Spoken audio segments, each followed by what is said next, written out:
Alright, good. So when we left off at the last session, you guys had just finished taking care of the necromancer and his undead minions. The so-called Lord of Lance Rock turned out to be not so much of a lord after all. You finished up with him there. He sort of made some cryptic comments before he died about some sort of an eye and that they are coming. We're not quite sure what that might have meant. Because night had fallen by the time you'd exited his cave, you decided to camp for the evening. Right there, out in the open. Enjoying a long rest and a level up. Dawn finds you on a bright, relatively clear day. There's some clouds in the air. There's maybe the scent of rain on the wind. But otherwise, it looks like it's going to be a fairly decent day. The sun has been up for no more than an hour. You're all awake. You've packed up your stuff. What would you like to do now?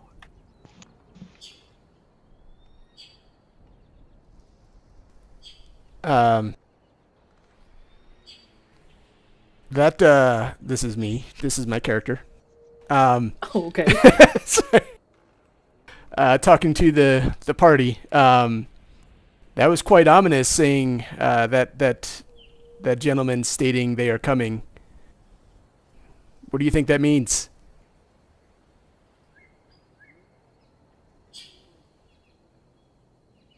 More I think- 30 gold. I think he was not all there, but insane men still know things. So you think it was just the ramblings of a madman? Not necessarily, but something to keep in mind. That symbol intrigues me. I took a sketch of it. Perhaps worth some more research.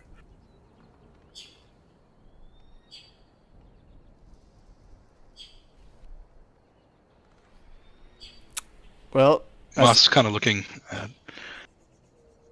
in a thinking man pose, and I wonder if he was related to the other disappearances. Did anyone recognize any of the people or any of the undead as people that were missing? I think we should take a bit of time and get some descriptions in case they are among those that have gone missing. You guys would know that the zombies that you did see, other than the one that was heavily robed and hooded, were all very well rotted. These ones have probably been here for quite some time. And do we know the people that we were looking for, whether they've disappeared recently or a long time ago? Oh, the Mirabar delegation? The Mayor Bar missing. delegation, but also the other people that have gone missing of recent. Delegation is one group, right? Yeah. The disappearances haven't... It hasn't been happening for more than a month and a half. Okay, so we would know that they're more rotted than a month and a half. Yeah, these guys are... The things in the cave were all... Well, So over 6 reflecting months upon old. this, Moss just kind of goes back to looking at the sky and scratching his thin in thought.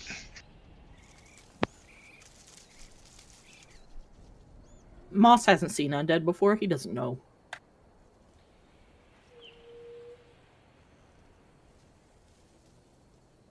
Tox will stick out his arms and start walking around. Like, "Eh."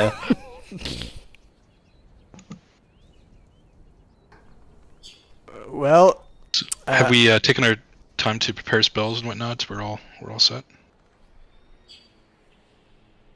yeah, we should all be fresh. Yeah, we had a long rest. Mhm. We have people to meet back in town. We should make haste.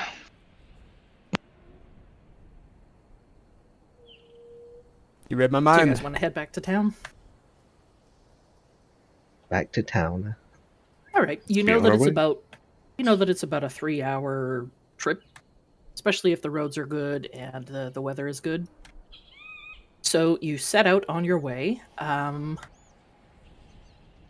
Everybody give me perception checks. I want to know, does Tox hop the whole way? No. He can walk normally.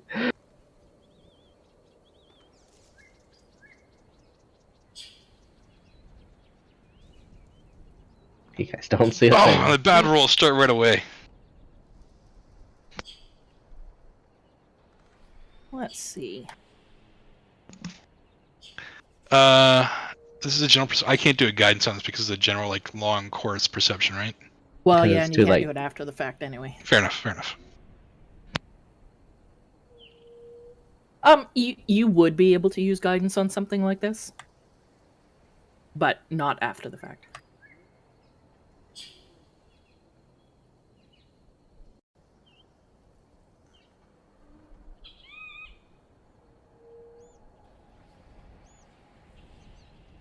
So with a 15, you guys are heading down the road. You've made it from the location back onto the Keladel path. And from there, you know it's just a straight shot of about an hour and a half till you get to back to Red Larch.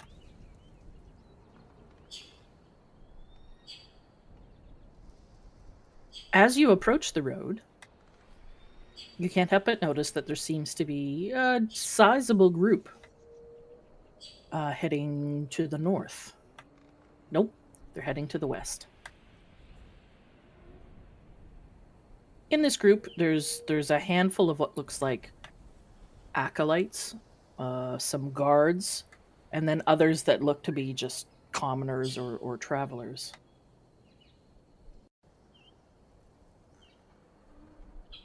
They wave at you as they continue on their way.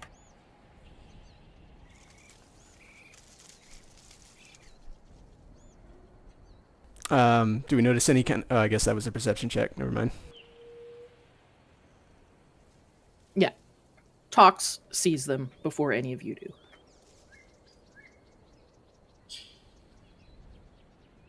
They obviously see you because they're waving at Tox. Well, they're waving at your group. What do you think they want?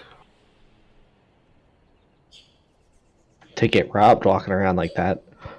Yeah, they haven't stopped. They're continuing on their way.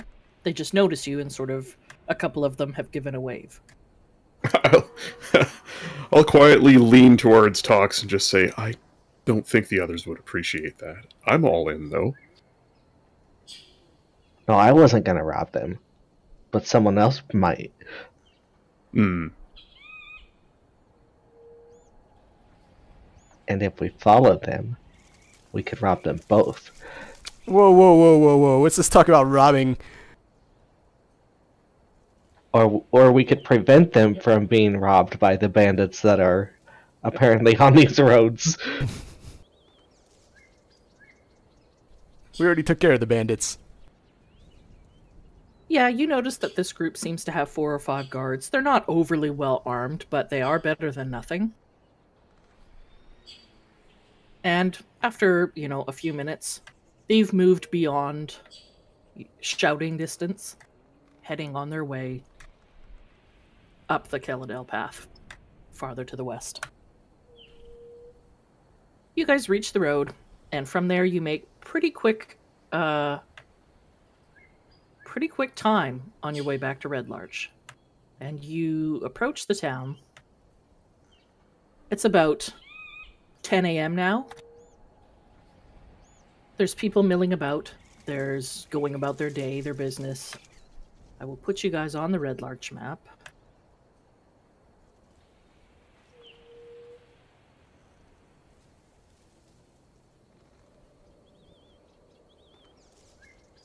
There we go. And we're coming in from the north? You are coming from the west. From the west.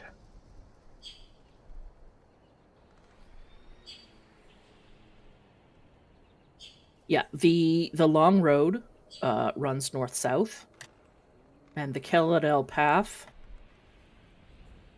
sort of splits and becomes the Larch path and the Cairn road as it goes east.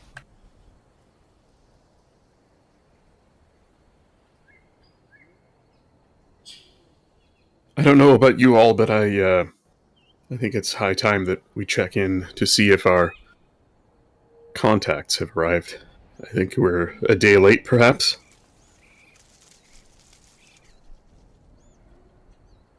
Anyone to the bathhouse with me, and perhaps a soak afterwards?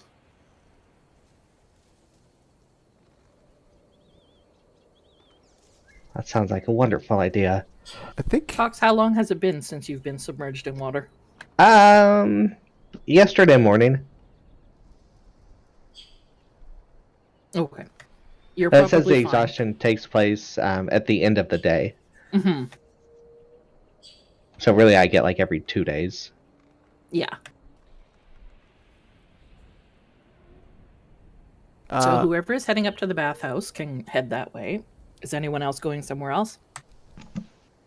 I feel like I already talked to my contact. Just going through my notes. I think I did. I think Moss and Taladar were the two that were waiting for this guy Gotcha. from out of town. Yeah.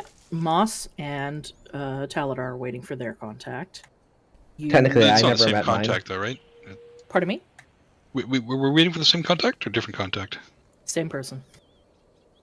Tox has not spoken to his contact, his hook, but there's no rush. The innkeeper is the one that said that she would pay you for going out and dealing with whatever was at Lance Rock. She was the one that had told you she thinks that's the source of the troubles in the area. There are other rumors that you heard in town. Somebody got a little bit more information at the temple. I think it was Deebs. And you have learned that the inn, the Helm at High Sun, and one of the merchants, the biggest merchant in town, are areas where gossips seem to spread from. Are you all heading to the bathhouse? On second thought, perhaps we should go to the inn and Yeah. collect our bounty first. Yeah, I'd like to let the innkeeper know what we found. And then you know, everyone can do their thing.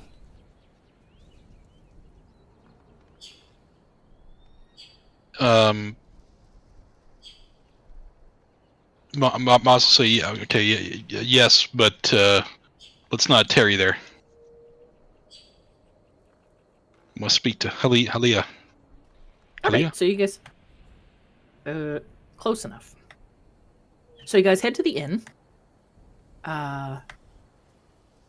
Looks like breakfast is still being served. It's relatively busy in here. Looks like there's maybe some travelers from out of town, a couple of merchants, and what looks like more armed guards than normal. Word seems to have spread that more and more people are disappearing in the area, and no one seems to be willing to take chances anymore. So it's causing the inn's main room to be a little bit busier than normal. So before we go inside, Mhm. I'm just going to use Skywrite and then Okay. just put looking for info on missing people. See talks at inn. Amazing. Wow. Amazing. Can you post the spell in chat? Oh, man. Up to 10 words. Yeah, okay. Yeah, it's a For an relatively hour. Damn. it's a relatively clear day. The wind isn't really blowing or anything. What does it just look like clouds? Yeah, you know, like somehow you can see things in clouds, but now you can just see words. All right. So yeah, looking up, there is distinct writing in the sky, indicating that if anyone has any information about missing people, to visit somebody named Tox at the inn. Moss gives a look at Tox and like, nice. Yeah, that's brilliant. Now we can rest and bring people to us. So you guys enter the inn, and you quickly find a table that isn't occupied. And you all settle down. The waitress, Galila, whom many of you had met before, approaches your table. Well, welcome back. What can I get for you today? A little bit of breakfast?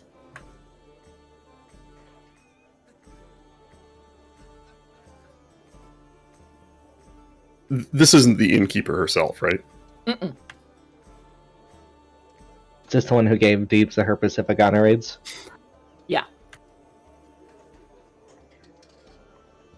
Beer and jambalaya. Oh no, we won't make that mistake again. Beer I can Thankfully. do. Jambalaya is not on the menu for today. Moss jaw just drops. What? A round of breakfast for you all, and beer as well. I'll just head in back and get an order going for you now. No ale for me. Tea, please. Of course. I'll have his. Very good. And Very she well. heads off to the kitchen, passing by the innkeeper on her way. The innkeeper, noticing that you guys have returned and settled back at the table, makes her way over. Oh, well, you're back then. Well, what did you find? A necromancer. I'll be plain about it. He was powerful, but quite insane. And as such, no match for us. Was he holding anyone? Any of the missing people in the area? Talador will kind of look around at the group for confirmation, and then just say, the corpses he had were likely too old to be anyone who went missing lately. Oh, that's a right shame. I was sure that he was behind them. Well, at least you've handled him. A deal's a deal. I'll be right back with your payment. And she heads off into a room that you've not seen into before that leads off. You figure maybe it's her office or her own quarters. The waitress comes back shortly with your breakfasts, beer, tea, water, juice, and lays it all on the table for you. I say, thank you, milady, and kiss her hand. She blushes and giggles. She heads back off into the kitchen. What was that about? I need everybody to make a perception check, please. All right, this time with guidance. Oh, boy. Okay. I've now a note I'm sticking on my monitor. It just says guidance. Oh, boy! Oh! And adding a 4.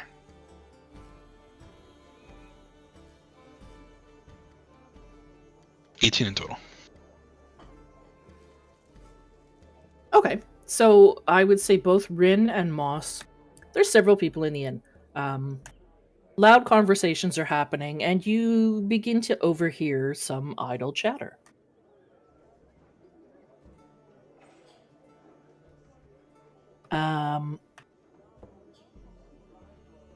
You hear a group of what looks like merchants speaking about a band of minstrels called the Windwards that are supposed to be performing at some place called Feathergale Spire in the upcoming 10-day. You've heard the name of this location before. I can't remember who heard it, though. So that does pique your interest.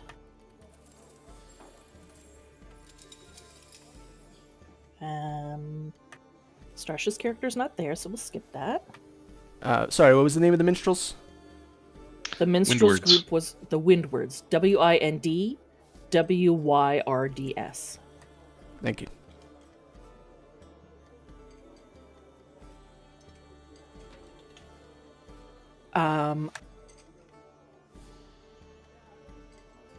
Deebs, I believe the last time you were in town, you spoke to the priest Mm-hmm. in the temple, or the All Faiths temple, who was the one that made comments about the Mirabar expedition. He was waiting for somebody as well, I think. Mhm. Is that correct? That's correct. Okay.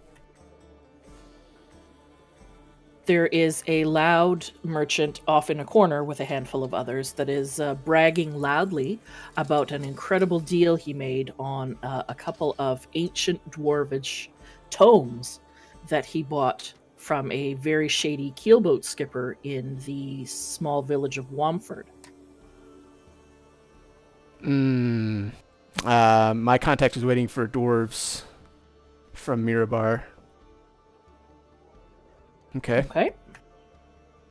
The other rumor that you hear is it looks like there's a couple of locals that are at a table, and they seem to be talking a little bit quietly, sort of hushed tones and a bit of glancing around.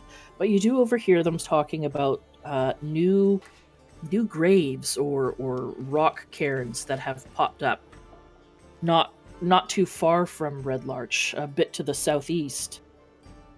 The shepherd, it looks by his dress, has said that his sheep are feeling a bit off because he hasn't been able to use the common grazing areas they go to, as he's unwilling to go anywhere near these graves that have popped up in the middle of nowhere.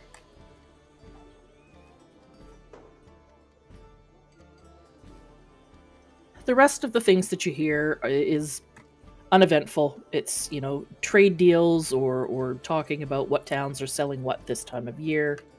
None of it really of interest to any of you.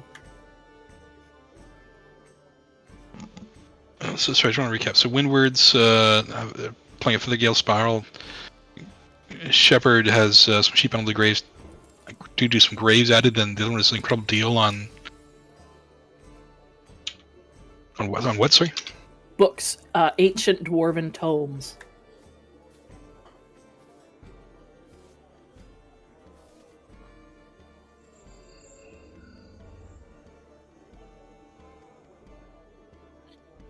You know that the constable has more information about the Mirabar delegation, as he's currently investigating it. You could ask him for a manifest, if there or something similar, of who all is in the caravan, who was expected, where, what or who have gone missing, etc., etc. As far as you know, it's just a decent-sized group that had been traveling together from Mirabar, and the entire caravan has gone missing. Shortly thereafter, the innkeeper comes out with a hefty-looking satchel, and she plops it down in the center of the table for you. There you are, deal's a deal. 150 gold pieces, 30 each. And my thanks, and the town's thanks, for I'm sure it was only a matter of time before this necromancer showed up in town or waylaid others. I'm going to... Oh, let's see. I'm going to maybe make a deception check. I'd like to try and convince her that this threat was even worse than what she thought it was. It appeared he was building an army.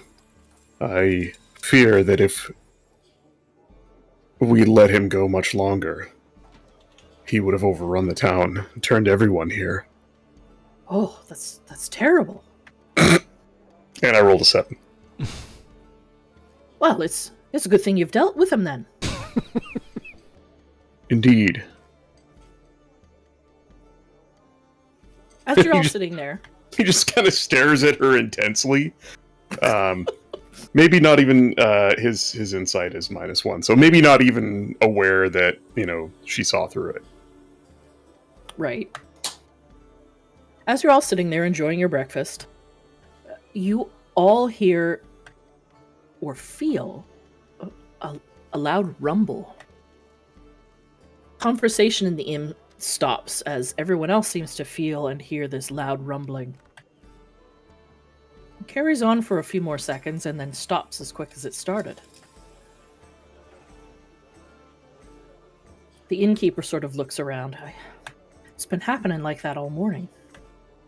Not quite sure what it is, but it is a little unsettling. So is a rumble like an earthquake, or like a rumble like something happening outside the inn, or like?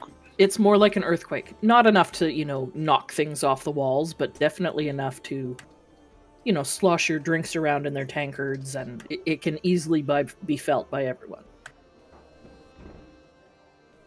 Did this just start today?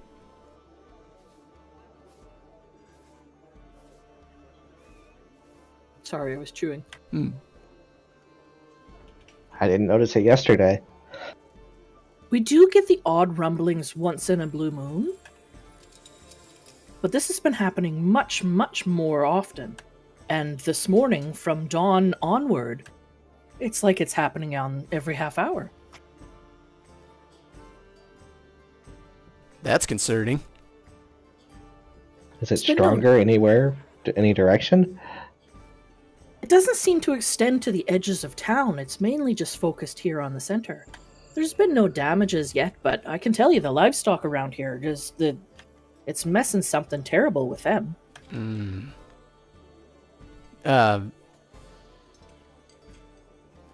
Darkstar, I'd like to do. I'd like You to already do. did her. No, I'd like to do Divine Sense 60 foot down. Is Divine Sense a radius? Or a sphere or something? Oh, never mind. It doesn't work like that. If they're behind cover, never mind. Oh, Doesn't. so if they were underground or in a basement? Or Yeah, whatever, it's not going to you wouldn't work. pick 'em up. It's not going to work. It's really dumb that it works like that, but that's how it works. Yeah, You yeah. basically have to see them and then they glow or whatever. Yep, makes sense. Okay. I would say you could use it, and you just wouldn't be able to get specifics. All right, I'm gonna try it because I feel like Okay. it's something underground. Okay. And what exactly does it do? Here, I'll post it. Okay.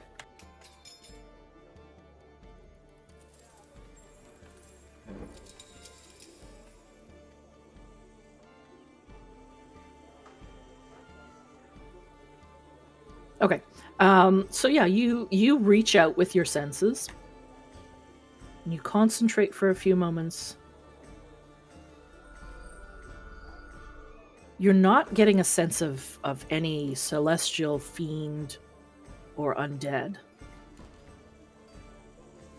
But you do feel like something is off. And that's about all I can give you. Okay. So you guys finish up your breakfast.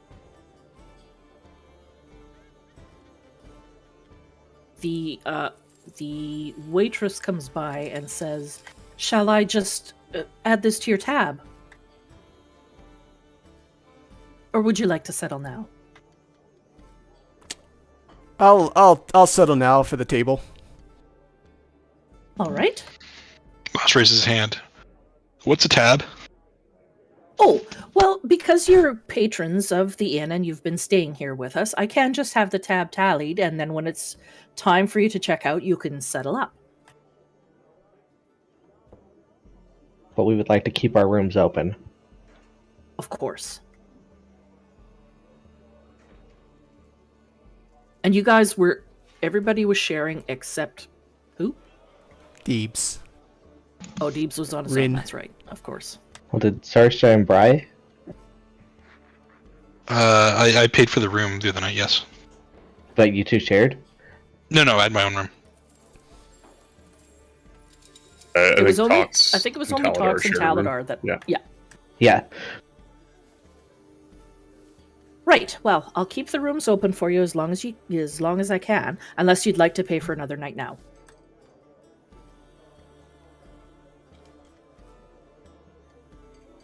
Let's. I'll go ahead and handle the night as well. Okay. So total.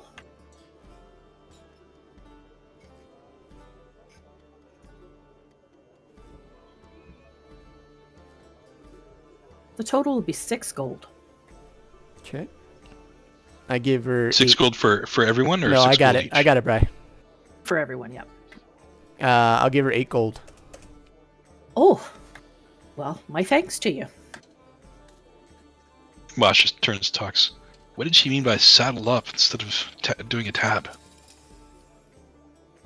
Well, you see that earthquake? It's not actually an earthquake.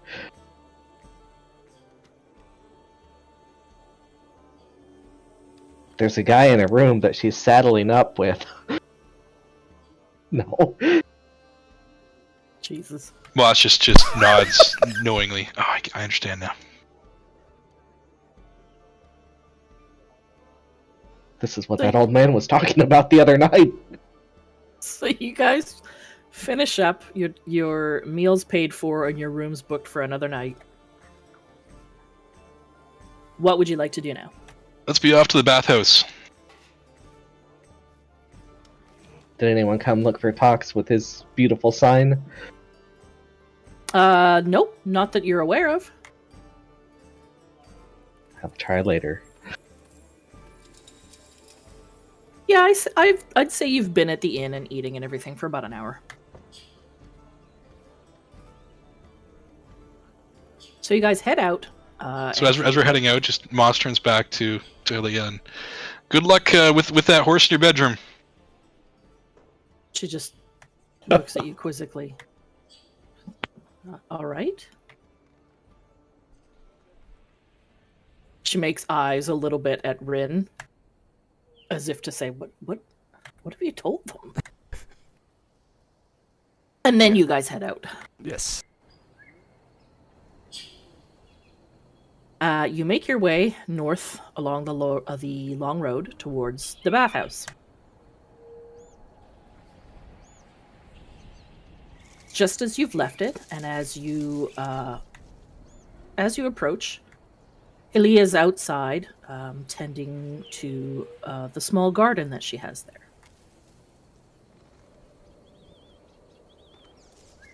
Oh, welcome! Come for a bath? Yes. Perhaps. Yes. News first of your friends and that may have had information. I'm afraid to say they haven't arrived. It's concerning. They've never been late before. I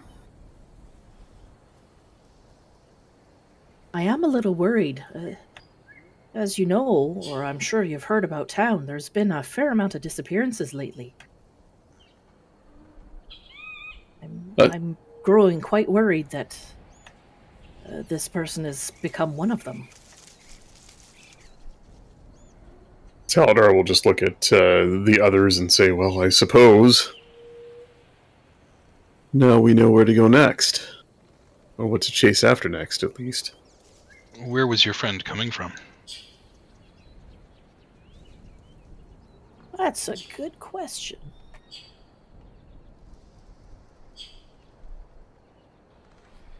Tox is just gonna run inside and jump in one of the pools while they're talking. In a pool, and you're not gonna wait for the bath? Well, the bath pool. To him, it's like a giant pool. I just want to let you guys know that I do sense there's something off. There's something going on that but I can't get an exact read of what.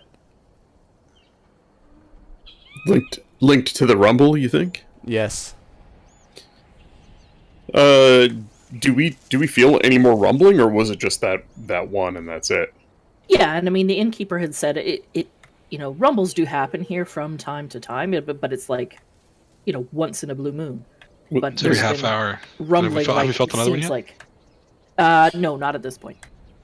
She tells you that her friend is from Belliard, and they quite often make the trip out to Red Larch. I'm sorry, Belliard is from which direction? I know Belliard that? from here. Yes, Yeah. because you've been told about Belliard. It's a day and a half ride northeast. Yeah. If you were to go on foot, it would take you about 3 days. I'll just show you quickly on the world map. Oh.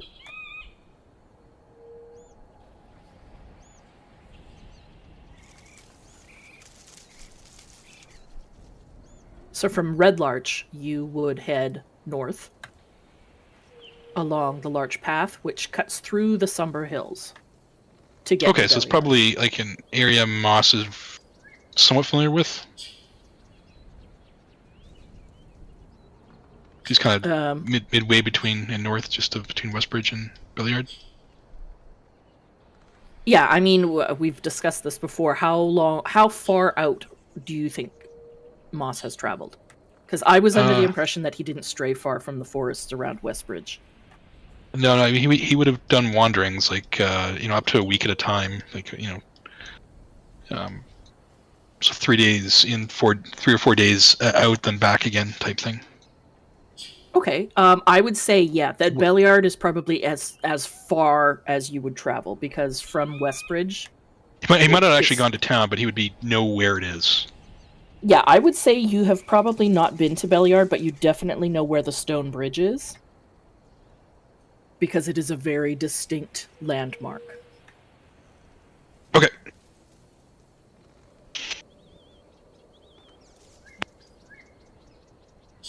So she continues to say, they've traveled at least twice a month from Belliard, and it's never been an issue before. But of course, for the past couple of months, there's just more and more disappearances and strange happenings. And this morning, these rumblings of the ground, shaking all the bathwater. I hemmed a fine dress all crooked just because of these rumblings. Tox can be heard in the back, splashing away. I'm sorry I don't have more news for you. But would you like to have a bath? He'll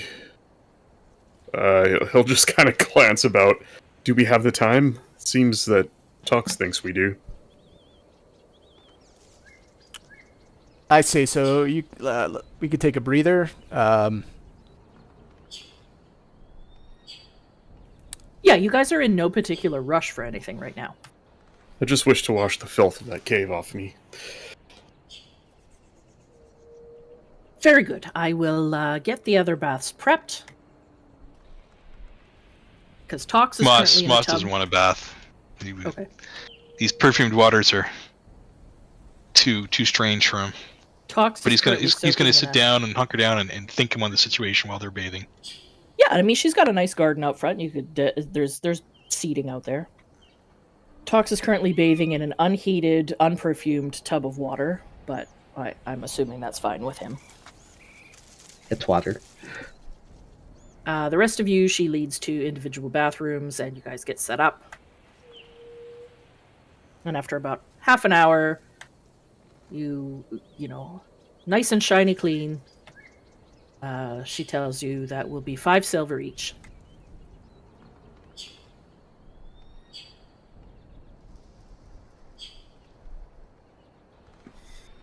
Yeah, I'll gladly pay it. That was much needed. You're paying for all 3? Oh no. No, I paid for my own. Okay. Yeah, just mark it off your sheet. As you guys are settling up, once again, the ground begins to rumble. This time, it feels much stronger than when you were sitting in the inn. Can I sense a direction of where that rumbling's starting, like emanating from? Make a perception check. With the guidance. Oh boy. This guy. We have to discuss whether this has to be killed. It's just like ridiculous. Oh my god. Yeah. You. 28? Yep. It is definitely coming from the ground, and while it doesn't have a particular direction, it seems to be all around you. But you feel like it's strongly coming from the area that's sort of right at the center of town. This is a much stronger rumble, and it is lasting much longer than the one you previously felt. Her mannequins and tools for dressmaking are shaking, and one of the mannequins topples over. And after a few more seconds, the rumbling dissipates. Well, we've had rumblings in the past, but never like that. What has come of this place? And she excuses herself to go in and right all of her jiggled belongings and right her mannequins, etc. Talabera will take the party aside and just say, something bigger is going on here. Now, I've had fun making some coin with all of you. I think there's more to be made. But it's becoming increasingly clear to me that it will be dangerous to us to stay here. I'm in if there's coin. Or some greater power as a reward for, well, doing good deeds. But if there's not, we should consider moving on. As you guys are discussing this, you all hear a bit of a commotion from outside. There's some shouting, the sounds of maybe a couple of screams, people chattering, and looking out the window, you see people rushing past. I run out, Same. Okay. run towards the danger. I'll follow him. What's going on? So you guys head out, and you see that everyone seems to be clustered around the main crossroads in town. A large gathering of people, worriedly clutching at each other. There's sounds of crying, and a couple of yelling children, perhaps. And as you approach, it looks like a large sinkhole has opened in the center of town. Oh, shit.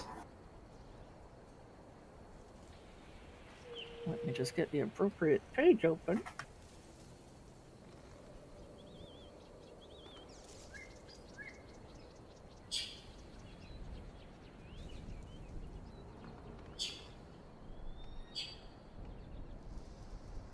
So as you approach this large sinkhole, you see two more people slip over the edge and into this gaping hole. So it's growing. It's not growing, but the edges look unstable. Everyone, back up! Back up! A lot of the townsfolk sort of look to you, and they begin backing up. There's a couple of mothers that are crying, but my child, he's fallen down below.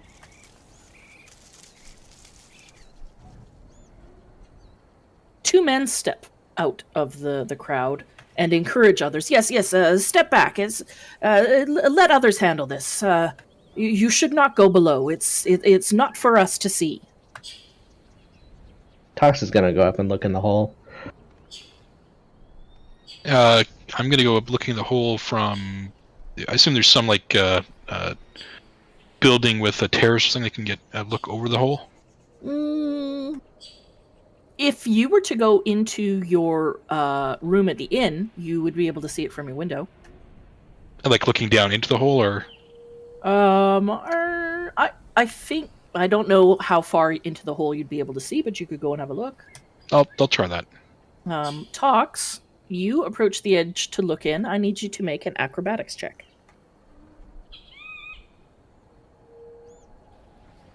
Whoop.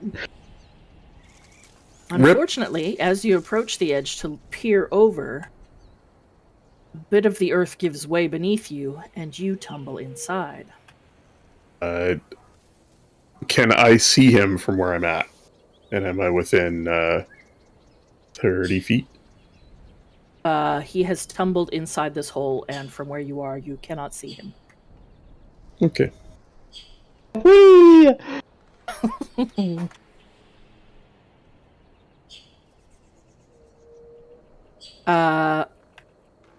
Do I hear that before? Do I realize this before I go into the inn, or? I It's would Tox. say he's fallen into the hole as you're getting into the inn. Okay, so I wouldn't have known then. No. So you make your way into the inn and up to your room, and from there you can see out over the square. You can see fairly deep into the hole, but you can't see the bottom.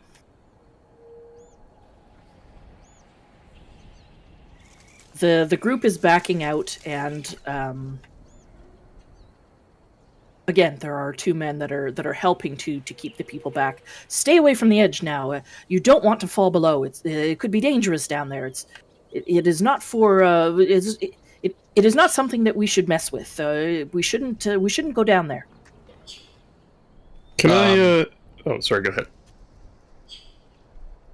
I was gonna say, do I see any interest from the top of the inn, from where I am? Like anything that sticks out of me? I know I can't see the bottom, but anything but the sides or.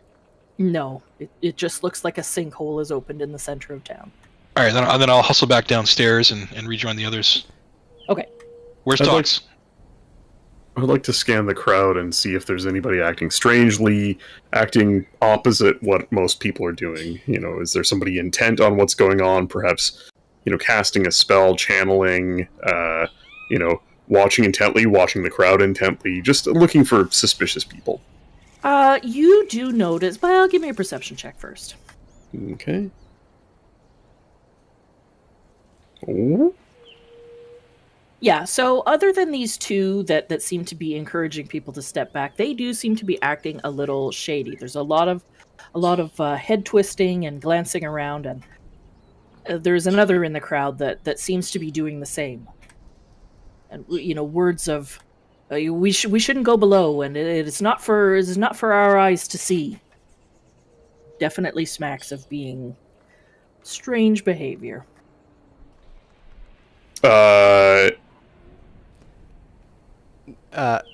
Did you say that children fell in? Yes, you know that a couple of children, a couple of adults fell in when they went to grab the children, and then as you approach, two more fell in. And Tox. And Tox. And a couple frogs. So I turned to Taldor and Ernar that I can cast a spell that will let us climb down the sides and back up. Like I assume that I look at this and I realize that it is climbable with my shapeshift and what is it? Spider You climb. don't know that it's spell. You, from what you could see when you were up in the room, it looks like the earth. How do I explain this? The earth extends over the hole and then sort of drops away. You can make out sort of one of the sides of this sinkhole, but it is farther back from the flat earth above it. Am I making any sense? Yeah, it's undercut. Yeah. Yeah. So you think you could probably lay flat on your belly and maybe lower a rope or a ladder or something to get down there. Yeah. Like you wouldn't necessarily be able to climb down because there is an overhang. I'd like to just tie a rope to something nearby that's sturdy, and that's how I'll climb down. I'm going that's down not a all. problem. Well, There's, how deep is the hole? Well, nobody's been able to get close enough to the edge to have a look, so... Well, I'm asking because I fell in. Oh, you fell in. Right. It's about 30 to 40 feet. You landed on a pile of soft earth that had obviously fallen away. And there is light streaming down from above, but it is dark as you look around the edges of the cave. You can make out some earthen walls, and you can also obviously see the others that have fallen in there with you. Nobody appears to be injured, but there is definitely much crying from the children. Well, can I touch a rock and use the light spell? Absolutely. All right, so then I can actually see around. So, casting light on one of the rocks that you find below, you can see that you are in what looks like a large, relatively circular earthen cavern. It looks like there is a bit of a path or something that leads to the north, and another that leads to the east. But everyone down here looks like they're okay that fell.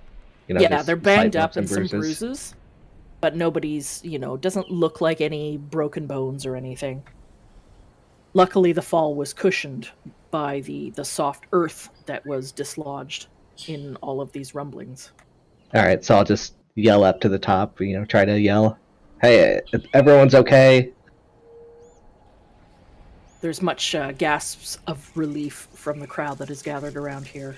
And as Rin finishes tying off a rope to one of the stable hitching posts, or one of the inn hitching posts, he approaches the edge. I need you to make an acrobatics check. Sorry, who's Oh going down? dear. Aranor. Okay, I'm going to do guidance on Aranor. At some point, Darkstar is going to say, no more guidance.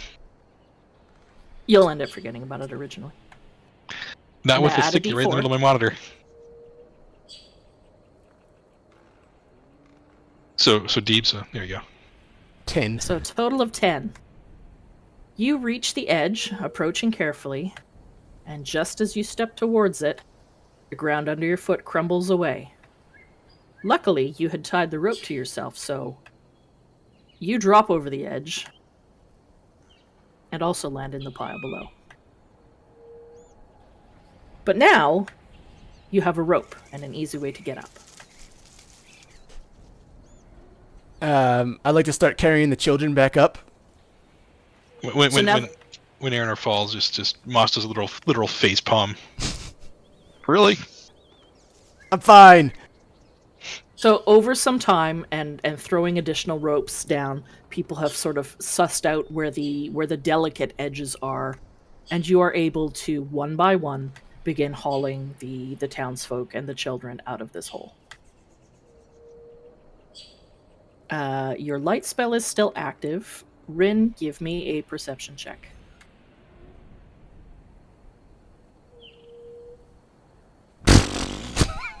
Jesus. It's dark down here. Oh, Tox, you didn't give me one, though. Tox, you give me one.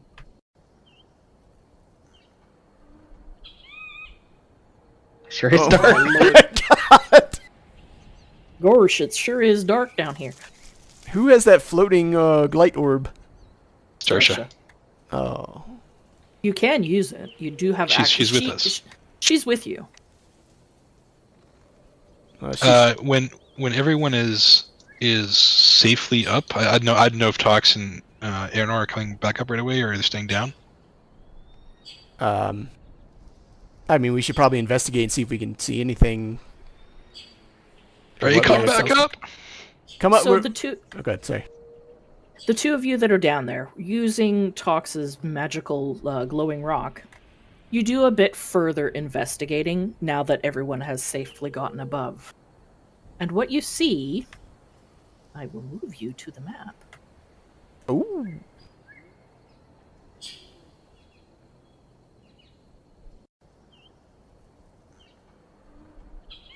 And Moss is, once everyone else is safely up, Moss is going down. Well, everything should be hidden. Yeah, I just see one little square. So what you see is just an earthen floor. But as your light spreads, let me just move your characters. Hang on.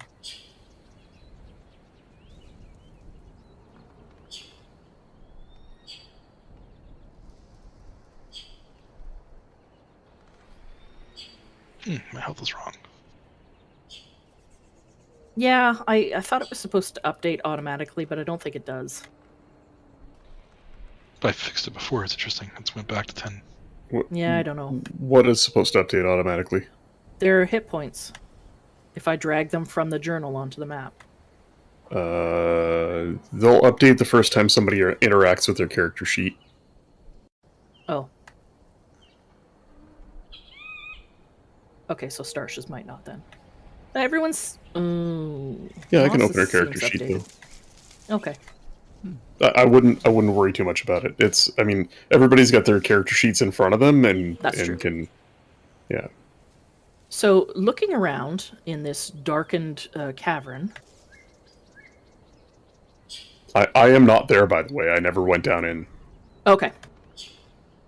Yeah, I'm more interested in these three figures in the crowd that are suspicious. Would Starsha have gone down? No, I'll get rid of her too. But Moss, you said you were going down, yeah? Yeah, I mean, caving. Moss is intrigued.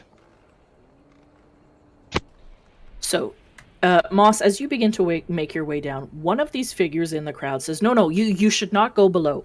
Leave the others to come out on their own. We have the ropes. We'll haul them up. You shouldn't go below. I'm going to draw my blade, point it at him, and cast Suggestion. Mm-hmm. Let me just roll it here. It's a DC 13 Wisdom save. Taladar is going to shout, "Why don't you tell us truthfully what your part is in all of this? Nice and loud for everyone to hear."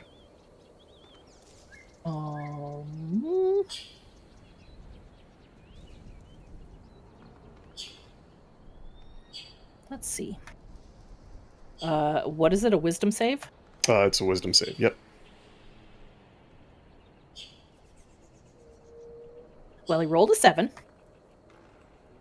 Nice. There's things down below that the likes of most of the town folks shouldn't see. You shouldn't interfere. Don't disturb the Delvers.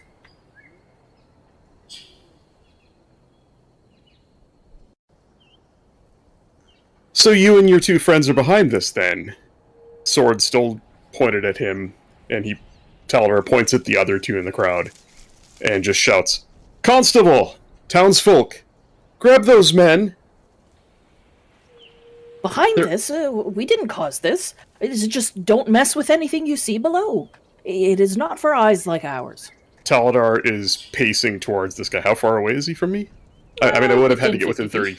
I would have had to get within 30 feet to cast the spell on him. But Oh, okay. Yeah, so you're within 30 feet. just slowly pacing towards him and beginning to pick up... The blade is starting to wave around me, beginning to pick up speed.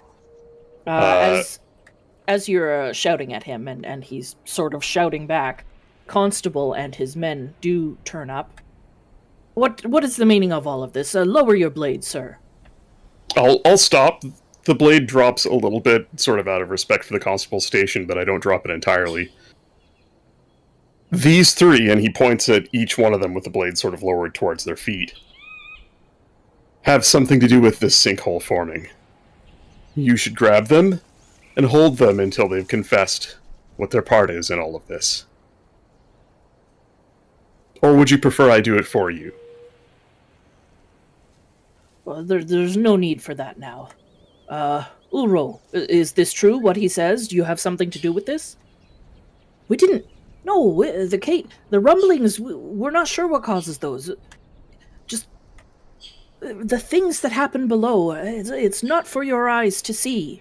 What do you know of the things that happen below? It is none of your concern. Oh, I think it is.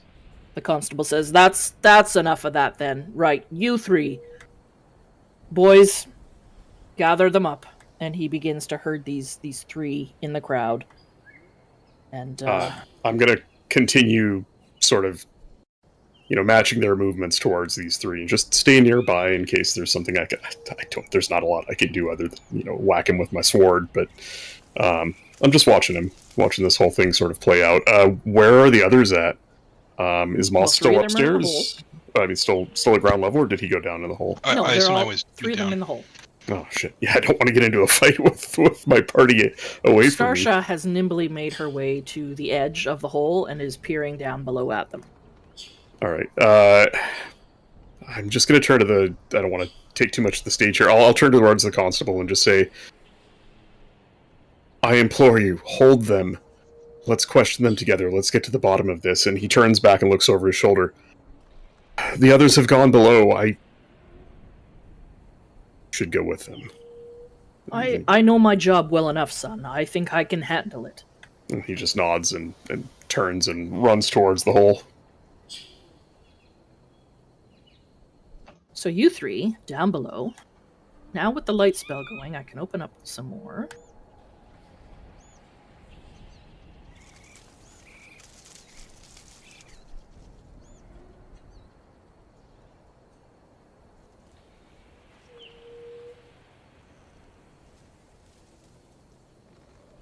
So you find the edges of this hole. It's a relatively large cavernous space with a path leading off, looks like to the north, and a path to the east that seems to be barred by a door. A door? Oh boy.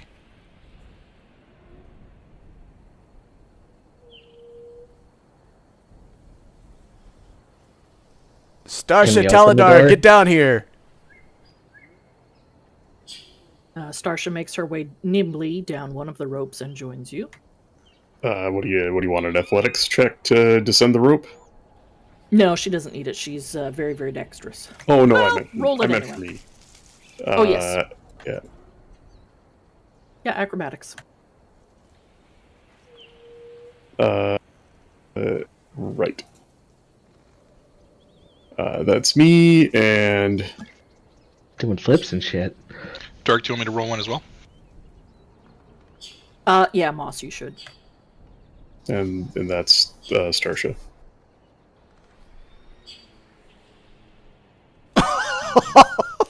Moss, Oh, as you approach the edge, the rope. No. That was my D4. yeah. Oh. I got No. excited. I got excited for a second. You're about to slip, but you grasp onto the rope and you easily lower yourself down. Starsha slips on the rope a little bit and falls the last 5-6 feet. And Taladar nimbly descends the rope, scarcely kicking up the dust.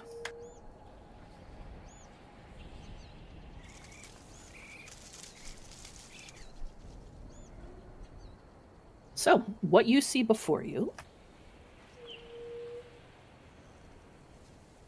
it is a very wide, a bit of an irregularly shaped cavern. It has a floor of smooth bedrock and dirt. The walls are made of damp stone and packed earth. There are some tree roots protruding here and there. A roughly 5-foot wide tunnel leads off to the north, and a stone slab, which serves as a door with a rusty pull ring, stands to the east. Beside the door, you can see it looks like there's somebody's put up pegs to hang cloaks on. There's a couple of well-used dark cloaks and a water skin on the floor below them.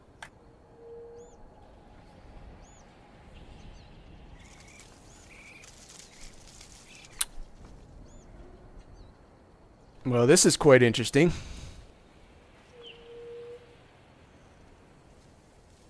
You think we should take a look at this door? What's on the other side?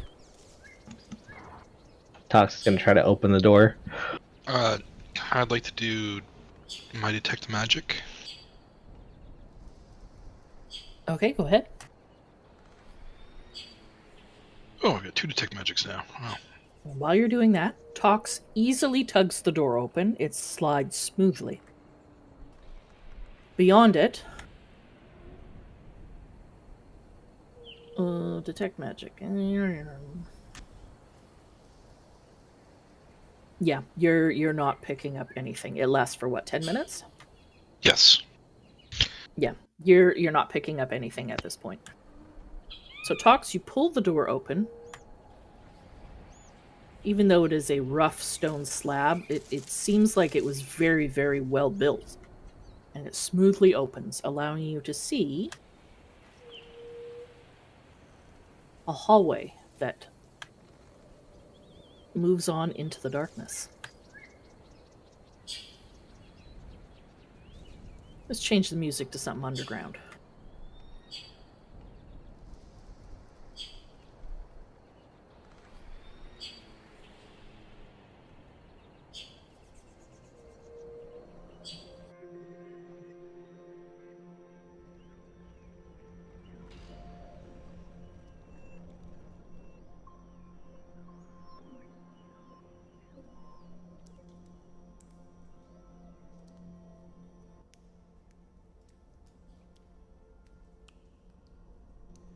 So what you see before you is about a 10-foot wide hallway carved from the stone.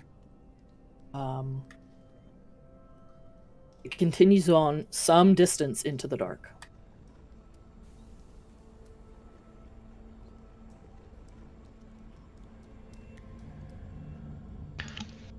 Can you Alright. see North on or this hallway, east? Taladar?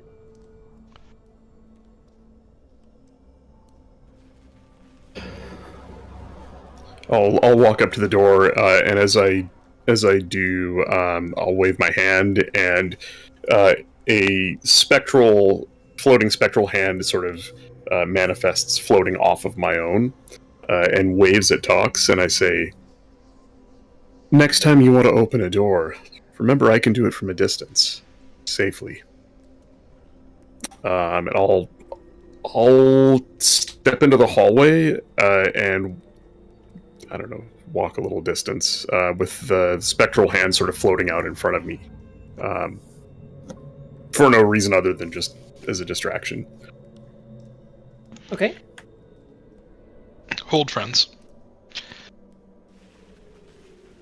For the ground to have given way, it's likely that something was tunneling near recently. Do we want to head north to where there might be tunneling going on right now, or do we go east into this path?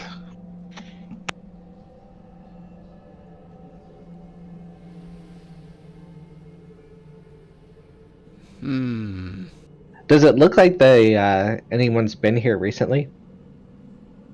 Like you said, there was a water skin and the cloaks hung up. From what you can make out in the dirt of the cavern area, it does look like there's been a fair amount of foot traffic in here.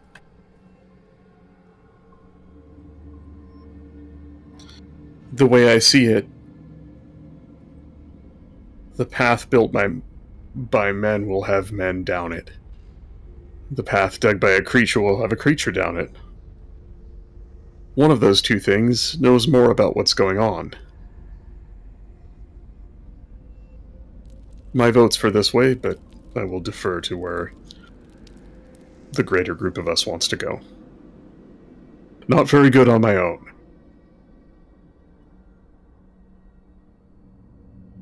This path is probably safer. I do, Moss. There may be more earthquakes coming in the north. The source of earthquakes may be from the north path, because the man-made tunnel looks quite stable.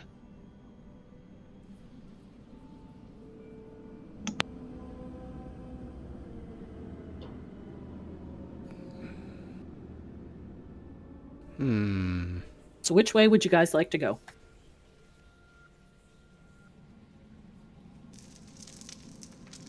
Tox would prefer to go right through the door to find people. We're searching for people. Yeah, I feel it. Yeah, Just to be clear, what I'm saying is that if there's more tunneling going on to the north, like that might be something that we want to deal with now, like whatever is causing it to avoid like further pits or earthquakes or whatever. Yeah, Tosh isn't too worried about that. Did all of the party hear what went on with me and the 3 people at the surface? Like, was that loud enough for them to hear and understand what happened? I assume we have no idea. Yeah, we're like 30, no, 30 only feet Starsha down. would know. Right, then I'm going to inform them. There were 3 men on the surface who were acting suspicious. 2 of them, the ones ushering the crowd away from the sinkhole, and a third in the crowd looking about suspiciously. When I called them out, they didn't give much away, but I did manage to convince the constable to hold them for questioning. I feel there are more beyond this hallway. And whatever creature dug this pit, I don't think it's the true master here.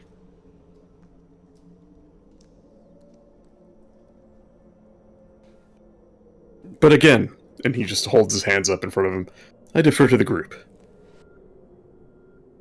Moss, make a nature check. So not planned. I'm gonna not roll the guidance. Try to temper that a little bit.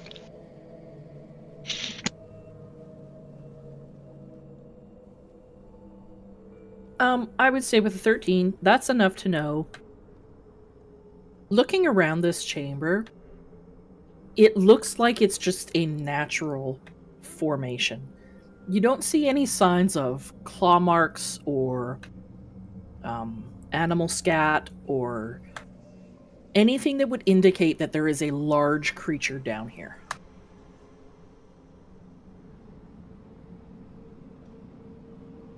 Does that extend to the north passage as well? That looks natural. Mm-hmm. Yeah, it just looks like it's more of a natural formation. I mean, that you can, looking to the north down that passage, it's dark, so you can't tell what's at the end of it. Okay, so Moss, ponders this, looks around the chamber, and kind of nods. East it is in.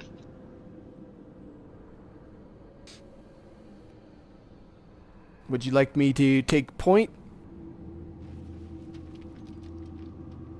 You see Starsha pull out that globe that she discovered in our last session. She tries whispering a few words to it. Swears in what sounds like German, and then stows it back in her bag. Classic Starsha.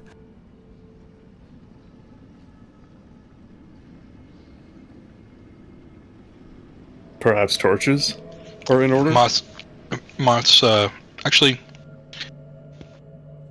Moss will light a torch and hand it to someone else. I'll hold the torch. But then Moss is going to shift into... actually, you know what?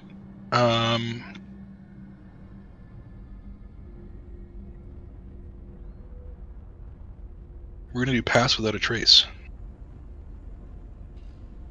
Oh. Okay. That hits everyone, right? Can we have the torch with Pass Without a Trace, or is that mutually exclusive? It's kind of hard to hide when you're glowing. So pass without a trace. Like if you were trying to, you could have the torches up if you're trying to silently move. That's fine. I would say it's fine to cast it. It will give you an additional 10 to your stealth.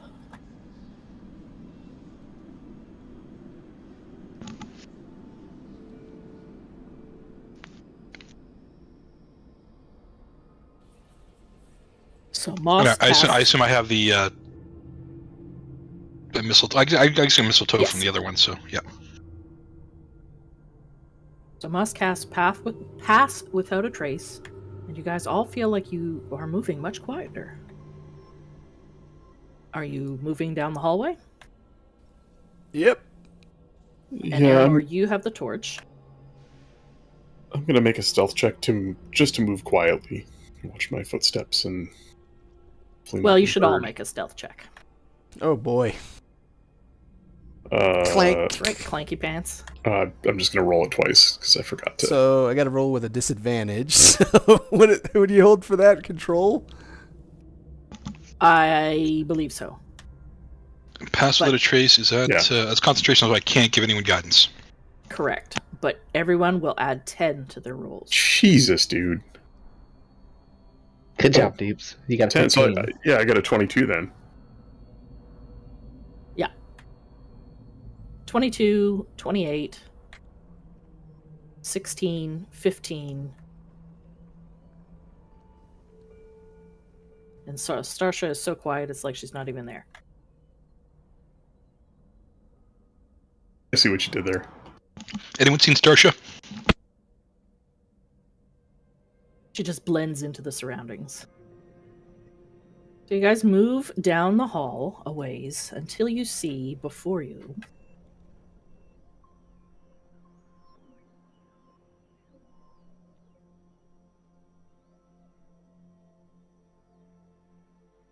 stretches on to the east, and it looks like there are two statues or carvings that have been pushed aside, it looks like, to the north and the south. You're about 60 feet in now, and the tunnel is sort of now leveled out. The floor is stone, solid stone, smooth, well carved.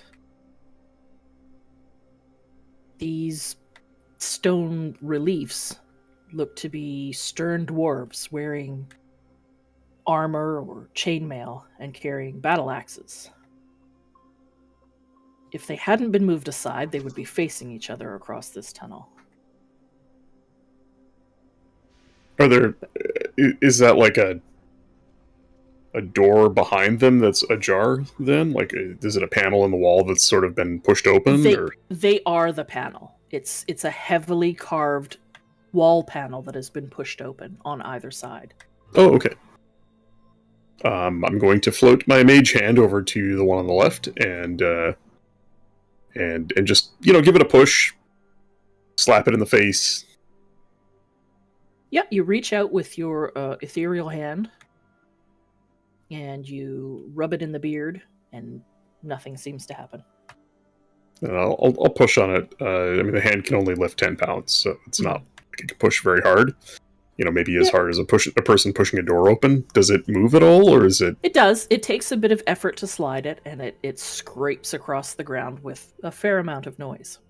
But it's relatively easy to move.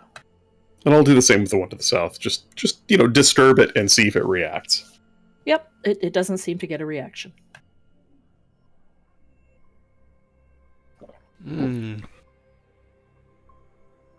So, yeah, I'm moving up to and just kind of shining the torch down the north and south. Appear to be hallways. And I'll peer through the openings to see what I see. Yep, so what you see to the north and the south is hallways that just continue to extend on into the darkness.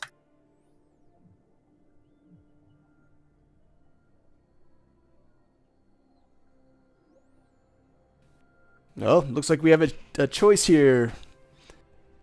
What do you guys think? Well, I'll tell you what you see to the east first. You can see about 30 feet into this hall that just continues on.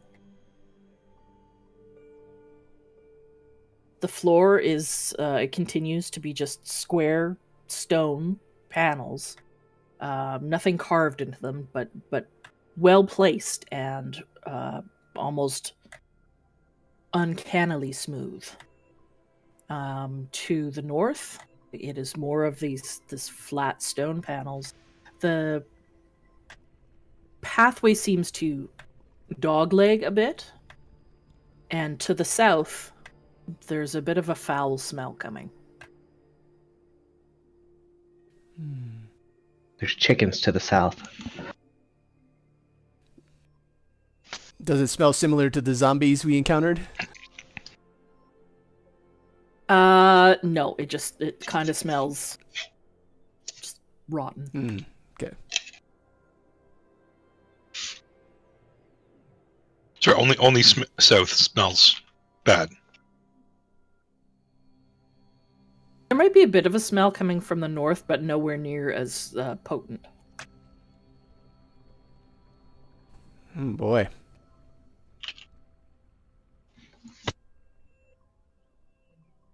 All right, what do you guys think?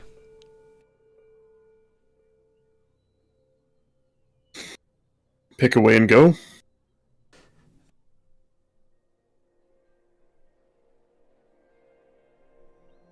I mean, unless you all want to split up, but No, let's not split up.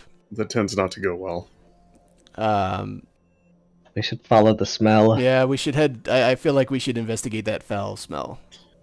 Can somebody hand me a torch? I wouldn't mind carrying it out in front of us as we scout one of these tunnels. I thought Einar was in leading, carrying the torch. No, I mean like 30 feet in front of us with a mage hand. I can give you Oh. my rock. Oh, yeah. You can have my torch. Okay. The spectral hand will float up and grasp the torch and just carry it, whichever way we decide to go. It'll sort of bob in the air in front of us. And as soon as we pick away, I guess we're going south. South. I will send it down the corridor. Okay. As far as I can. Let me just check the spell. 30 feet. I will send it 30 feet ahead of us so that it lights up. I think a torch is 20 feet bright, 40 feet dim. So it'll light up, if it's 30 feet ahead of us, 30, 40, 70 feet in front of us. So it lights up, and it looks like the path turns around a corner. The smell gets stronger as you approach. Well, That is foul. That is foul. Well, here we go. I'll go down to the bend and send the torch around the bend. Oh. Reaching the bend, you can now see around the corner. It looks like a big pit opens at the end of this pathway. Across this pit looks like a wide wooden board with a hole carved into it. Oh. Judging by the smell, you have found the privy. Oh. Okay, but maybe there's something we can learn here. How recently used does it look and or smell? It's impossible to tell. Hmm. It's a shitty board with a shitty hole over a shitty chasm. Jeremy Tox. Strayhorn. Tox, go check that pit out. I'm not going down this hole. But you like water, Tox? I don't see any water. Sorry, friends, just a minute. Moss pulls out his journal. Squats in the potty. I have business to attend to. Oh. Does he actually? 'Cause that's kind of awesome. Furbolg's a big humanoid. There is nice rip happens. Yeah, we're leaving. You know what? I will. Leave it in there. I will leave the torch floating at the bend and move 30 feet away from it, so he's got some light to shit by. Mm-hmm. Moss, while you're sitting there, Oh no! enjoying some quiet time, Reading my book. with your pants around your ankles, Toilet snake. you finish your shit. You clean up, and you feel much relieved, and you rejoin your friends.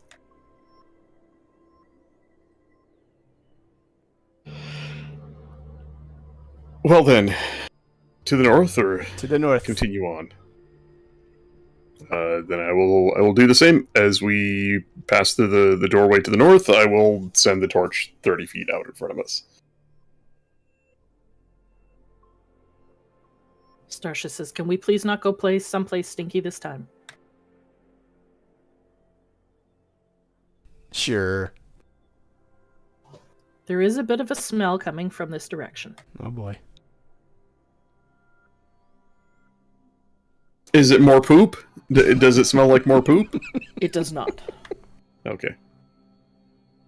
Well, I'll follow the torchlight up to the bend and send it 30 Ooh. feet down. It's a skinny hallway. Toucan Taladar. So the path narrows somewhat here. You can easily move single file, but holding your hands out to either side, you would be able to touch both walls. After you, Sir Knight? Of course. Of course. Aranor, make a perception check. God damn it. Alright, here we go. The torch is still out in front of him, so he should be able to see well enough. Should have been able to. Yep, it sounds like dark. So moving on into the torchlight, Taladar, you're still holding it up with your mage hand. Yes. You see that it looks like a room opens up at the end of this hall. And as your torchlight touches, you do see what looks like bodies. Some old and rotted, some fresh.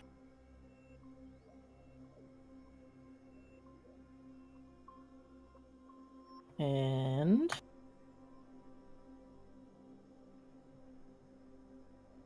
this is the source of the smell.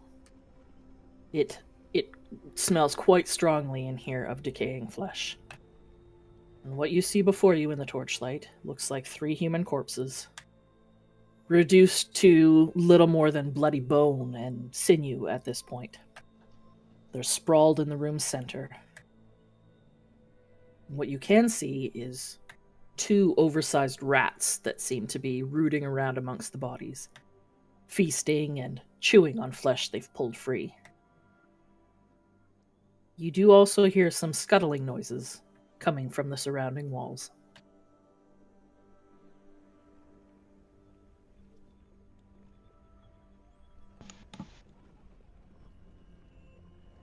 I'm basically following Aranor with, sort of one hand on his shoulder, like right behind him, so he knows I'm behind him, and I'll just float the torch sort of centrally in the room and up high so that it casts light all about. Yeah, I move in enough so everyone can come in, since it's a tight fit. Yeah, same. Do the rats look dangerous? The giant rats or regular rats? These are definitely oversized rats. And it does look like, while you are leaving them alone, they are continuing to feast.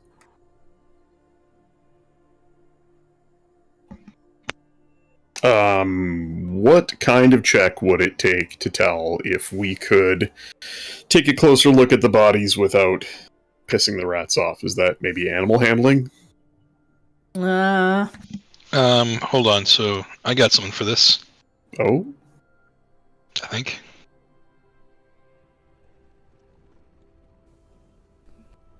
Is there any clothing or anything on the bodies that look recognizable? Like that any of us recognize? Yeah, that's basically what I'm getting at. Like, I'd like us to be able to check out the bodies, but... So I have speech of beast and leaf. How do I link this? So that allows you to speak to them, but they can't speak back to you. So they can understand. Right, you. but I can say you would like to look at these corpses. Could you give us a few minutes of peace to look over them? Then you may have the remains.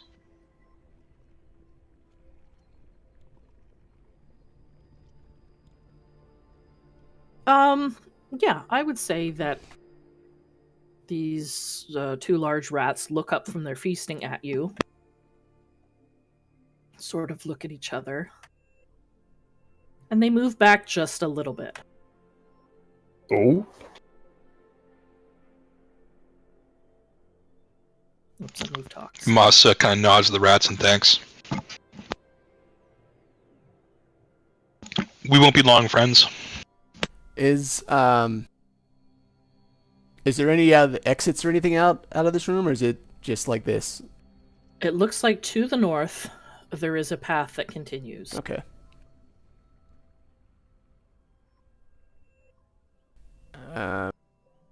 Yeah. So we investigate. Like Tox said, do we recognize? Make well, who's looking at these bodies? Certainly Moss. I have a relatively high investigation, so I would not mind going through them. Sure. So whoever wants to look at these bodies, roll an investigation check. Just one person? No, whoever wow. wants to look at them. I'm gonna keep an eye on the rats. Alright, Moss has his magnifying glass out. Kind of motions for a little more light over the magnifying glass. Jesus. It's a body. Investigation, you said? Yeah.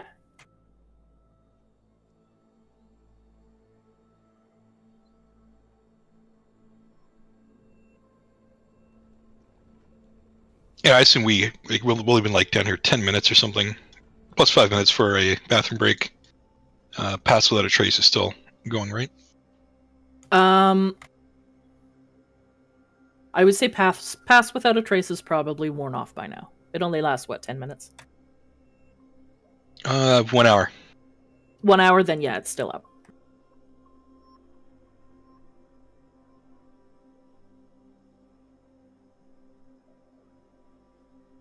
So, Taladar, what did you get? 23, 1, 11. Oh, you guys. Do you want me to roll for Strasha as well?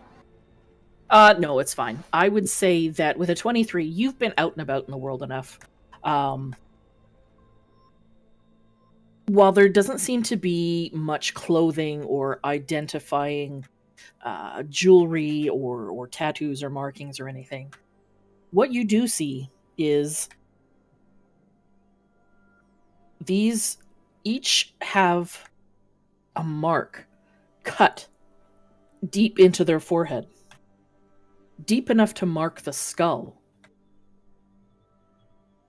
And I will show you what the marking looks like.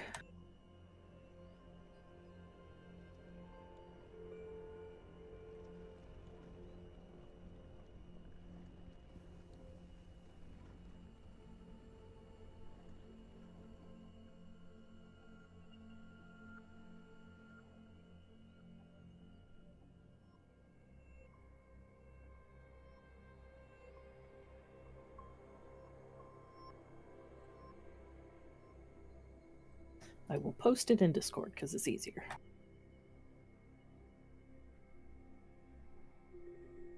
Hmm. The Illuminati. You see this marking carved so deeply into their flesh, and in a couple of these bodies' cases, it is deep enough that it is scratched into their skull. Other than that, there doesn't seem to be enough info to tell you who these people were. You don't get the sense that they were warriors or combatants. It's possible that these were some people that have gone missing recently, but there's just not enough information here to tell you for sure. And there's nothing of value on them? No. Okay. There's a mark carved in their foreheads, deeply to the bone. Is it the same mark as on the eye? It's not. It's something different. Simple. A triangle with a line bisecting it. A mountain, perhaps.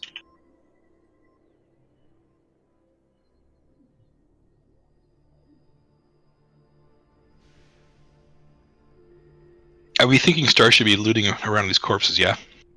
Well, I mean, there's nothing. There's on nothing There's here to nothing. loot. Nothing. Nothing. If we're done here, we should let the rats enjoy their feast. They might be an unwelcome surprise for someone who would otherwise sneak up behind us. Yes. Mosh just nods to the rats. Enjoy your meal.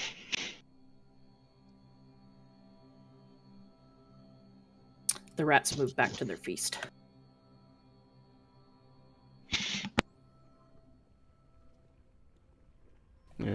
Move on. Are you continuing to go the way that you were? Mm-hmm. Okay. Yep. Same deal. Torch in front of us, up to the next bend, or 30 feet, whichever is. So as you continue on down this small hall until it begins to open up once again.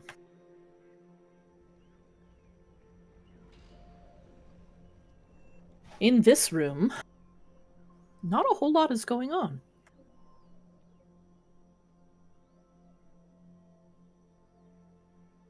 Make a perception check, Aranor, as you are in the lead. No, it wouldn't, Bry.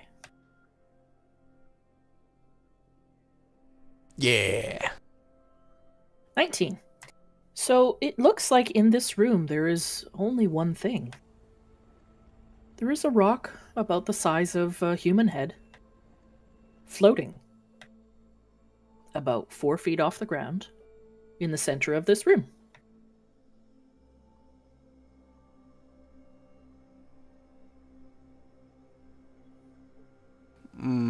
Floating, huh? Strange. Taladar, what do you think of this? The mage hand will return the torch to Deebs, and Taladar will say, "Mind holding that for a minute?" And if Deebs takes the torch, Deebs isn't here. Aranor. If Aranor takes the torch, the hand will go over and just gently tap at the rock with a single finger. Just tap on it, see if it spins or moves. Yeah, you reach out with your mage hand and you tap at the rock. It does bob very gently as you touch it. I will try and move it. I don't know, up or down. You command the mage hand to try and lift it. And unfortunately, this rock is just too heavy. Well, then I'll push it sideways. Away from us, directly away from us.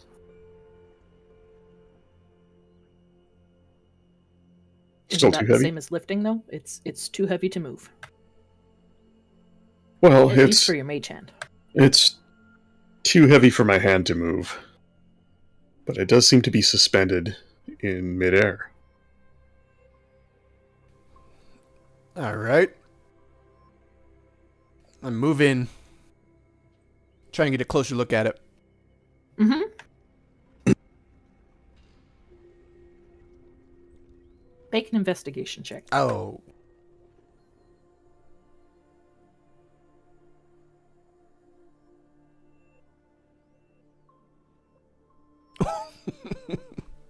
Yes. It's a rock. Yeah, this rock be floating.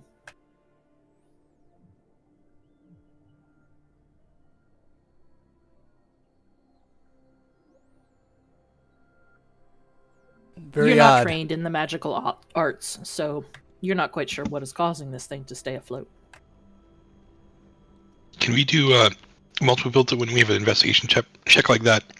Can we have another person also do investigation? Taladar take a look at it, or is it kind of one and done? It's kind of a one and done, but if there's something else you'd like to do to try and figure out, what's going on, you could. I wouldn't mind making an Arcana check to try and determine the nature of the enchantment that's holding this rock in place. Sure. It's obviously, he'll say that as he steps forward, now seeing Aranor standing near the rock, and he knows it's relatively safe. He'll step forward and say, "It does seem to be something magical in nature," and he'll reach up and actually touch the rock with a gloved hand, Mhm. and sort of spin it in place and try and push and pull it with his own hands, and make an Arcana check as he sort of tests to see if the rock itself is enchanted or if there's something about the room that will like lift anything or what's going on. Like, do Yeah, I roll feel, Arcana. feel lighter when I'm near it? While they're looking around the rock, I'm just kind of standing watch on the other exit that Okay. is ahead of us. With a 22 Arcana, there is definitely something magical going on here. It's not just a circumstance. I would say that you know enough about magic to know that the transmutation school probably comes into play here. Putting your hand on the rock allows you to move it. How far would you like to move it?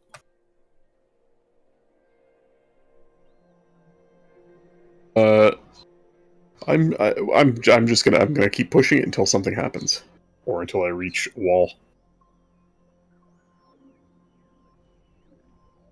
So you push this rock, and after pushing it for about 10 feet in any direction, it drops to the ground with a loud thud. Shit! You dropped it. I didn't mean to make that much noise. He'll just stop, listening to the sound of his own heartbeat, and listen in the quiet silence of this place to see if anything stirs. I'm curious. So Aranor's going to pick up the rock and move it closer to the center of the room again and see if it starts floating. Yeah, so you pick up the rock and you head back into the center where you originally found it. And are you letting go of it? Yep. As you slowly pull your hands away, the rock remains stationary, floating in the air.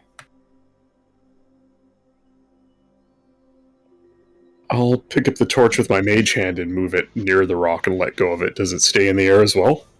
Mm-hmm. Oh.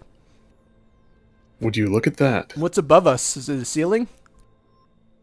Looking up at the ceiling, it extends about 15 feet.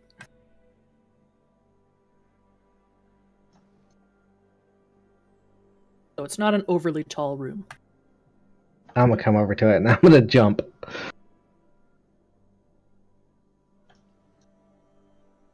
Tox, jumping into the center of the room, also begins to float.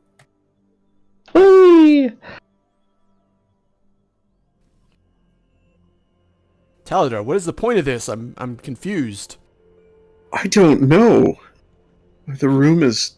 I'm assuming the room is just plain. Like there's nothing fancy about it. No runic symbols. No. Make an investigation check. Ah.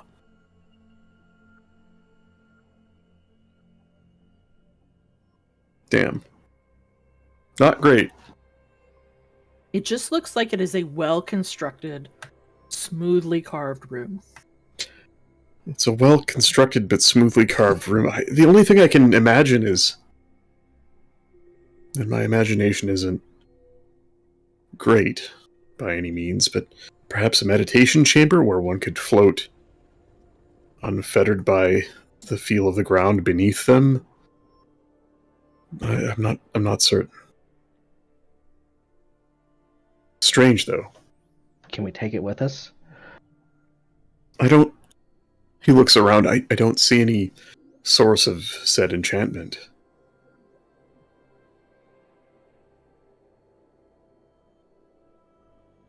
Moss or Tox, have you seen anything like this? Do you have any ideas?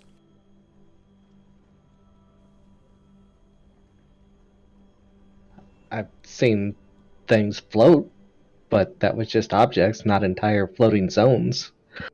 Rocks Um, belong on the ground. I've never seen anything like this. I have this image in my head of all of us dipshits walking into the middle of the room and jumping up in the air and just getting stuck floating in the air, and that's the end of the story. We're all stuck and we basically just starved to death, stuck floating in the air. that's a possibility.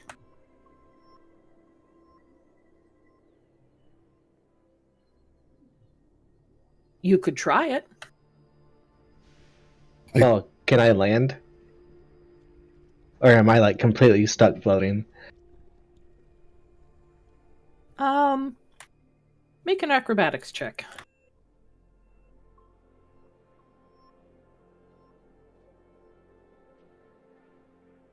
With a 21, you begin to move in the air, you twist, and you roll in place. But without gravity or something to push on, you can't move. Oh no! Hey guys, I'm stuck. Taladar is gonna fucking back away. Moss is gonna just give Tox, the other end of staff and try to pull him down.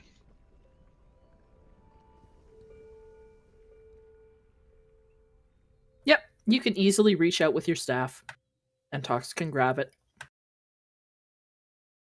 You pull it out, and once it gets about 10 feet from this rock in the center, he drops to the floor. Oh, that's fun.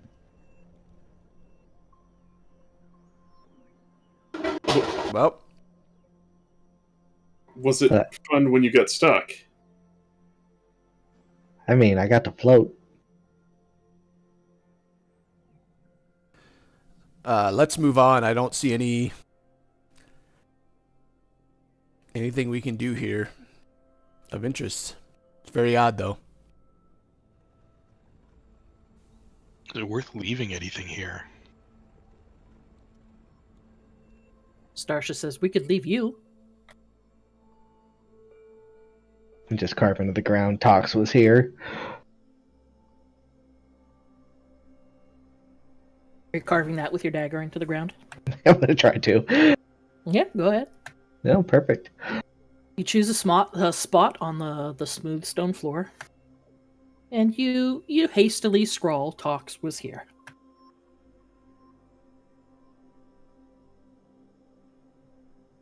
Moss Seems is like normal just stone. pondering Starsha's statement. Do you really think it would be helpful for me to stay here? I can.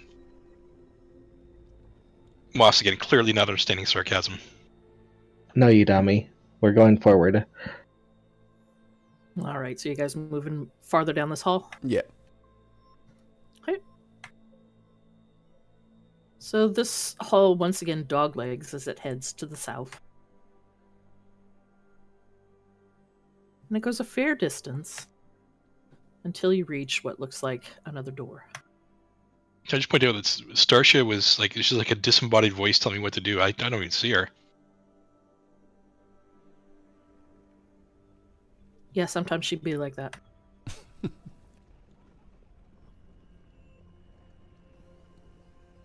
Alright. Taladar, do you want to do your thing with your spectral hand? Your ghost hand? How long does Mage Hand last? It's a cantrip. No, it's not. What's a It is cantrip? cantrip.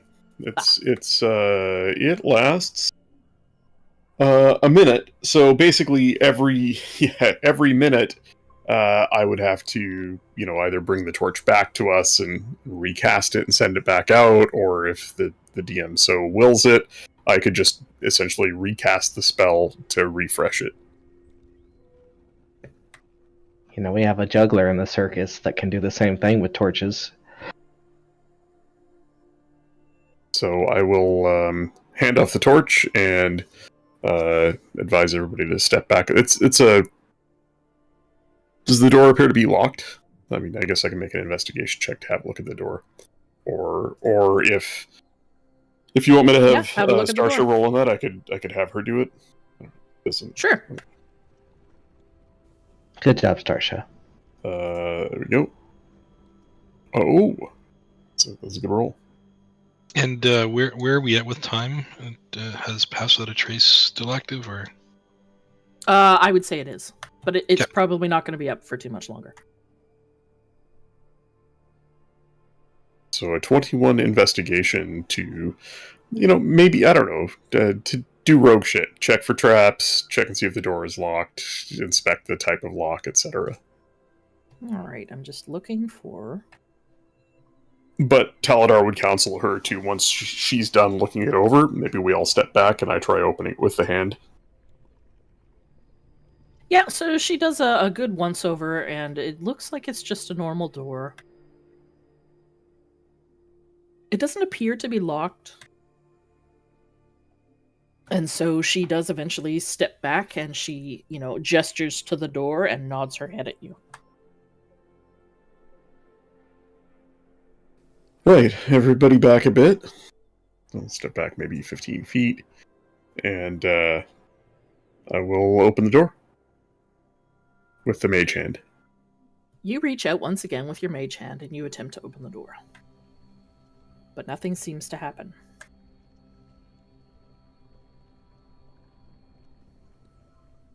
Your mage hand pushes against it, and the door just does not seem to budge.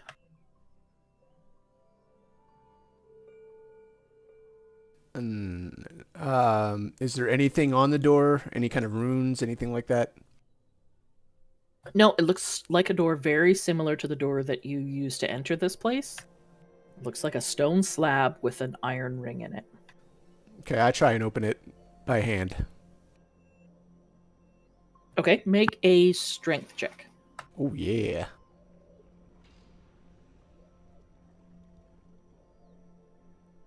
Oh no.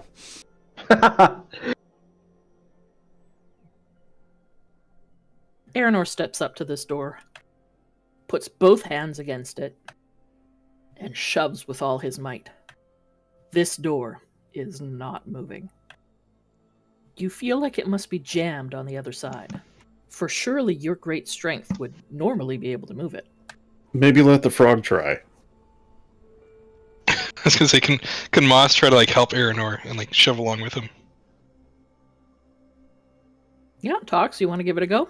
Sure. Give me a strength check. Hey, that's athletics. Oh, whoops.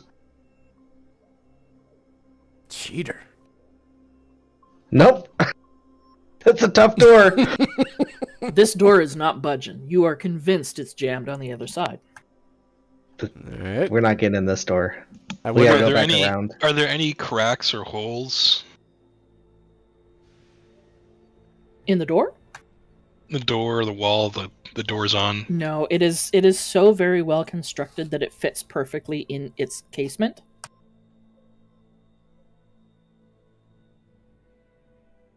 There are no cracks, no holes, no gaps.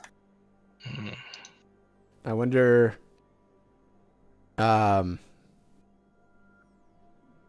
wonder if it meets up with the other hallway. Would we be able to guess if it meets up with the other hallway at all? Give me an intelligence check. Shit.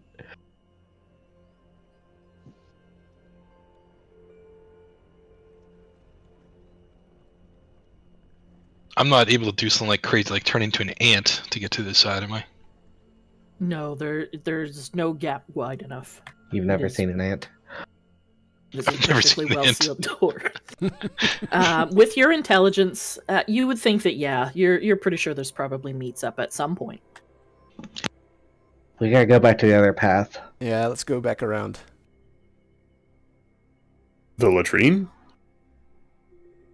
Yeah, you gotta go down to the long hall. toilet. Give a friendly nod to the rats as we go by. How's dinner? They just squeak at you. So you guys find yourself back in the original hallway that extends on into the darkness. It does look like as you approach... Oh, no. Let's just back up a little bit here. Oh dear. You guys get to the cross section. I like how everybody backs up when she says that. You get to the cross section, you decide that you're going to continue on down the Eastern Hall. Who is leading the group? Aranor. Everyone now says, not me. Aranor. Torchy the Right, torch Aaron. hand? I mean, wherever Aranor goes, I'm going to send the hand with the torch out in front of him. Yep. So Aranor steps into the hall. Before he gets any further, or anyone can manage to follow him, couple of things are going to happen. Oh Uh-oh. no.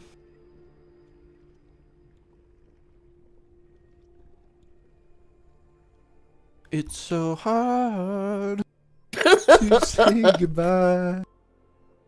Copyright strike. Mm, It was out of tune enough. He'll be okay. that's true. As you step into this hallway, a loud clanging sound and what sounds like a chain running over stone can be heard. Mm, that's not good. What was that? Deebs, I need you to make a dexterity save. Oh no. Mm. Yes. That is a fail. You should check your numbers again. Sometimes a 3 is a success. Not in this instance. You look around, looking for the source of this sound, and too late, you look up to see a metal cage descend around you. Deep's in a cage.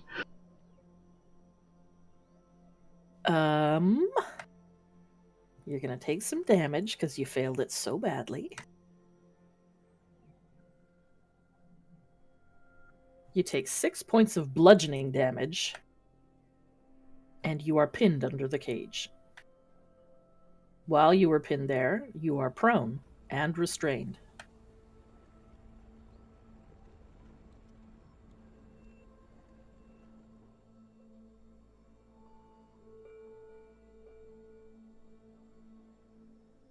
Uh, 6 points, okay. Ah! You okay, Deebs? Or Aranor?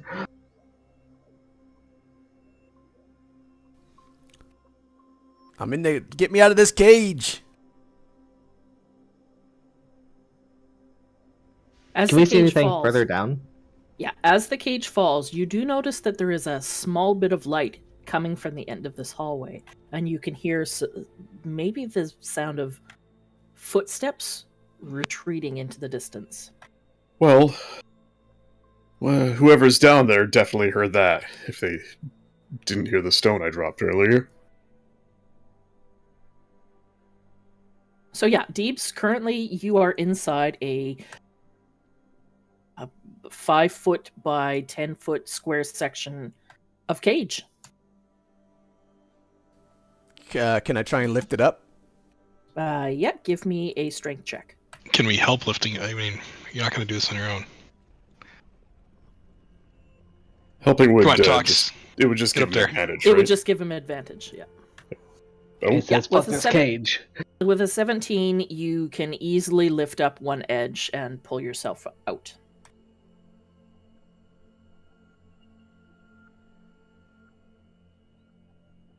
So now you are free, and you can see that there is a tiny bit of light coming from the end of this hallway.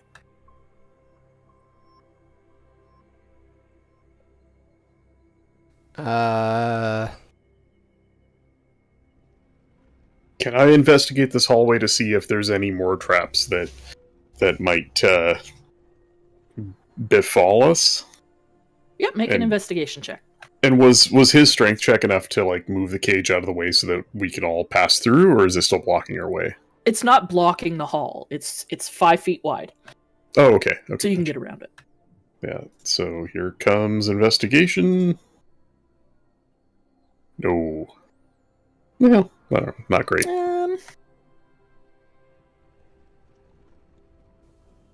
Yeah, looking around this hallway, as you look up, you notice that the ceiling is quite high here. And it looks like where this cage was, where it dropped, there is now, it's about 25 feet up to the ceiling. And it looks like strange stone panels. They sway a little bit as they continue above your heads, heading down the hall. But where the one cage was, you can see straight up to the ceiling now. So there's So more. of them, basically, it's then. like there's cages or traps all along the path. It's what it looks like, yes. Was there? Are they all staggered? Does it? Are they all along kind of a line or staggered or? They're kind of in a line. Some of them are a little bit staggered. What were we gonna say, Rin? When I set it off, did I step into like a pressure plate or something? No, it doesn't look like it. They're looking at the floor. Taladar did a good enough check that it looks like just these cages are just suspended from above, and that the bases of the cages are sort of hidden in a way that it looks almost like a solid ceiling above you. But now that one has fallen, it is very obvious that there are cages up there. So someone dropped it on him then. Based on the sounds that you heard of the chains falling and then the footsteps afterwards, you think that somebody dropped that cage on you. Okay. Well, Taladar is going to draw his sword dramatically, point it down the hallway, and intimidatingly shout, "There's no escape! We're coming for you! These cages and your other paltry traps won't stop us." And he's going to make an intimidation check, because he's so good at those. Thank you. Thank you. I'll be here all week. You just did your laughing coming from the hall. You hear nothing. Moss. Can I just throw my rock down the hallway? Yeah. I don't know if it'll light up any for us, but So the cage looks like it was dropped from above. Like, where was? Do we know where the release mechanism was? You don't see anything. All you can see is a vague light at the end of the hall. So, Tox, if you want to toss your rock, give me a strength check.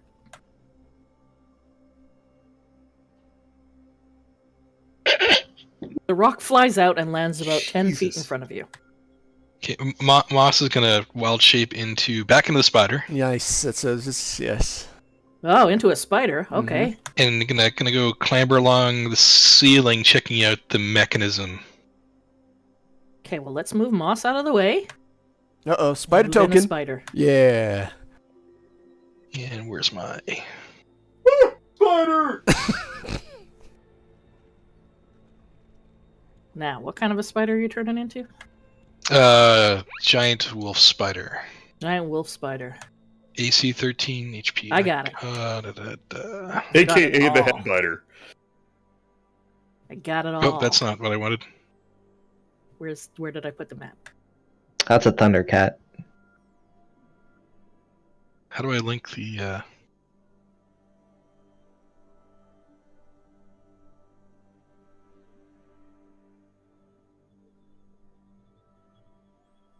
Also have dark vision, 60 feet now.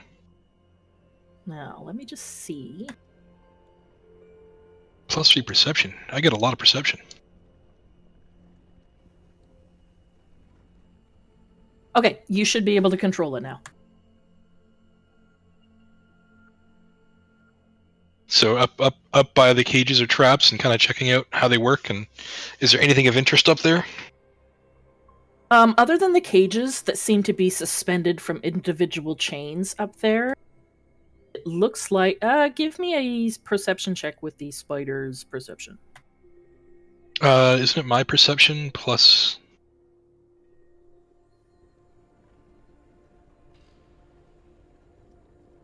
It's still my perception, isn't it? No, it's the spiders. I think it's the spiders. You're a spider now, Bri.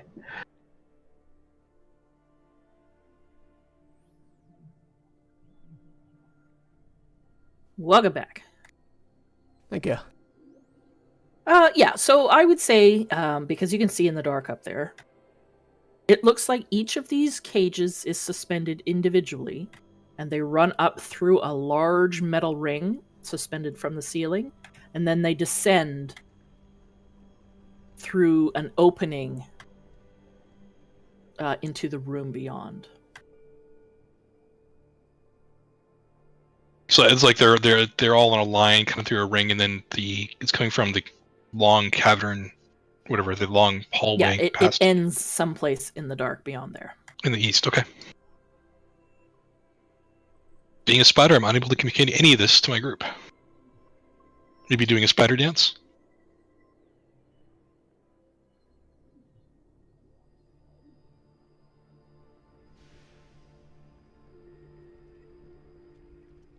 So you guys see Moss shrink down into the form of a giant spider and then clamber up the walls, up into the ceiling, and out of sight. Well, that's a cute one. He's doing the get away from me dance.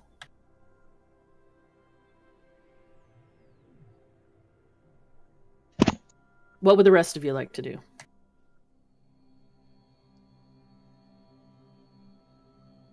So it seems like someone just dropped it, and this is as far as we can see, even with the mage hand taking the torch. If the mage hand takes the torch and pushes it out farther beyond Aranor, I will reveal some more. Yeah, definitely is without. I guess I'll go as far as next to Aranor, but I won't go. I won't step underneath any of the remaining cages, but I'll send it out 30 feet in front of me. So yeah. So there. From there, you can see that the hall ends in a door that is very slightly ajar. It looks like there is a horizontal slit in the door, and that is where the light is coming from. The hole, it goes to the ceiling above the door, I assume? Yes, there is a hole in the wall about 15 feet up that all of these chains run through. So Tox imagines that someone actually just dropped it on us and ran through that door. I am going to go up to the hole. Can I? Is this thing I can look through? Is it bigger than I am? You can climb up the door. Yeah, you can climb. No, up. I'm like gonna go across the ceiling. I'm not gonna run across the floor. I'm like trying to be a little bit evasive. No, the hole that the chains go through is you wouldn't be able to get through it. The chains take up all the space. But can I see through it? The chains are also obscuring your vision. Okay. But if you wanted to, you could drop down and wall climb onto the door to look through. There is an opening in the door. I'm gonna get very carefully, stealthily, as best as I can, take a peek through the door with my many eyes. Yep. So looking through the gap in the door, you can see that there is a lantern, hooded lantern in this room that is casting just a tiny bit of light. And it looks like you can see a figure on the ground struggling.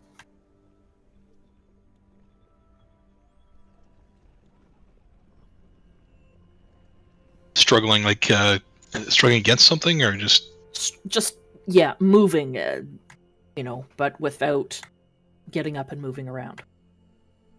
And I don't see anything else. Nope. You see some rocks. You see maybe a large rock and this figure.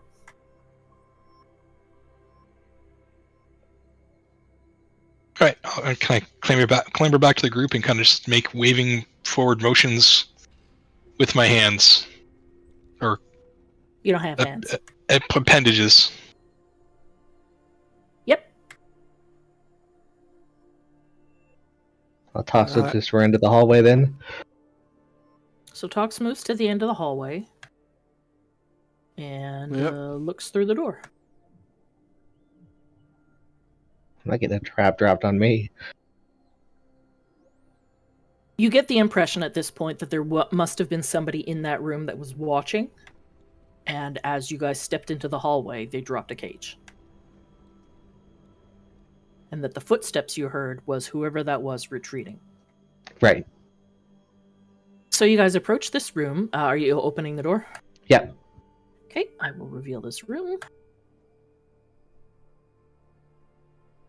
Stepping into this room, you see a large rock in the center.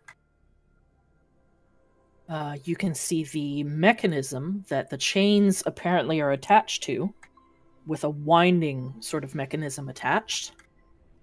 This is how the cages must have been put up and wound back into place.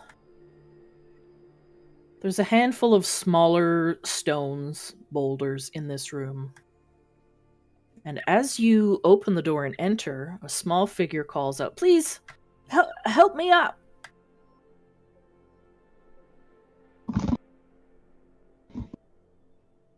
Who is it?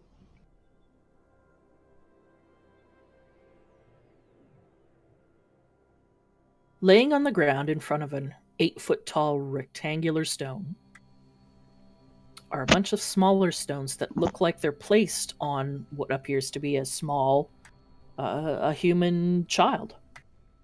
The most vile of all creatures, a child. Holding him pinned to the ground, face down. The rocks have been strategically placed atop his arms, legs, and back. He appears to be barefoot and wearing somewhat raggedy clothing. Like they basically just stuck rocks on him to keep him from running away. Mm-hmm. There's literally fucking cages in that hallway next door. They couldn't use a cage? Wow. What a bunch of savages. I am going to detect sense on them. Or He has divine no sense. Divine sense. Yeah, go ahead. Yeah. You are picking up nothing. It's, Okay. what, 60 feet? Yeah.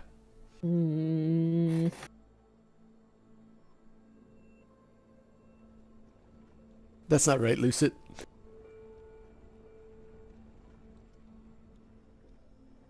Yeah, you're not picking up anything. Sorry, I had to double check. Please, help me up. Moss can get real close to the child, make sure he's okay. You know, look him eye to eye, eye to eye to eye, eye to eye. Oh boy. Oh, get it away! Kill it! Don't let it eat me! I'll start pulling the rocks off. Okay.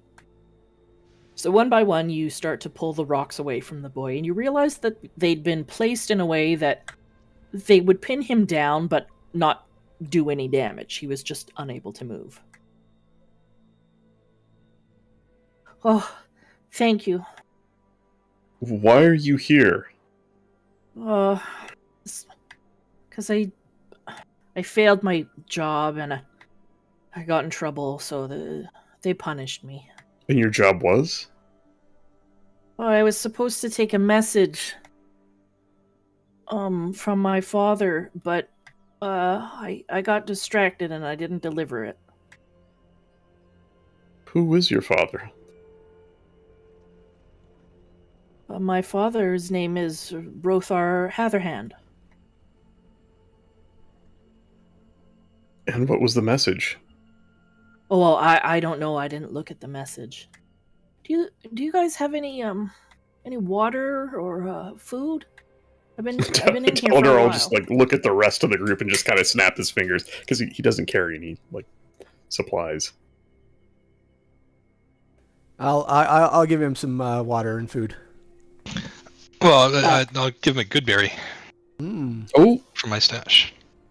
So Moss has one limb with a magnifying glass out, the other with a pen, writing in his journal with the other hand, handing a good berry with a fourth.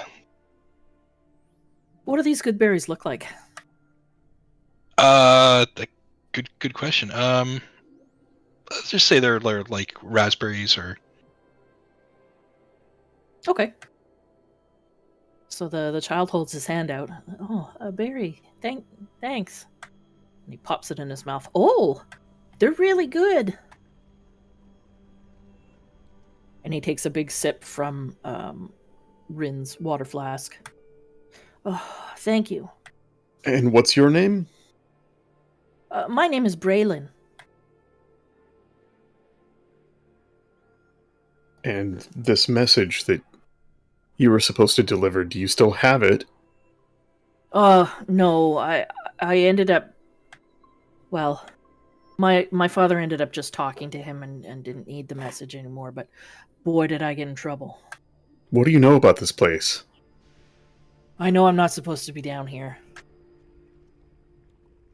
Taladar is just gonna sigh and shake his head. Dad and his friends come down here. It's where the other believers gather to, I don't know, talk to rocks and stuff. Talk to Have you seen rocks. the symbol of the triangle with the line bisecting it? Uh, No, I he'll don't open think his so. he'll open his spell book and show the child the symbol, and then he's gonna show the kid the other symbol too, the one that we saw in the necromancer's cave. What of this? Have you seen this? no, I haven't seen anything that looks like that. And how did you get down here? Oh, Grun brought me down here. Yes, but how? By what means? By what mechanism? A tunnel, a door, stairs, something? Through the hallway.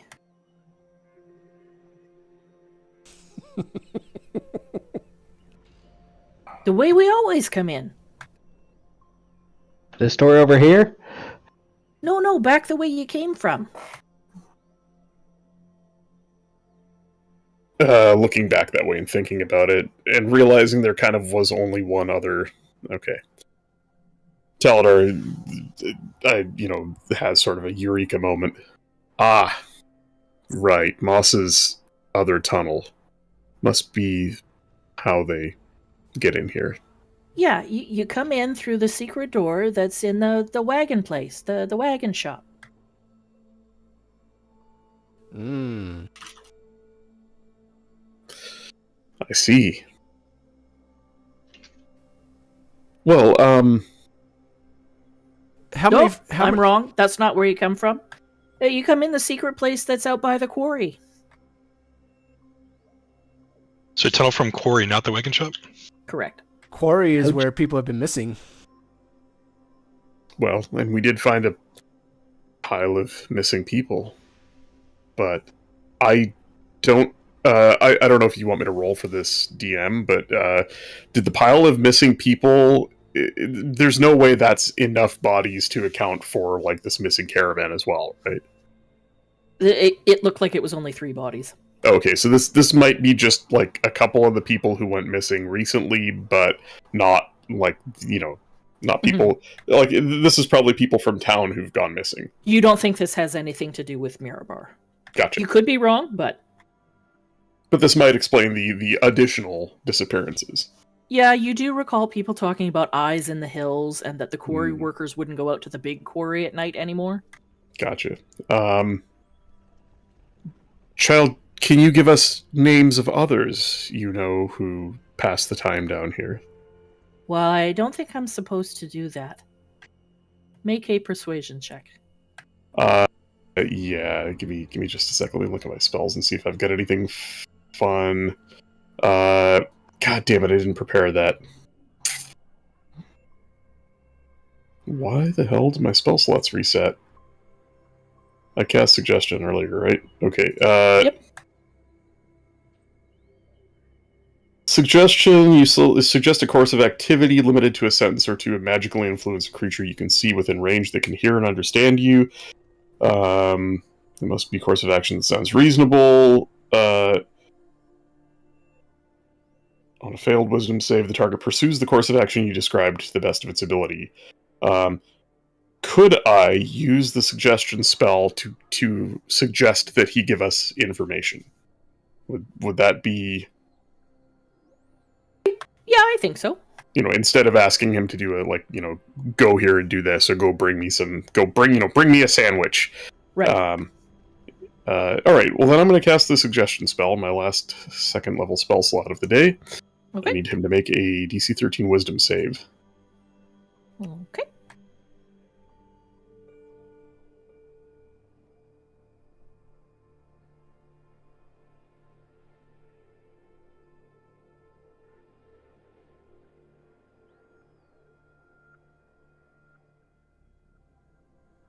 He rolled a 12.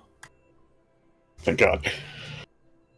Then Teledor, after let's see, suggestion is a verbal and material. Yeah, after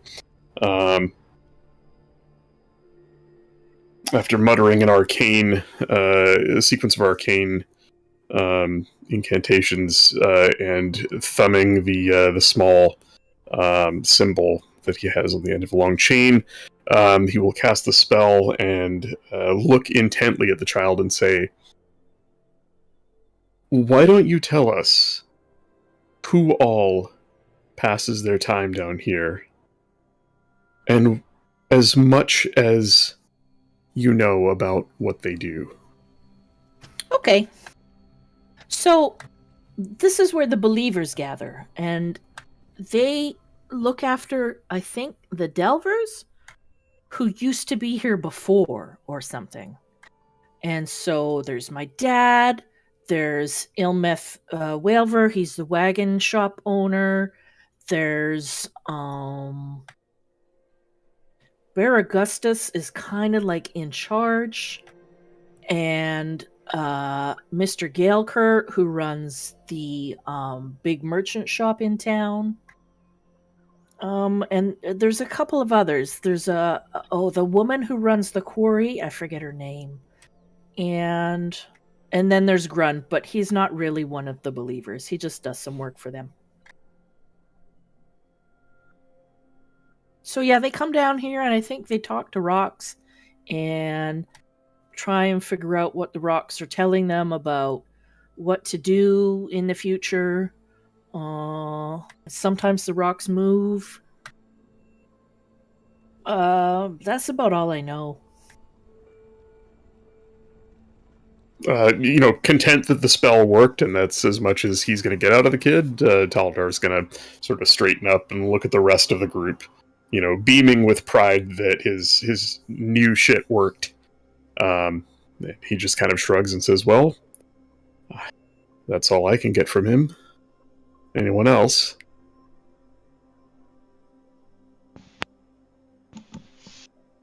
Moss is madly writing all this down in his journal. I'm probably going to be in so much trouble that you guys let me up, though. I don't think my punishment was supposed to be over yet. Was your father involved in punishing you? Well, yeah. Who was the friend your father was meeting? Or that you were Well, supposed to it's just just send the message to? Oh, I was supposed to take it to Mr. Whalver. He's the one that runs the wagon shop. Ah, okay. What's Mr. through the Wilver? door? I thought it was something ill. Ilmeth Whalver. Ilmeth. Okay, sorry. I'm not allowed to call him by his first name.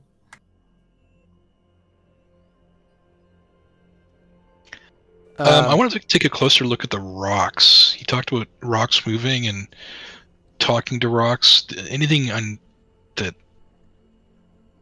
The rocks that were on top of him. Anything that stands out? The stones that were on top of him just look like mundane stones and rocks. The large stone has an inscription on it that says, in common, "Displease not the Delvers."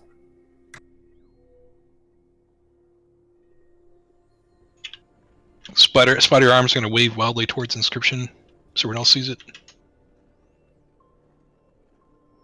Yeah, you would all notice it. It's carved quite legibly. I kind of motion everyone to come kind of talk for a second, like away from the child. Yeah, he's just gonna go and sit against one of the walls.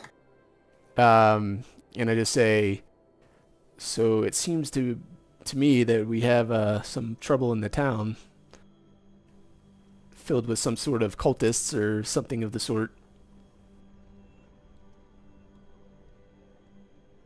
Which explains, Taladar, the individuals you saw outside the hole.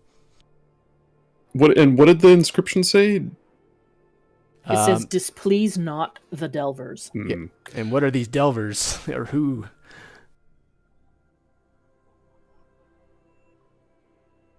Well, whoever they are, I very definitely aim to displease them. Should we put the rocks back on the kid? No, I'll just lay there. Don't put the rocks on me. I don't like them. I'll just stay down here. I'm not supposed to leave yet, I don't think. I'll probably get in trouble again.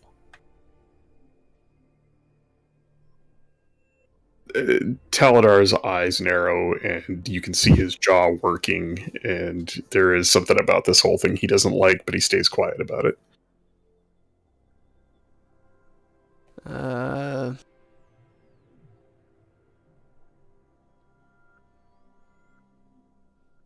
Well, Well, there's still someone here who pulled that chain. yeah, we need to. Is this door shut over here? By where I am? Yeah, it's just closed. So I asked the kid, who pulled the chain to drop the cage in the hallway?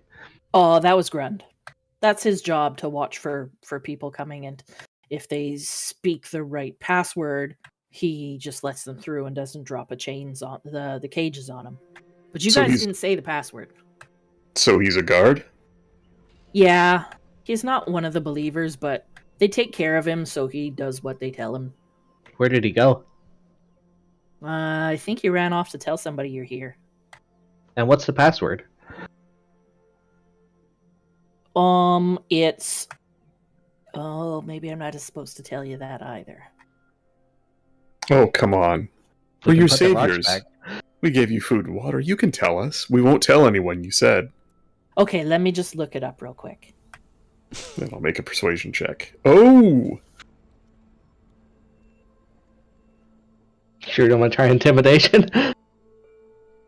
Please no, I'm bad at that. Oh, so what you're supposed to, before you head into that hallway, you're supposed to say, "A believer approaches!" And then he knows that you know you're supposed to be here, and he doesn't drop a cage on you.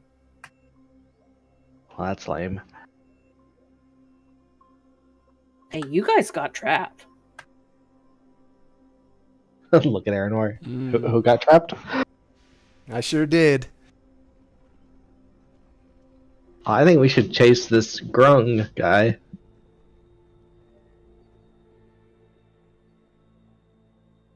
I agree.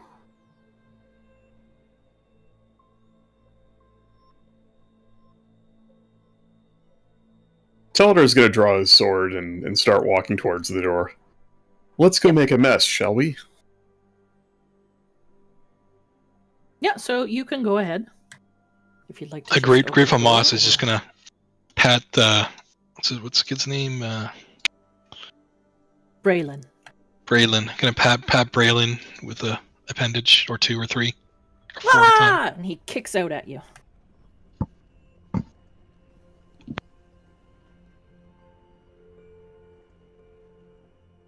So you guys make your way over to the door. It does not appear to be locked.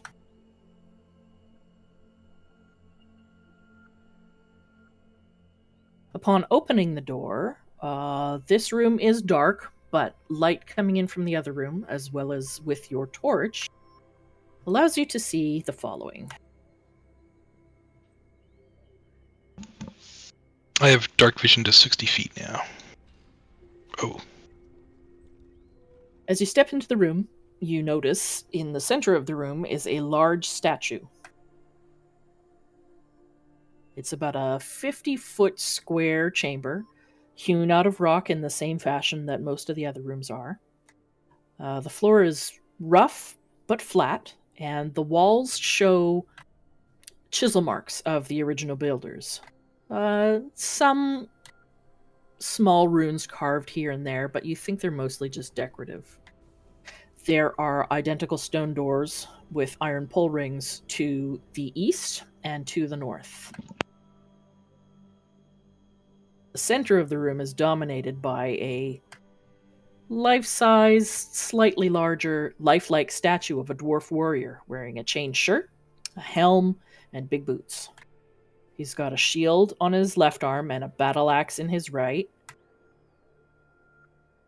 The statue has very obviously been sort of chiseled into, roughly, or broken over time. And the head, upper torso, lower torso, and a bit of the legs are damaged.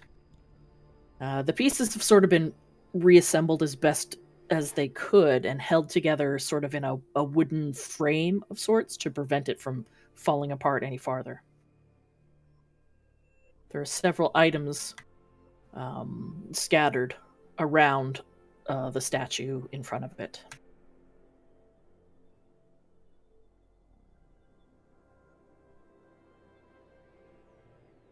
This is strange. They worship a dwarf? Yeah. Disgusting. And he Does- just kind of looks at Aranor and shakes his head. Does anyone recognize the dwarf? Can I make a investigation check to closely look over the statue? Yep. Well, Teledar will actually just start pacing around it, inspecting it, and using the mage hand to kind of hold the torch high to light the room. And investigation is not bad.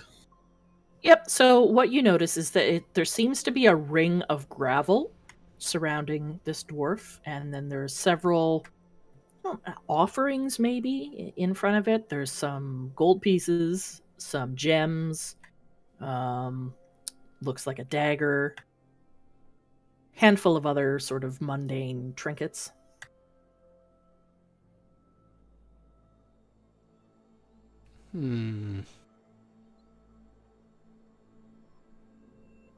Well, Starsha's already grabbed everything that looks Yeah, I was valuable. gonna say, Starship would Yeah, already she'd be rummaging right now.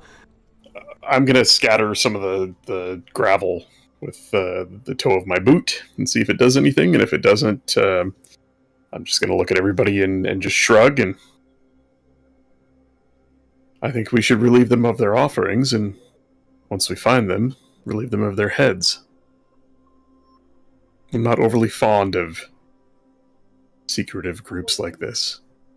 So it looks like, and with your investigation check, you think that the gravel sort of is just marking a suitably respectful distance from the statue. Oh yeah, then I'm gonna shit all over that and scatter the gravel. No, that's down the hall and to the left. Yeah, Teledar is going to show as little respect for this place as possible. He's going to scatter all the gravel. Yeah, so you scatter the gravel around. Are you doing anything with the other stuff that's left there? Or is Starsha grabbing it? I'm sure she's grabbing it. I'm going to suggest that we collect the loot. Yeah, so she will swoop in and pick up, and I will just tell you what the gold totals. Tox, get ready. Do your thing. So, there is 97 gold pieces, Ooh. 253 silver pieces, Oh. and 440 copper pieces. There are also 6 small green agates that are worth about 5 gold each, and 2 polished moonstones that are worth 50 gold each.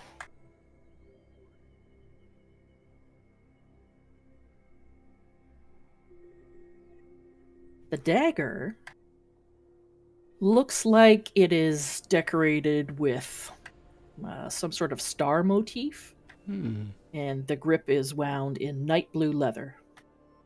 There is still some dried blood on the edge of the dagger.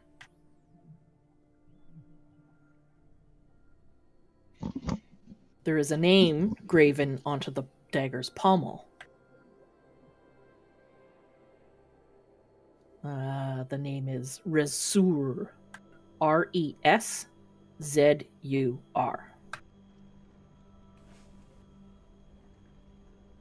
Interesting.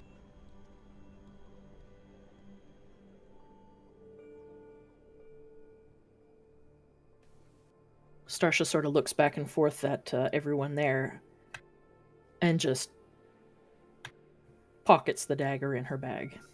As she should. I'll add it to her character sheet after.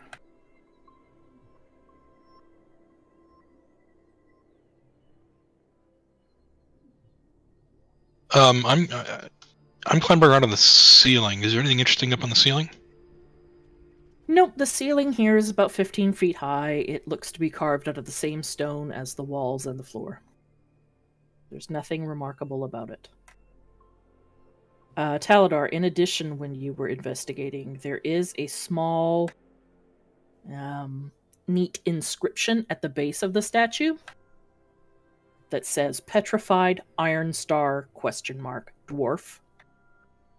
Found 1459 DR in Red Larch West Quarry in broken condition.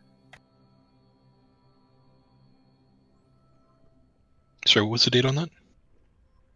1459 DR.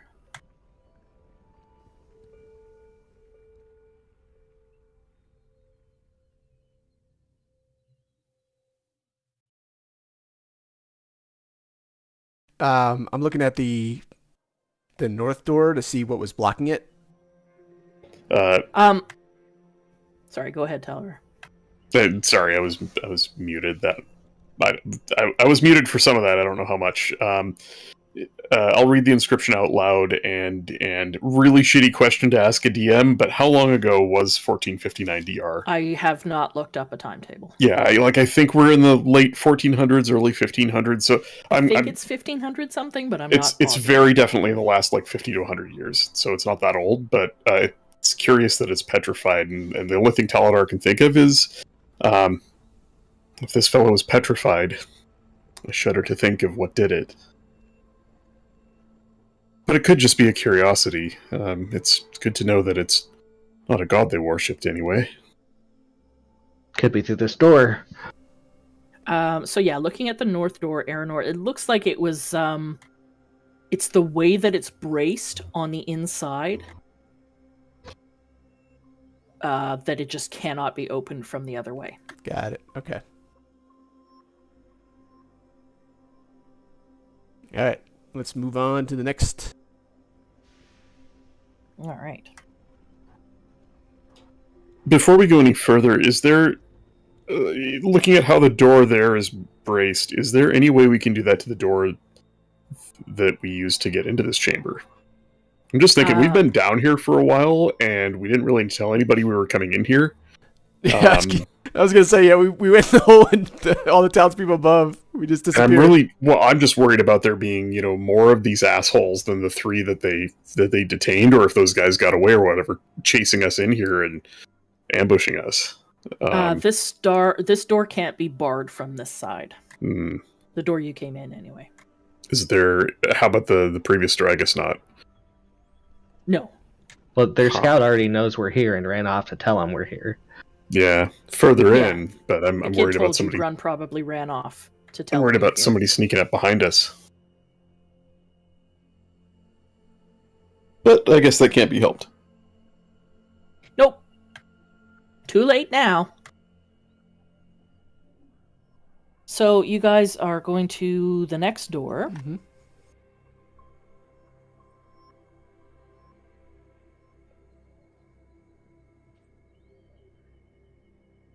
All right. This door also seals relatively well, and you don't see any light leaking from underneath it. So, as you open the door, you do indeed see light, a fair amount of it. And what's more, you see a figure.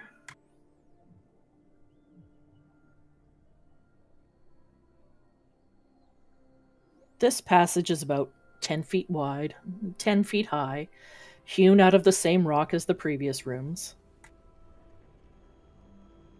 Runs about 20-ish feet, and there is a small lantern hanging from a hook in a wall right next to the door at the end of the passage. Sitting on a stool beside the lantern is a balding, bearded old male human in patched and faded work pants and a matching shirt, and he is idly whittling on a piece of wood.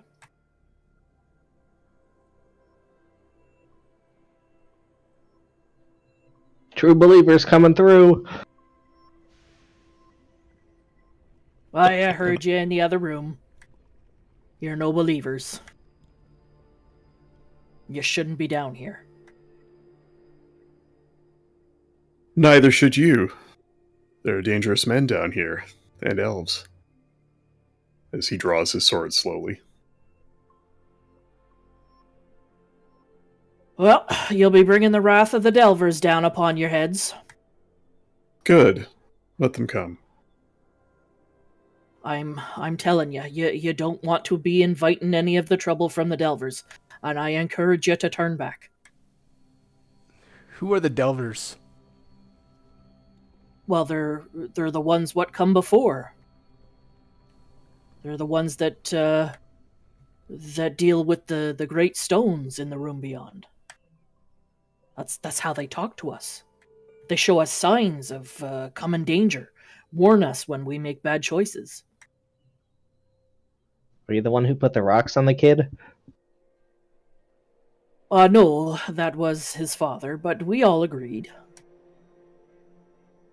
He'll be a believer himself when he's old enough. So you're Gren, I assume. No, my name is Baragustus. Oh.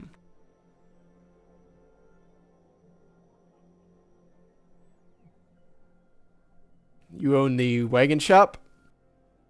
No, no, I'm a carpenter. Look, if y'all just turn back now, we can keep this between us, and we don't want any trouble. Teledor walks up to within about 5 feet of this guy, points his sword at his chest, and out of the corner of his eye looks towards Aranor. If I stepped forward until this sword touched the wall behind this man, would you stop me? Oh boy. Oh boy. And Teledor turns and looks at the guy again, and that's... I'm hoping that can be an intimidation check. Yep. It's not So he gonna be very good. throws his hands in the air, and he's like, "Look, I don't want any trouble, God and I'm damn not it. going to fight you. If you're that determined to get into the room beyond, it's on your own heads. But I'm sure Larock will have something to say about it, and well, that's on you." So many names. Leave him be, Teledar. Let's move on. Shouldn't we at least, I don't know, tie him up? Or something? He could run for help. He could, I don't know. We don't know what other traps are in this place. He could spring a trap on us. I really don't like to leave loose ends untied.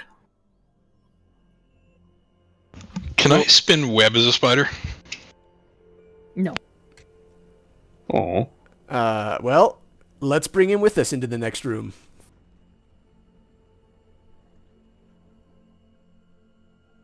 interesting. Do you have an... I'm going to try and intimidate him. No, we shouldn't be going in there. It's not time to look at the rocks. The stones aren't ready yet. Oh my god. Oh, good. No, we shouldn't go. I'm not going in there. I'm just gonna pull the door open. Yep, you can pull the door open. What you see... Oh boy. If the stones are getting ready, we should get in there before they are ready. Yeah. What you see... Let me see. This room is dimly lit. I won't reveal all of it.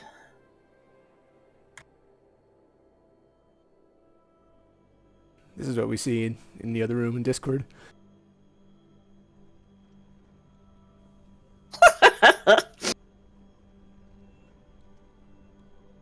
So stepping into this room, it looks like there is a lantern that's been placed on the ground. And it is quite a large chamber. The ceilings here are about 25 feet tall, carved out of the rock in the same fashion as the rest. The lit lantern rests on the floor, right near the center of the room. There's an odd array of stone monoliths. Some stand perfectly upright.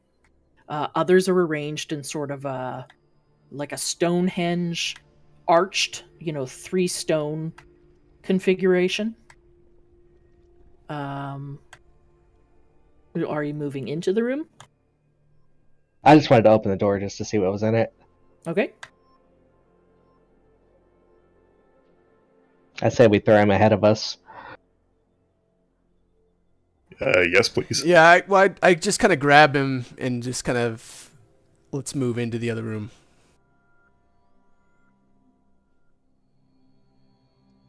So pushing him ahead of you. Mm-hmm. Whoops, I grabbed Aranor. You push him forward into the room. He's like, it's not time yet. Oh, we can't disturb the Delvers.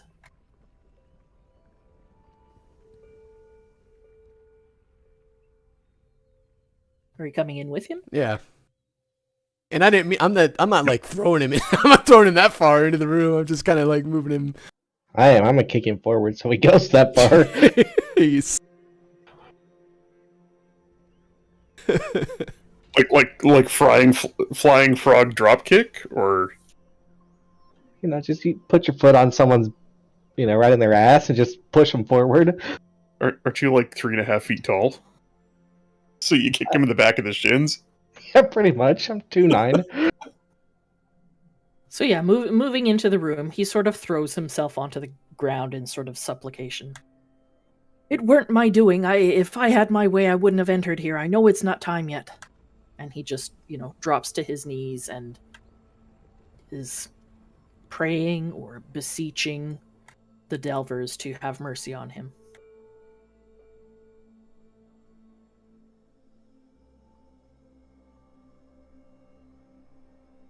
What you do see now that you're in the room, we'll open it a little more.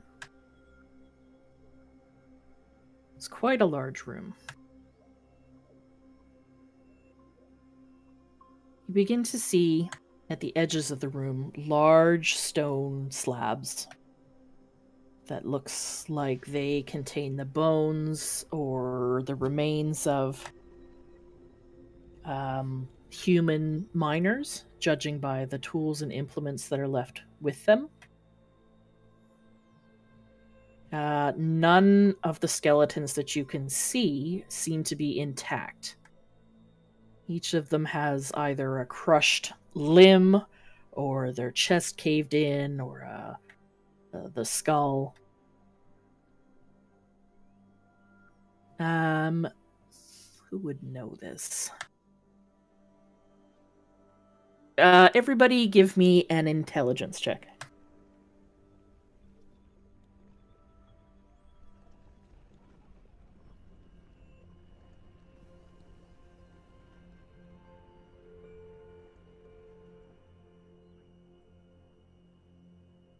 So Tox has no idea, or he doesn't care.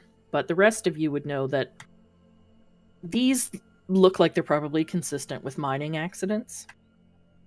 These type of injuries. And as you move closer to inspect them, Baragustus calls out, "Please, don't disturb the Delvers."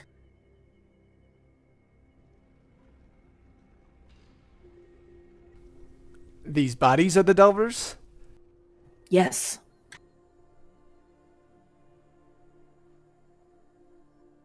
And they're just lying on stone slabs? Yeah, it's like they've been put to rest on these stone slabs. You know what? Out loud, he's gonna look back at the rest of the party. But I really want to.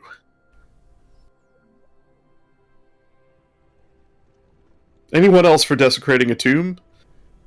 I mean, the day is early. So it's just these two that we can see? No, as you move into the room, you can see more of them. Oh, okay. Oh, wow. Jeez. Yeah. And can we tell what kind of they're humanoid, but what kind of humanoid they are? I mean, it's hard to tell because they're very, very old, but you think they're probably just human.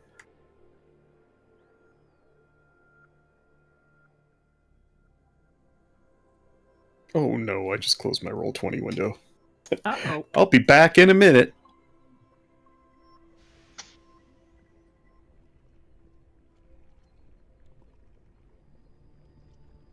And those are just like slabs of stone. They're not like coffins or anything.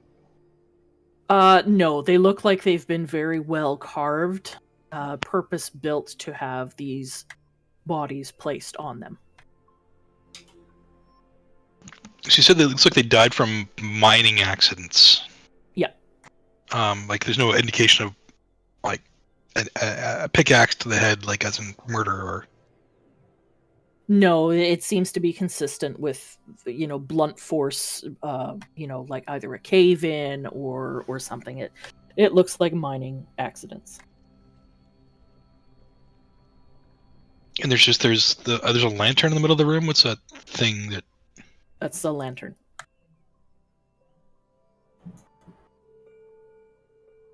Right here in the center? Yeah, That's it's. the lantern. The stones are kind of arranged in a circle, which interests Moss. It's going to take a closer look at the stones. Taladar's looking for men to kill. Is there anything Stalking around around us? quickly. Pardon me? What's the ceiling look like? The ceiling just looks like carved stone. It's about 20 feet high. So no cages or anything. No.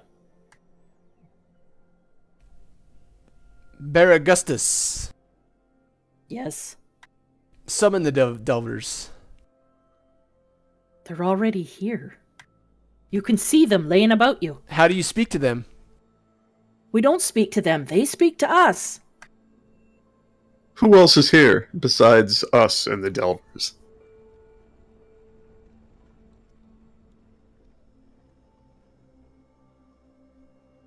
Taladar keeps pacing around the room, getting more and more impatient, beginning to swing his sword around him. I came here to kill men. I only see one so far that deserves my blade. Who else is here?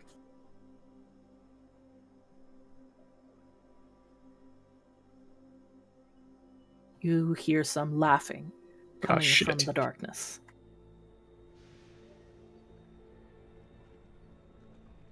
Foolish humans. Easily to manipulate. Easy to direct them.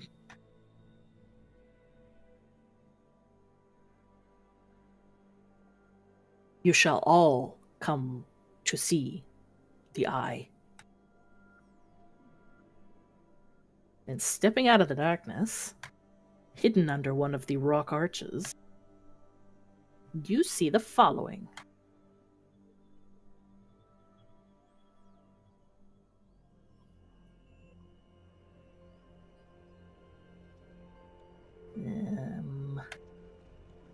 There we go. Uh-oh. Oh dear.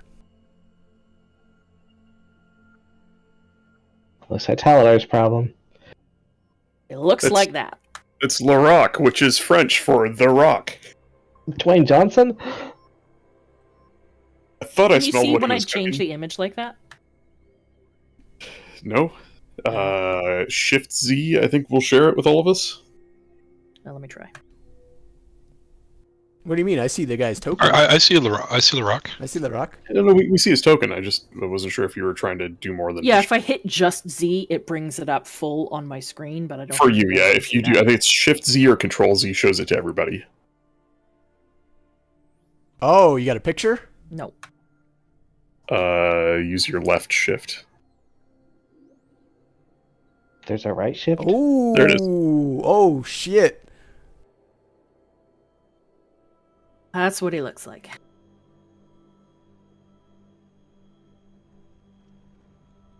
How are we doing on Yes. time? Is it Deep's bedtime yet, or do we have more Well, time? that's what I'm thinking. Before we go any farther into combat, we can end it there and pick up at the start of combat because you guys are going to need to roll initiative. I mean, I can stay until the combat's complete. Yeah, but you don't know how long combat will take. Hmm. Is it gonna take longer than an hour? No. No, it's fine. Damn! Do you need to go and check with Mrs. Deebs first? No. Yes, no. Wow. No. Hey, I don't know. Maybe they have plans to watch a movie. No. We just finished watching Poker Face. Oh. It was a good show, actually. It's the origins of Lady Gaga? Mm-hmm. The fuck? Is that how Yeah. you got to stay up and play with us longer? All right. Okay, so I need everybody to roll for initiative. Don't forget to bring up the tracker first. Oh, bring up the tracker. Hang on. Yeah. It's up. Oh. Don't forget to click your dude your before you dude. roll. I can roll Starsha's for her, but it won't actually. Yeah, that's fine. I can adjust hers.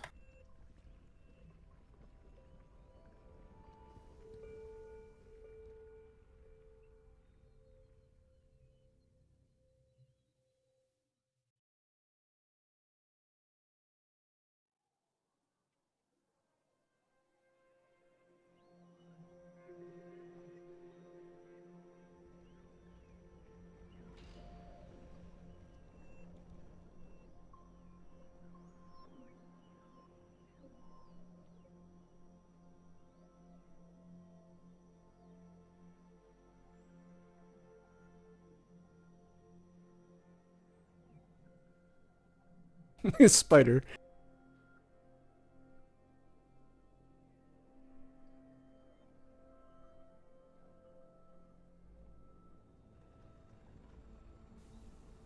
All right, let's get some music changed. Let's get his shit rolled.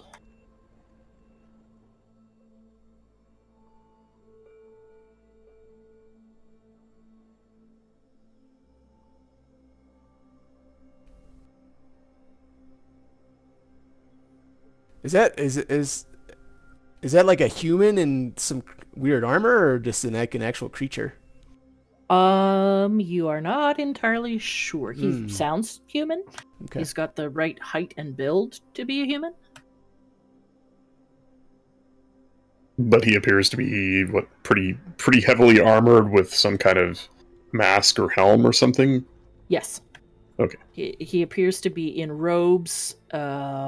He's got what looks like a stone mantle and headpiece that covers the majority of his face. And he has a large, wicked-looking stone-tipped glaive. Do I have everybody on here?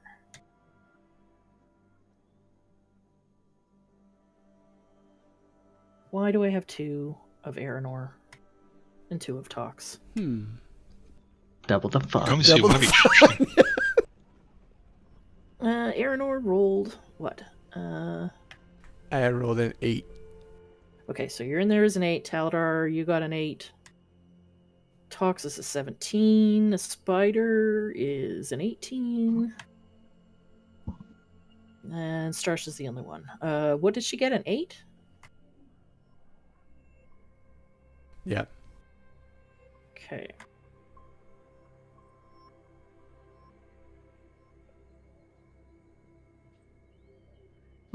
Do we actually need her for the combat? She'll be involved in combat. Poker can run her. Okay.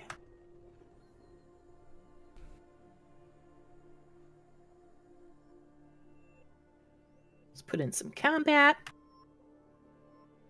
And sort the turn order. Don't you tell me what to do. Numbers are hard. I can't figure it out. Nice. There it is. Look at those 8s.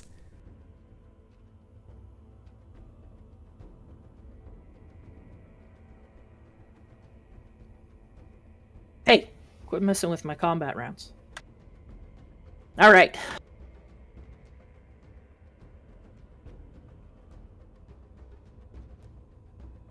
So it looks like got everyone in the initiative. All right. Moss, in your spider form, you are up first. Why don't I see Alright. Moss in the? Oh, it's because he's a spider. I get it. Spider Moss is going to clamber right towards him. And Okay. since my movement is actually 40 now, I can get behind him. Okay.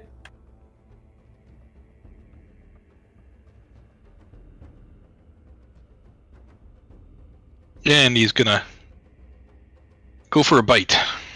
Okay, go ahead.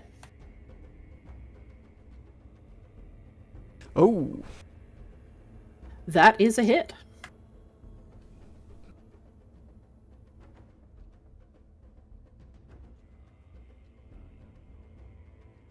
And then I also have to do DC 11 poison damage. I guess get it on the bite. Whatever. He needs DC 11 Constitution saving throw or take 2d6 poison damage. Okay. I guess I just do this because you'll take half as much on a. He rolled Fail. an 18. So he takes half that, I guess. So 4 points of bite and 4 points of poison. Yes. All right.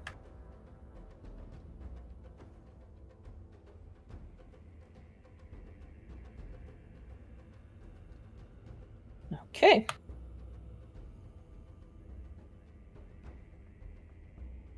That's your movement and your attack. Do you have a bonus action? I don't think you do as a spider.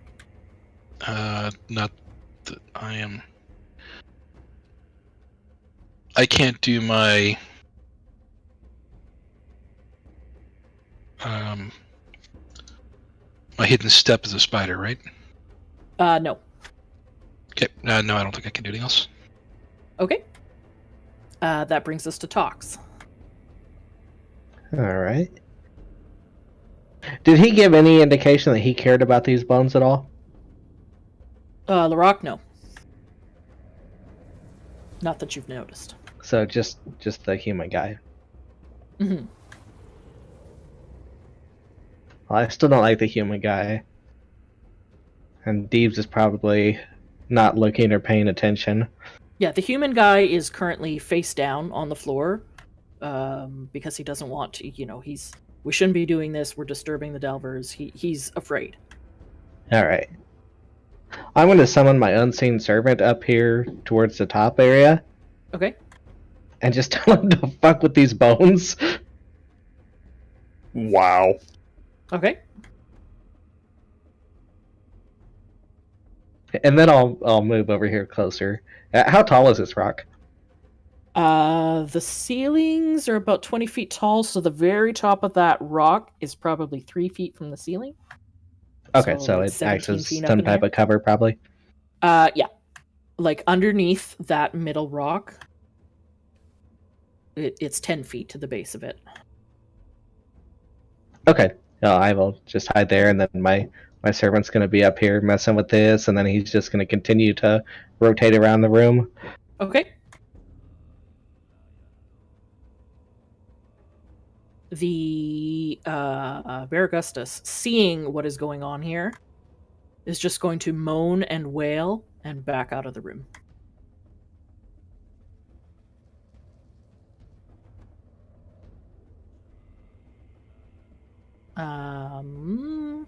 Talks. That's your turn. That's everything you wanted to do? Mhm. Okay, that brings us to Starsha. Whoops. God damn it. Yeah, I think she would, probably use her bonus action to dash to help close the distance. So dash and move and then attack. Okay. If that makes sense. Yep. I can't move her piece. Dash, move, though. and attack. You're getting right up beside her? Okay. Yeah, perfect. And do attack with let's see, what does she do? She attacks with a short sword, and then she used her bonus action, so it'd just be a straight up attack with a short sword. Okay. Does a 10 hit? It does not. Bah. Clangs off the stone armor. And I think that's it for her. Okay. Taladar.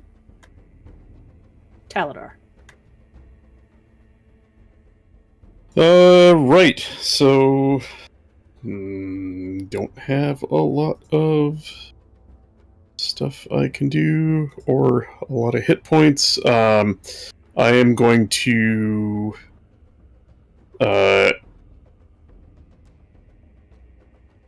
Where'd you go? There you are. I need Larak to make a Wisdom saving throw, DC 13.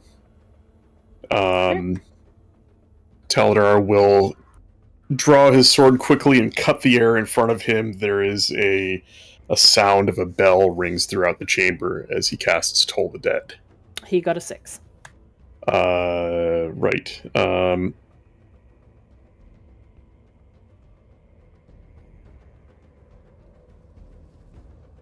He takes 1 point of necrotic damage. God damn it.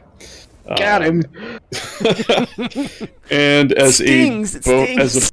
as a bonus action, I'll finish the slicing action by whipping the sword about, and it starts swinging in a rhythmic dance about me as I activate Blade Song, gaining 3 AC, increasing my walking speed by 10 feet, and I will close the distance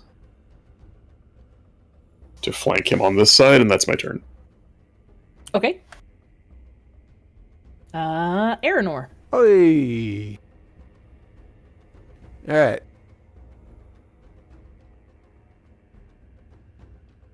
Aranor is going to move.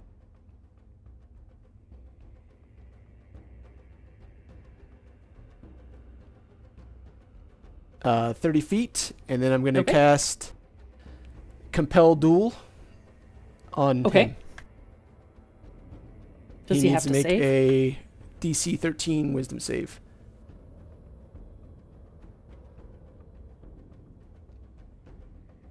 He got a 19. That's one body down.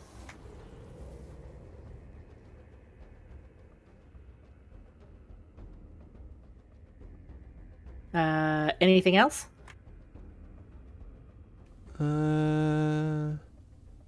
Nope, that's it. All right. That brings us to Larak's turn.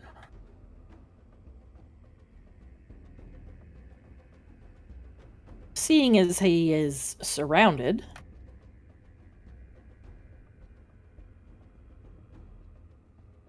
he is going to cast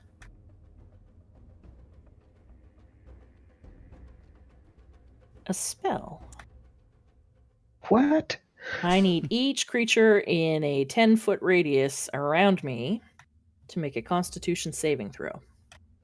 So, Aranor and Tox, you don't need to roll it. The rest of you do. Oh dear.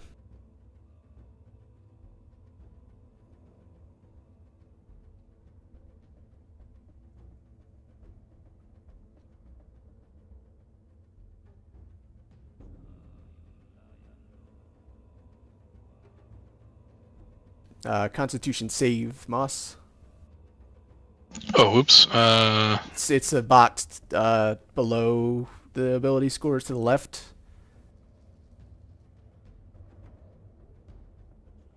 Well, he's on his giant spider form, so Yeah, you got to roll for the spider. Well, okay, I actually do get a +2 because it's highest of spider or mine, so I have 11. Okay, and then Starsha got a 19, you got an 11, Taladar got a 16. Okay, let me see. Sorry, and where's Constitution save? I don't see it. your saving throws are right underneath your strength and your dex. Top left.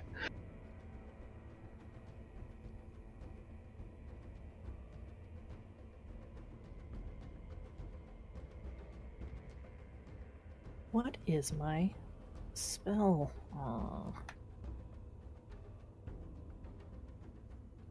Actually, I'm not rolling it. I just wanted to see if I found the right one. Yep. Yep. Okay, so Taladar and Moss, you have both failed, unfortunately. So you're going to Damn. take some damage. I failed with a 16? Yes. Holy shit. Uh,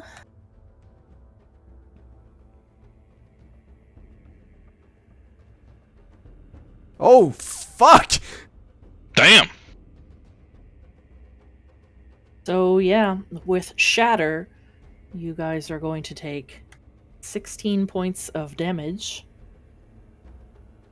So I am knocked out of spider form and take 5 extra, I think. 11, yes, Well, yeah, so 5 extra.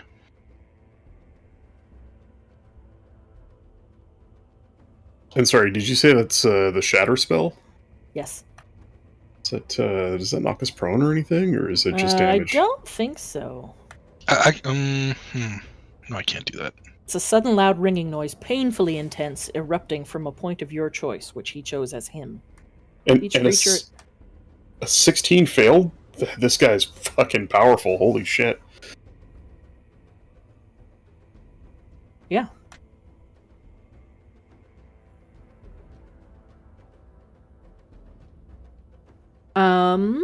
So yeah, 16 points. If you succeed, you succeed and you're fine. No, you're not prone. Okay. Oh, Starsha takes half. So 8. She takes 8 points of damage. And then...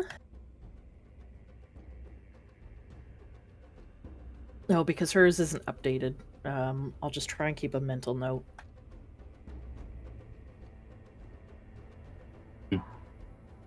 Yeah, I mean, at any time you can ask me and I'll just tell you what she's got for hit points. I am tracking it on her character sheet. Oh, okay, good. As long as you're tracking it, that's fine. She took 8, right? Yep. Yep.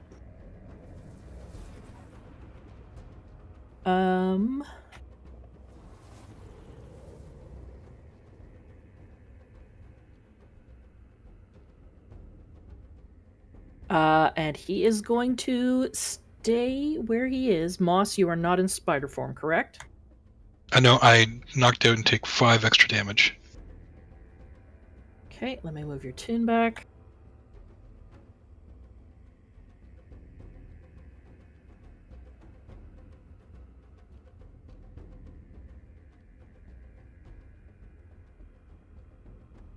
There you go. All right. That brings us to the top of the round. Have I lost somebody? No, the spider, right? You just lost his picture, but we Yeah. know it's Bry. Yeah, I'll put him back in there.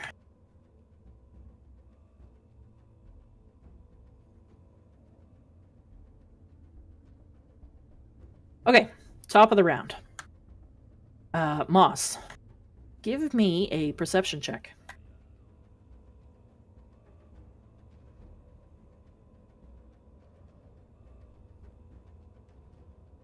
With a natural 20, you can hear what sounds like booted feet coming down the hall.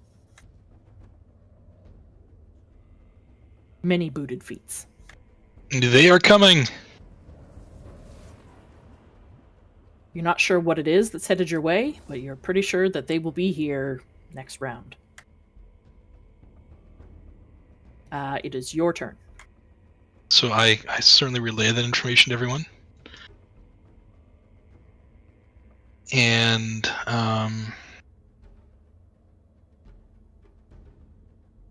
so Starsha took half, Talbot took full, I took partial. I am going to cast Healing Spirit.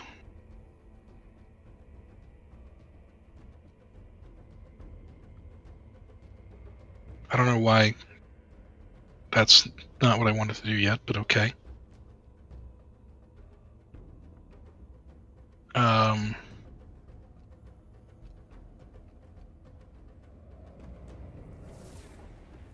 Well, what is it supposed to do? Okay, link it on.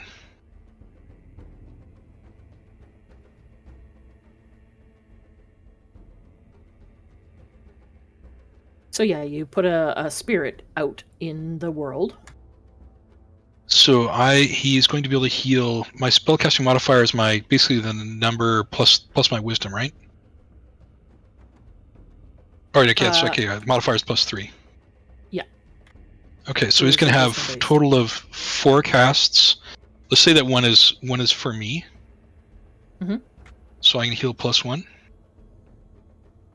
Do I heal it now actually, or does that? Where are you putting it? I was going to put it beside me and then move it. I think you have to actually put it on you if you want to benefit from its healing. It's 5 foot, so it's 5 foot. So I could put it beside us, and that would heal it, right? No, it's 1 square, basically. You have to be Whenever inside of it. moves into the spirit's space for the first time on a turn, or starts its turn there, But it's a 5 foot cube. which is 1 but square. you have to move. But you'd have to move into that square where you have cast it to gain the benefits of a heal. Okay. Okay. So You have to basically, it's just stand on. it. Okay, so I couldn't put it. Why can't I ping it? You could drop it straight on top of you. You'd get a D6 plus. You'd get a heal right now, and then you could bonus action move it to one of us, and at the start of our turn, we would also get a heal from it. Right, but why can't I ping? Or you could put it next to you, and you could step into it and back out, and then I could step into it and back out. Just hold the mouse click down. So I you couldn't got put it. it there and heal both Taladar and Starsha. No. Okay, so let's say I put it on me and I healed 1 health because there is Yep. no bonus for spell proficiency on this that I can see. Looks like Correct. it's just 1d6. Yeah. So I heal Yep. 1. And now you can move it to either Starsha Square or Taladar Square. I will move it to Taladar's square. Okay. Thank you. How do you want to keep track of this? I will put a something there. I will put.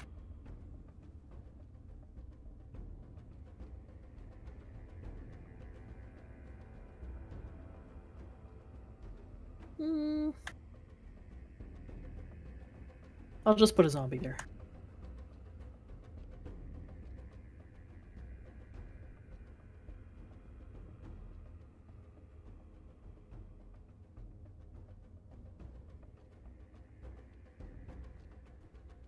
The zombie is the spirit.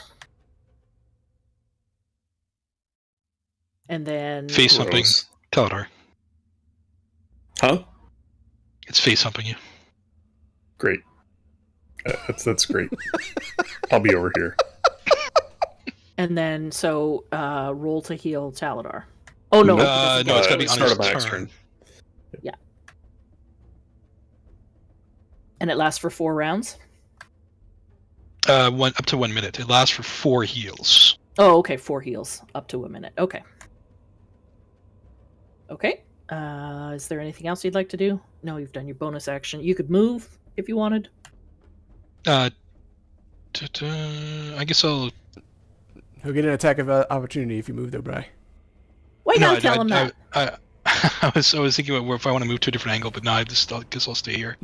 Sorry. I'm I'm trying to kill well you aware guys of and it. Stuff. I was not going to move away anyways. All right, it's Tox's turn. Here we go. Here comes Tox. How did you know? So you can look at the order. True.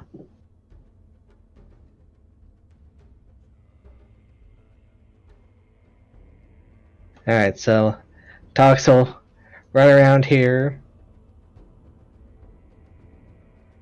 And I can then move from across from me. Okay. do what? No, I'm not gonna move from across from you. And then I'm going to grapple the guy. Okay, roll your grapple. What is it? Strength check. And it's I contested. thought it was athletics. I think you're right. Athletics, and he will contest it with his strength.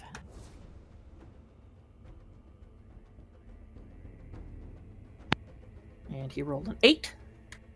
Alright, that's good.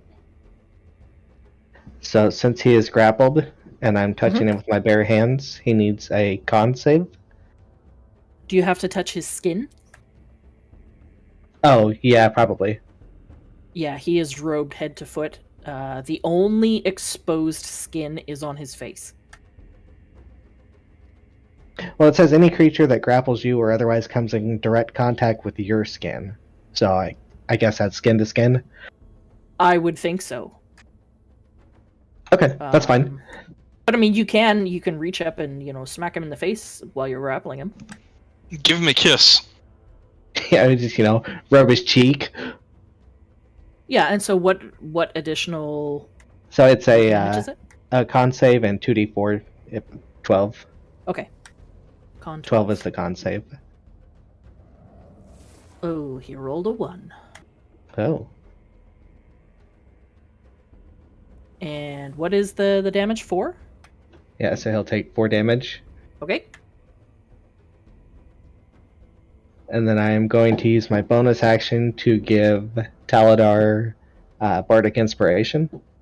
All right. And they just laugh and say, "Look at those bones!" I'll give you sunglasses for bardic inspiration. And that'll be my turn. Okay. Aranor, as you begin your turn, you can now hear the sound of booted footsteps. Sounds like they're running down the hall, approaching you.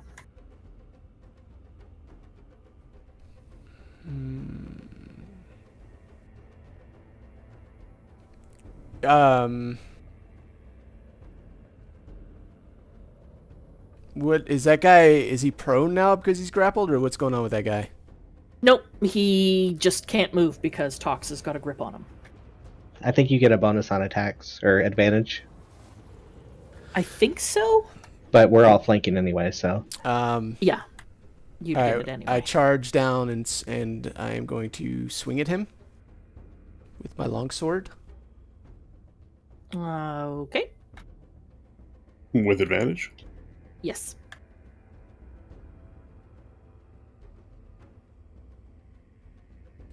Wow.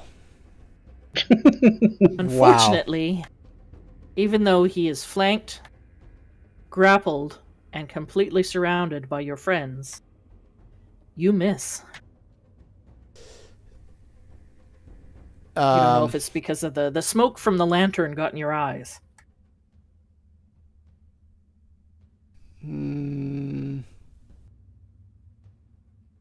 Poor Deeps doesn't know what to do. He's just flabbergasted. What do you mean I missed?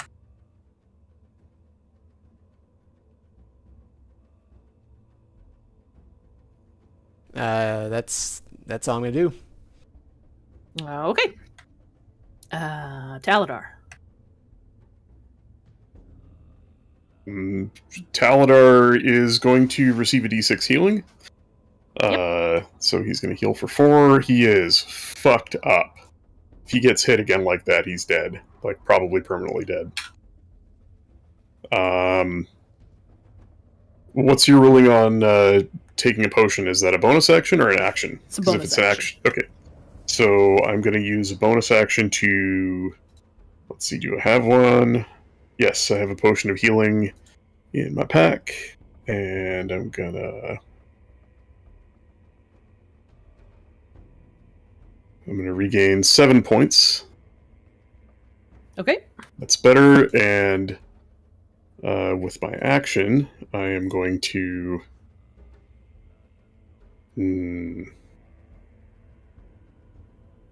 I guess I'm going to try and cut a bitch. Let's see, that's with advantage. Mm-hmm. Double 23s, 10 points of piercing damage.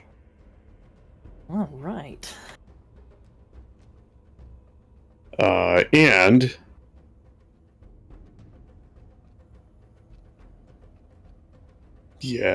I'm going to move away. You can't. No, you can. Sorry. Yeah, I can. He can feel free to swing at me. My AC's 18. He is going to take a swing at you.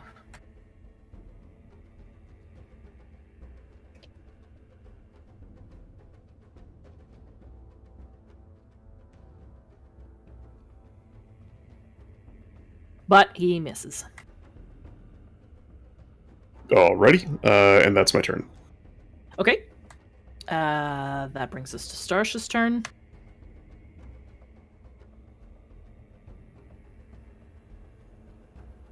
She's probably just going to do a stabby because there's nothing to loot yet. I think so. She's not too badly injured, but I imagine that she's probably a little spooked by this guy casting that shatter spell. Let's see. She no longer has advantage because I moved the fuck out of the way, unfortunately. But she gets a short sword and a dagger attack this turn. She still has advantage because he's grappled. Oh, yes, that's right. Oh, there we go. Let me put a grapple on him.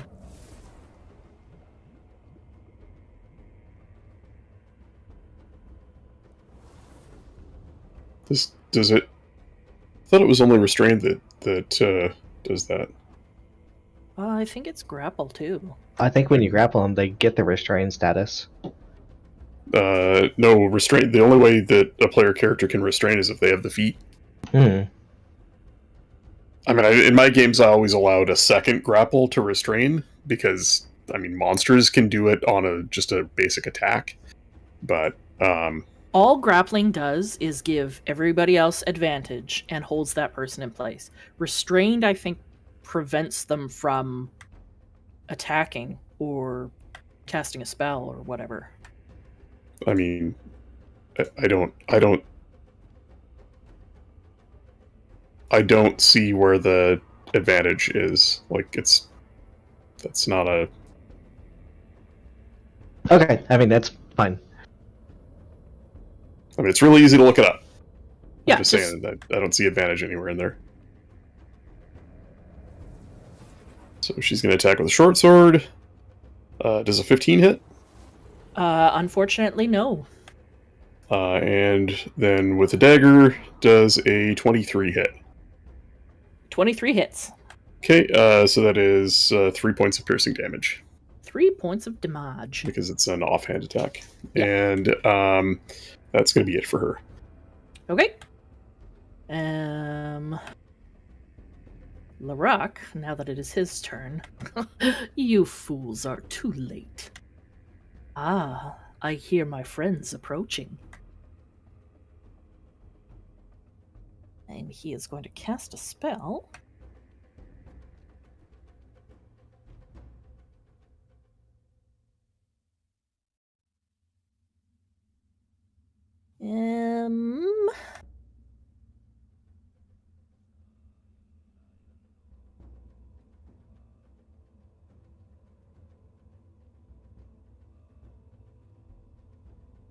I need everyone to roll a dexterity saving throw. Everyone but Taladar. Rip. Tox, you Rip. fail. Rin, you fail.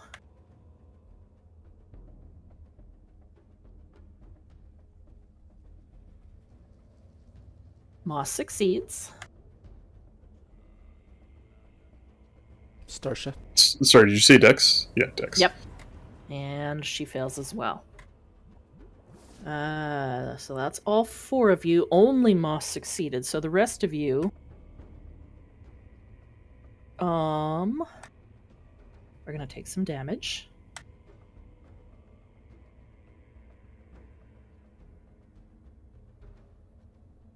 Oops.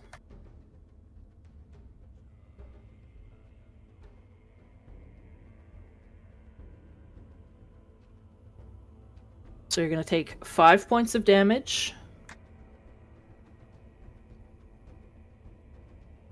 And you are all knocked prone except for Moss. Moss, you just take the damage.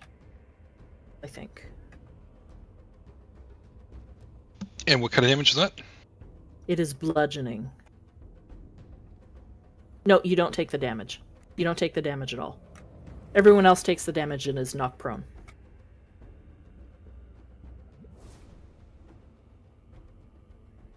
Moss, you are fine. He is then going to...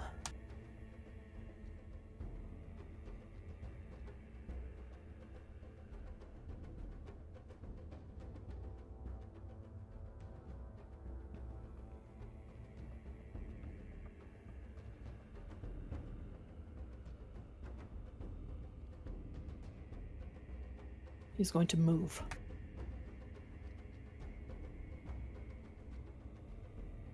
I am knocked prone, but do I lose the grapple?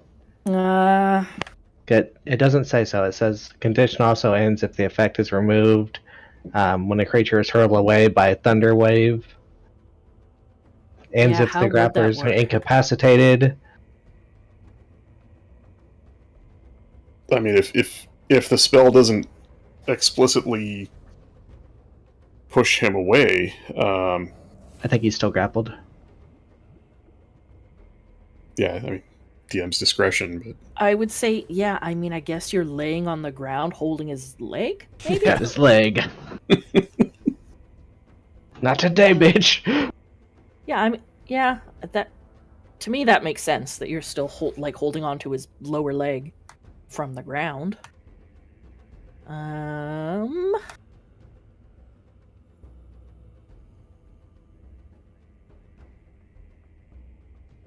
Yeah, he's gonna bonus action.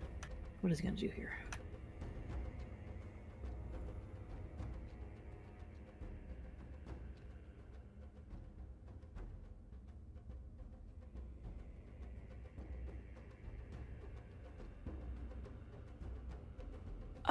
Knowing that he can hear the others arriving,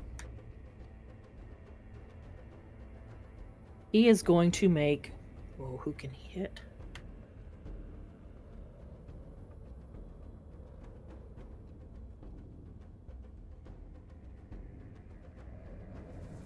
He's going to make 2 melee attacks with his multi-attack.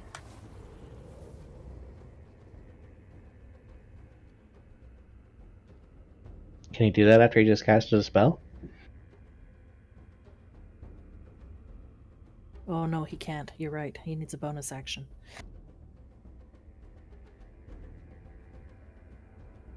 he needs an action. Yeah.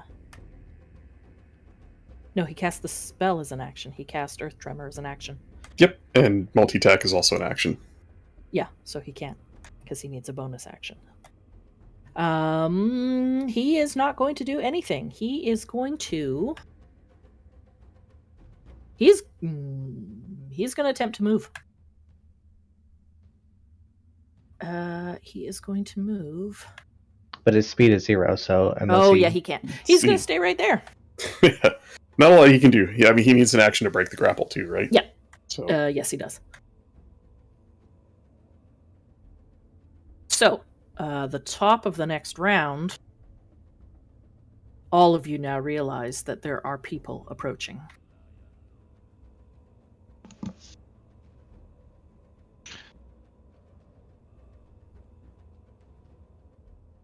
Unfortunately, when Grund ran off to tell Larock that there was people approaching, Larock sent a message.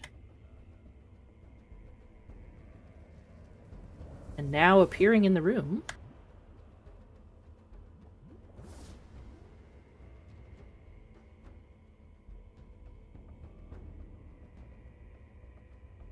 are several cultists?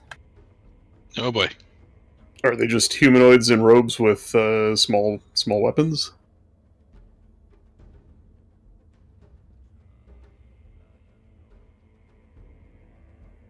Yeah, just give me a second.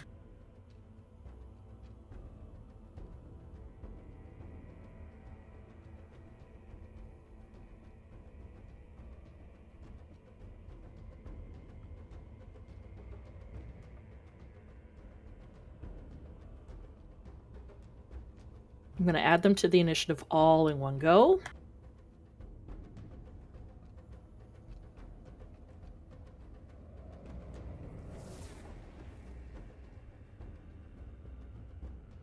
So appearing in the room are several, looks like humanoid. You can't tell if they're human or not. They're all dressed very similarly in what looks like leather armors of various states, with a black symbol on their chest that appears to be a triangle with a small stick in the middle.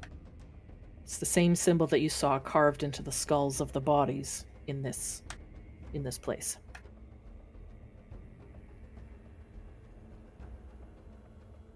And as they approach, the one in the lead says, "We are the bringers of woe, and we have come to reward your curiosity." I will add them to initiative.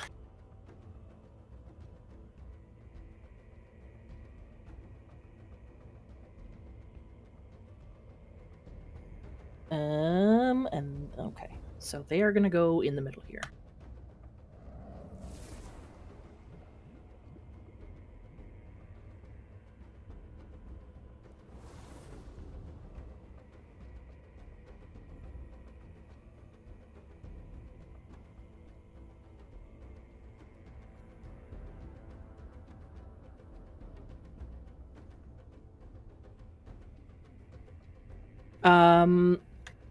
Moss, it is your turn. I'm just trying to get these guys all added.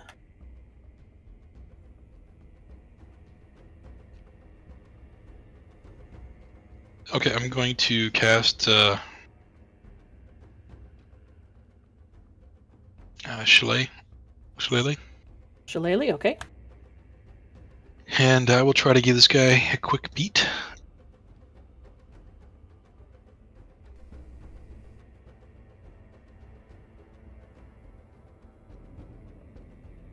Okay, go ahead. And I'm doing it at advantage, right? Yes, he's grappled. And you are flanking.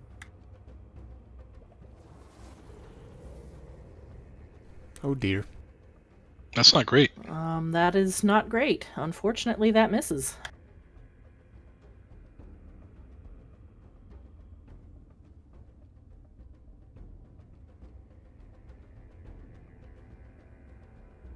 Bonus action, anything? My bonus action was casting Shillelagh. Oh, right. You could move. You could step into the zombie for some heals. That's true. Could step into the zombie for some heals. Yeah, you're not leaving his melee, so he wouldn't get an attack of opportunity. And Starsha does big damage if she gets advantage on an attack. So I'll do that, and that will give me 1d6. Yep, so you can roll your d6. 1. So you get one heal again. You have no luck. I get luck on all the rolls that don't really need the luck. Yeah. All right.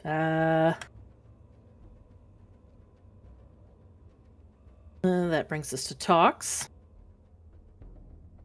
All right. So I think I'm probably gonna go ahead and drop the grapple and swing my short sword. Do I have an advantage flanking at all? Not from where you are. Are you Okay. going to do it from the ground, or are you standing up? You No, could I'm move just saying behind up to the side where I just was, right? Yeah, you could. You're not Okay. leaving his melee. You could move if you want. Sure, I'll move over here. Okay.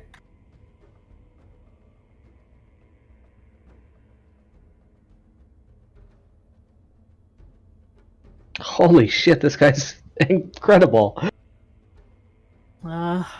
Yeah, it just keeps plinking off his stone armor. Then I'll try with the dagger. Okay. And No. all right, that'll be my turn. Unfortunately, no. All right. Guys, now I'm it not is- feeling good about this. So this is the plethora of bandits' turns.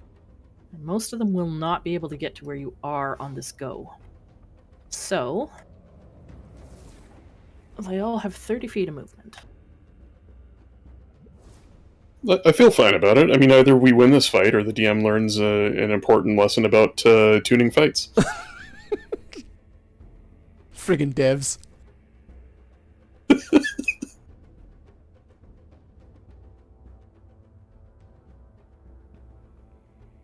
And we blame Starship for not showing up. Yeah. Yeah, we could do that. Son of a bitch. Daughter of a bitch. She's probably getting a performance check right now. I really wish I had Fireball. Okay, Not yet. Two of them will make ranged attacks. First one is going to fire at Tox. Fucker.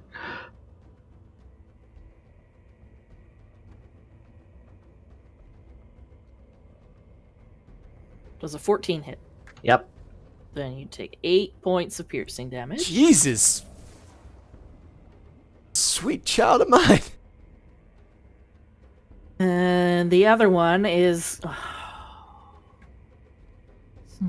do I shoot at the squishy? Well, I can't kill him. The second one will attack Taladar. AC 18.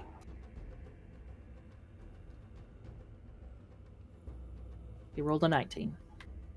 Jesus Christ. That's 3 points of piercing. The fuck? Technically, they can all attack from range, but I would like you to survive this encounter. So No, brings bring it on. That brings us to Starsha's turn. I mean, Starsha doesn't have a lot of options other than to attack this guy or disengage and go and attack the other guys. So he's gonna attack this guy, given that she's got advantage. Attacking with She the can, yeah. She's the only one that can disengage without taking damage as well. Attacking with the short sword with advantage. Does a 20 hit? A 20 hits. So that's a total of 11 with the sneak attack because it was an advantage attack. Okay. And then as a bonus action, I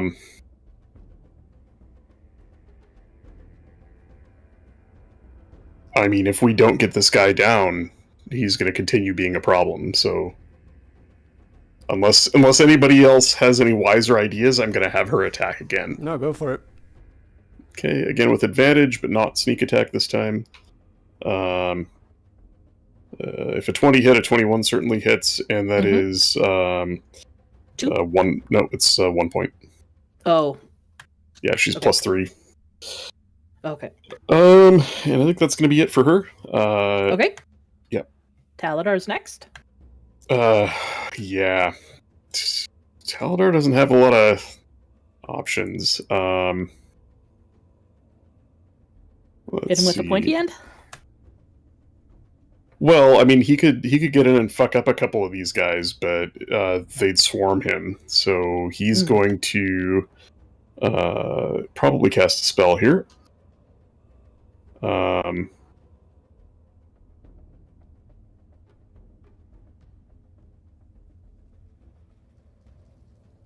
mean, all of the rocks in this room, except for the couple of tiny ones near the center, give cover. What about the tables? Can he squeeze behind one of them or no? No, they're too close to the wall. Okay, because there's no point in trying to hide behind a rock when these guys next turn can just walk up to him and hit him. So he's going to, yeah, like I wouldn't want to get closer to the. Fuck it, I guess I'll just go here. I'll go. No, I don't want to get hit by his things again. Who has the wand of magic missiles? Bri. I was just Bri thinking does. that. Rybear does. Yeah, I mean he could blow up all these guys in one shot with that wand. Is it to one? I thought it was like 3 missiles. You can cast at 7th level. It's a lot of missiles. Oh, You can expend multiple charges. So you can At use once. that thing to.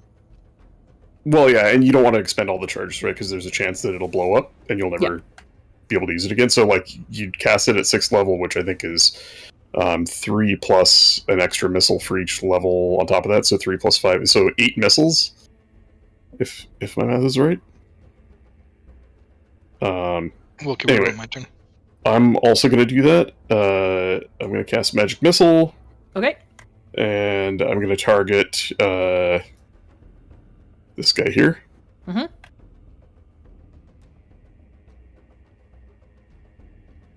And that is 3 missiles. The darts all strike simultaneously, so I guess I just roll all 3 of them. There's a 1, and there's a 2, and there's a 3. Jesus. 12 points of damage. Okay. As Taladar points his blade at the lead guy, and missiles spiral All out. 3 hit one immediately after the other, right in the center of this guy's chest, and he instantly goes down. And with his blade still pointed at the others, stopped for just a moment in his blade song, he's going to shout, "There's more where that came from. Unless you run." And that is probably going to be it for his turn. Yep. That's it for his turn. Aranor. All right. I am going to swing at Larak. Okay. Jesus fucking Christ. Ouch. You would have Sorry. advantage. Do I have Yeah, advantage? roll again. Oh. Yeah. Yep.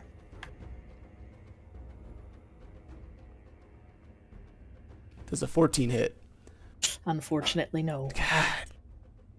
Oh, don't forget to stand up, too. Yeah, yeah.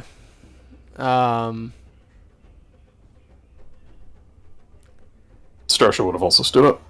For my bonus action, I'm going to cast Shield of Faith on Taladar. Okay. And then I'm done. Damn, he's a tank. Jesus, 20 AC. Maybe I should rush these guys.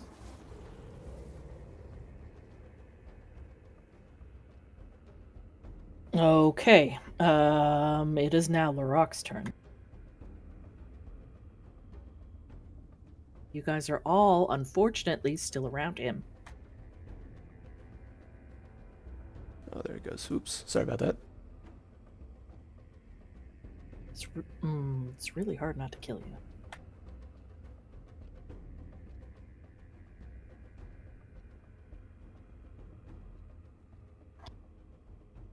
What did you guys take from the last, the whatever spell he cast last that knocked you prone? 5. 5. Okay, sorry, I just forgot to take it off of Starsha's hit points. What is she at right now? She is at half, exactly. Okay. 13.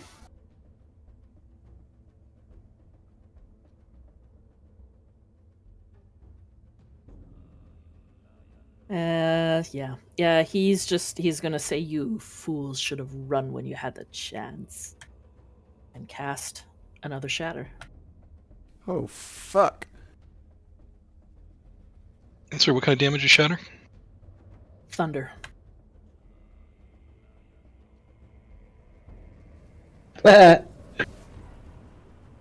Make a con saving throw, everybody but Taladar.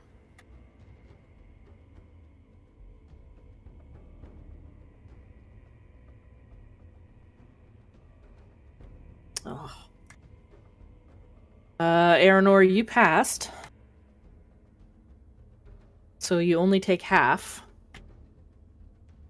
So you take... Is it lesser or greater than half? Always run down. Yeah, so you take 7 points of damage. And everyone else will take 15. I'm going to cast Absorb Elements As a reaction? as a reaction. Okay. Hold on to that. Do what I wanted to do. What type of damage is Shatter? Thunder. Oh, okay. That's why he asked what it was.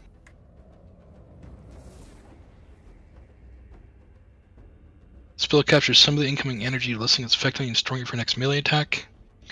You have resistance to the triggering damage type until the start of your next turn. Next time with a melee attack, you get an extra 1d6 damage type. Yeah, so you basically add 1d6 thunder to your next attack. But do I absorb some of the damage, or...? Yeah, I mean, as a reaction, you get resistance to it, so you have that damage. Yeah, so instead of taking 15, you'll also only take 7.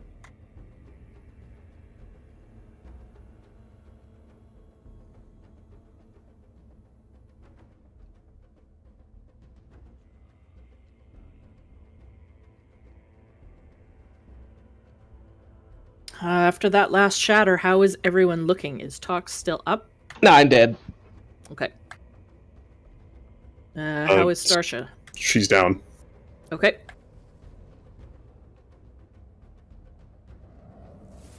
Like, are they unconscious or like Tox? Are you dead? No, I'm No, conscious. He's unconscious. They're so unconscious. Starsha. Okay. Yeah, it It's a sleepy frog. it was only two more points of damage than she had hit points, so she'll be making death saves. All right. All right.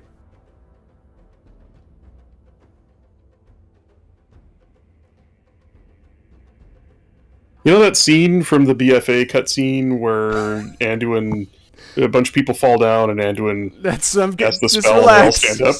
Just No relax. pressure, Deebs, but we need it. Okay, so that was his Unfortunately, I got a action. ways to go before I can cast it. That was his action. He is going to move.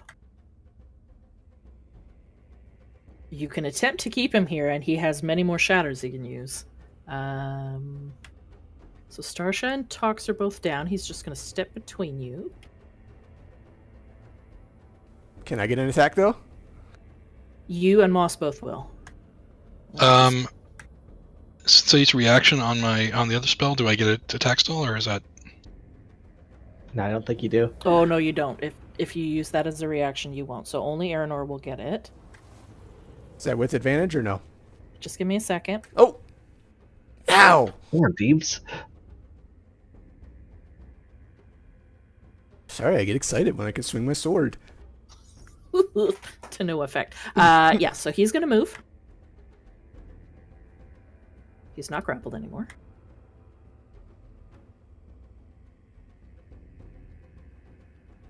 And Aranor, yes, you get an attack of opportunity. Is that with advantage, did you say, or no? Is it just a regular attack? It's just a regular attack. Hold on, Yeah, I'm 'cause praying. Tox is Yeah, down. pray to your I'm god. praying to Lord Jesus Christ right now, my Lord. But he's not a D&D approved. Oh my God! Oh my god. You hit No, him. keep praying. It's And working. wait, and I also divine smite You can't add a divine smite on a reaction. on an I don't think. attack of opportunity. It says when you I hit don't with think him. so. I think an attack of opportunity is just a basic attack. Oh, all I right, think. all right. I know you're excited. Crawford says differently. I just looked it up. The Paladin's Divine Smite feature isn't limited to the Paladin's turn. Its prereq is hitting a creature with a melee weapon attack. Yeah, then add it. Oh, damn. All right, so I'll do my damage first. And that's So- doubled. So 12. Yep. And is he undead or a fiend? He is not. All right, here's the divine. So 9. So 21 points of damage. 21 points of damage. You eviscerate this guy. But he has just enough to limp away. Does Moss get an opportunity attack as well? No, No, you I just hit did. my His- reaction his on that. reaction. Oh, right.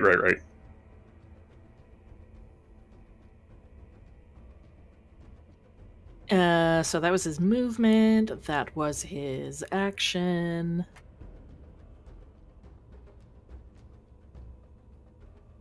As a bonus action,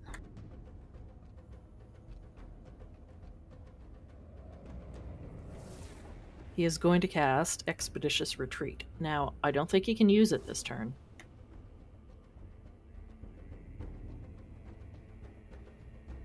When you cast the spell, and then as a bonus action on each of your turns until the spell Okay, ends. so he'll cast it as a bonus action and use it, and then he'll use it again next turn. Okay. All right.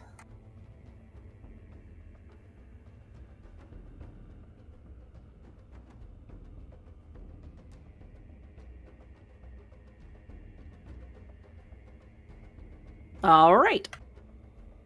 How do you get extra movement? Because he cast Expeditious Retreat as a bonus action. Yeah, it lets him dash each turn. Okay, so I need to understand how magic missiles works. So it's 120 foot range. And I can cast how many missiles at once? Well, how many does the wand allow you to cast? 7. 7 Right. charges. Now, if So- you expend all of your charges at once, there is a chance that the wand will break.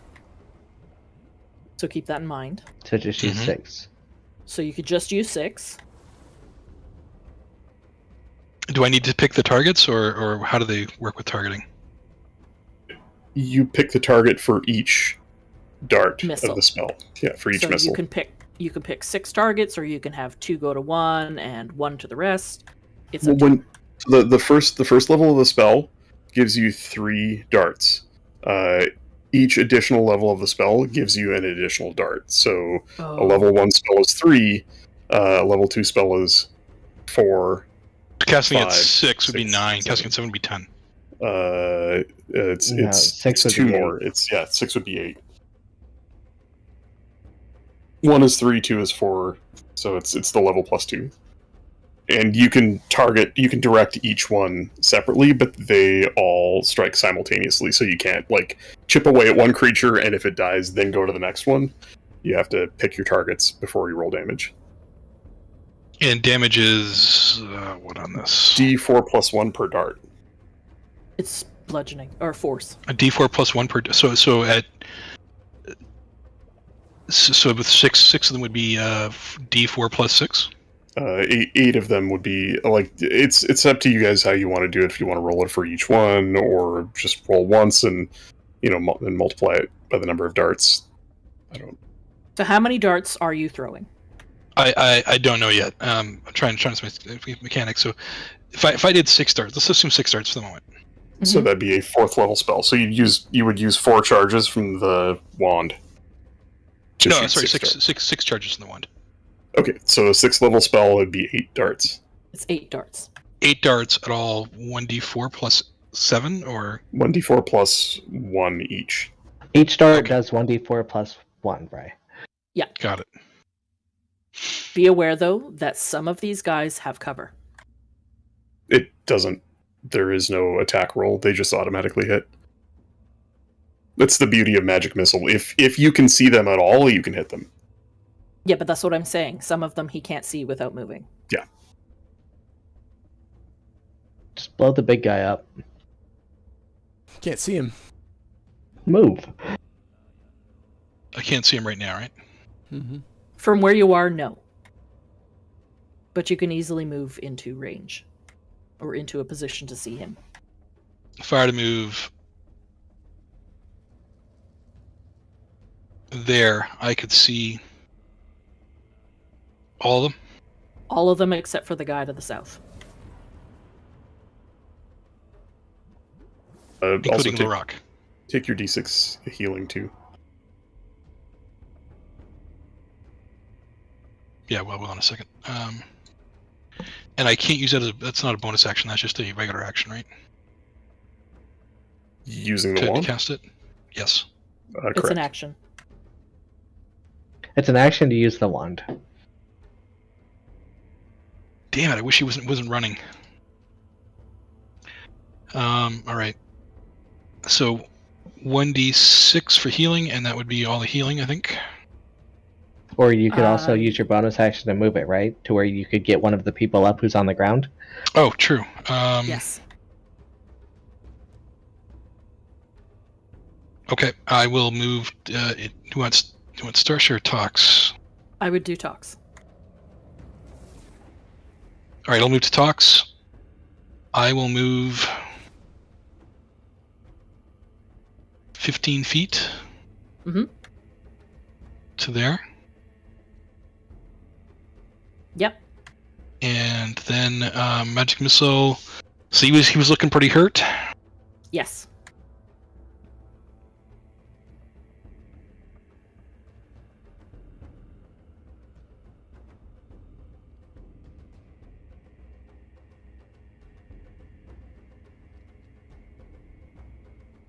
So just you're casting how many darts?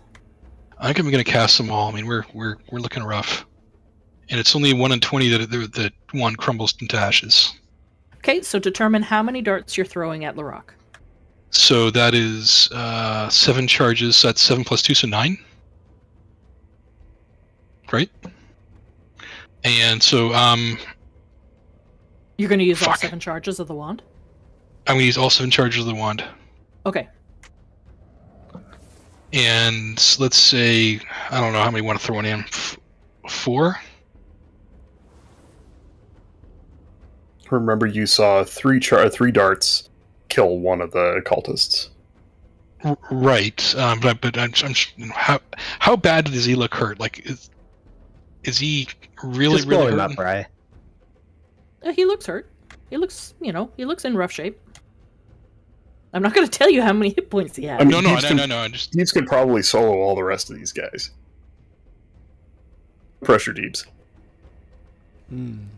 Got other things. 5, I guess, against him, You're going to throw 5 darts at him. Okay. and then that leaves 4 left. So I'll do. And then you got to roll to see if the wand explodes. at the end, yeah. Yeah. So Okay, then so that you're doing- leaves 4 darts left. So 5 on him, and then 2 and 2 on some other ones. Okay, so throw your 5 darts at him first. How do I roll this? Roll 5d4.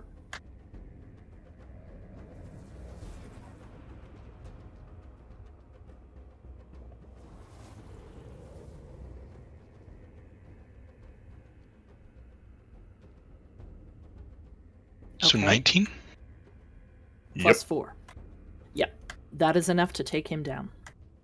Sweet. Hooray! Jesus Christ, the druid's a better wizard than I am. Now, decide where your other darts are going. I am going to send them to the topmost 2. All of them? 2 So 2 2 to 2 1 and and 2. 2 to 1. Okay, Yep. so roll 2d4 at the top guy.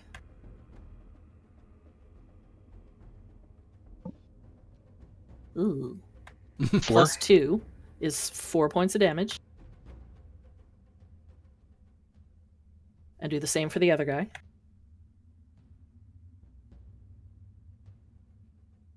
7. 7 points for him.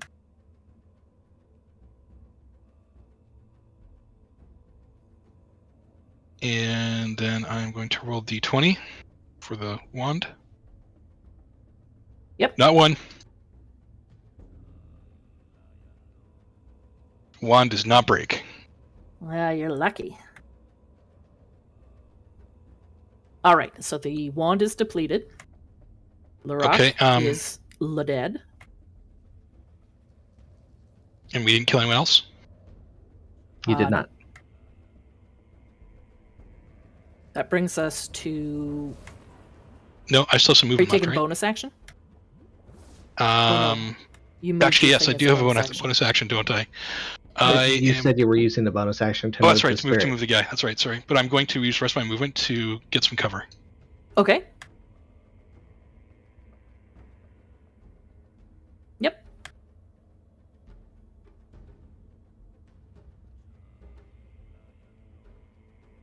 Okay, Tox, it is your turn. At the top of your turn, roll a d6.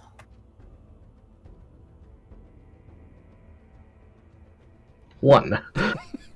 You are up with 1 hit point. Die for cover. It's good enough. Oh, you just die for cover. Die for I- Thunderwave. I think it's exactly what I'm doing. So I'm going to charge into Oh them. my god! Mm-hmm. I'm back!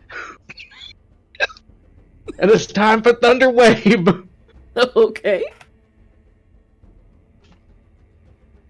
How many can you hit there? Just those 2? It's a 15-foot cube. Okay. 3 in the middle. You can place it, right? It doesn't originate from you? No, it originates from me. Oh, okay. So technically I can hit like all 4 of these guys. How do you have the partial measure? 15 foot is three by 3. Oh, that's right. So But you can can get be 3 in front of you. you Yeah. can be on any edge of that cube, right? So like, Yeah. as long as you're touching any edge of the cube, it's valid. that'll work.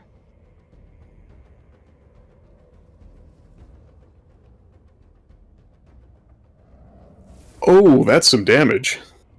And it's a DC 12 con save.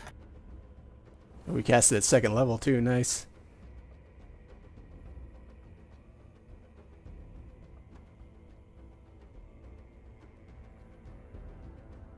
I'm not going to roll for each of them. I'm just going to say all 3 failed. And they are blown over. Bitches.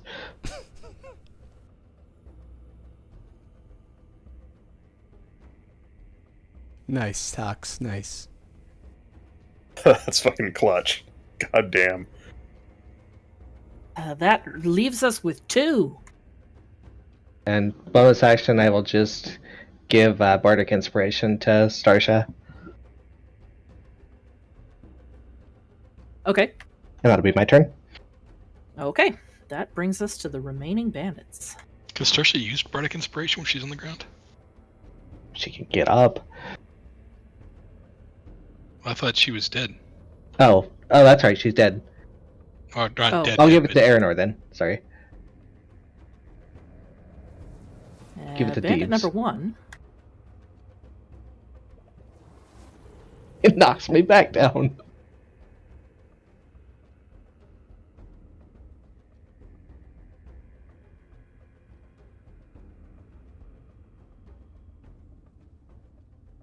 Run away! Run away!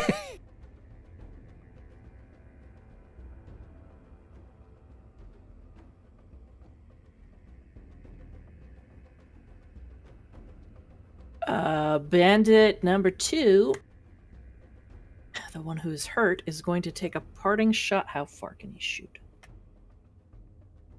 80.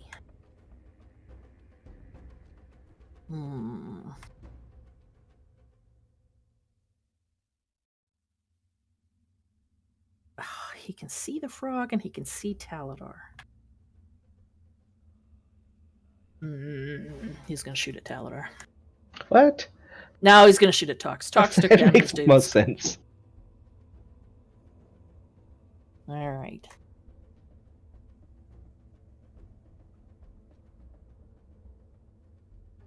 Oh no. He rolled a natural 20. Oh, Oh, no. Jesus. So Tox, you are down. I did not hit you hard enough. I mean, I only had one Additional. life. Yeah, I know, but What's your max Yeah. HP though? 25. Yeah, so she'd have to do Yeah, it's- 26 points of damage to kill you. yeah, I did not. So you are definitely down though. And that was all of his movement.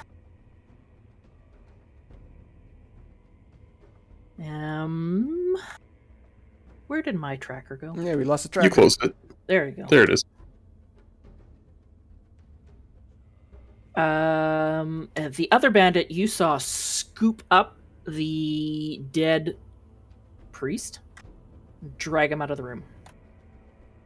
Is that Um, slow his movement speed? It did, but he didn't have that much movement left to get out of the room.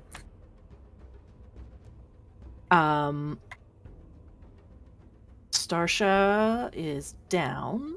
Can you make a death saving throw for her, please?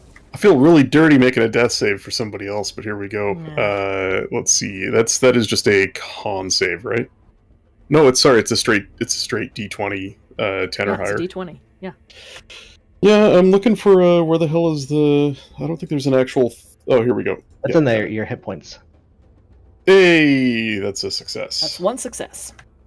Great Yeah, success. You actually have to, when hit points converts to death saves, you have to click on it to bring up the sidebar, and then there's a little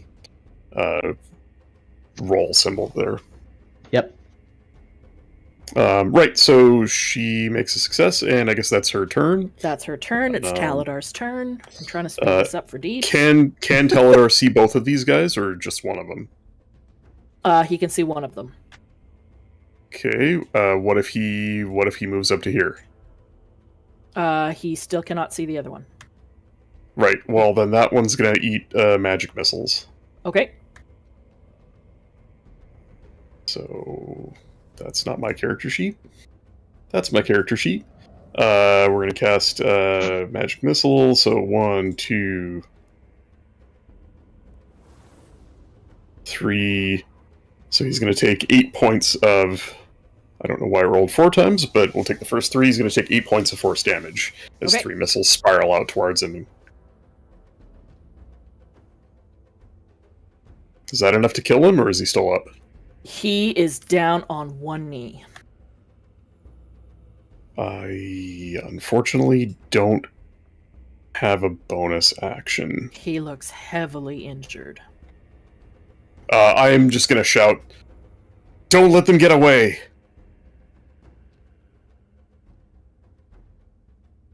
And that's it for me. Okay. Aranor.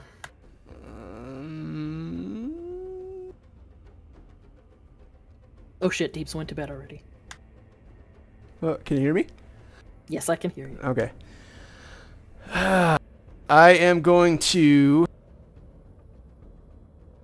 call out to Tyr and bring down a flash of light and heal everyone within 30 feet of me Ooh, What the fuck? for 5 points of damage using nice. Turn the tide. Turn the Tide. Does that reach me? No. 30? Yeah, it would. Yep. Only if you're you have to be below half your hit points to get that. Okay. Sorry. Yeah, you have to be below half hit points to get that. Yeah, you know what though? You stood Starsha up, so that's good. Starsha's up, Tox is up, and you got heals too. Mm-hmm. Yeah, that's good. All right. Anything else? No, I use my divine. I have no spell slots left. I'll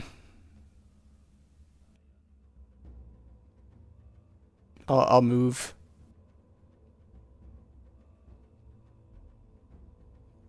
Okay. There.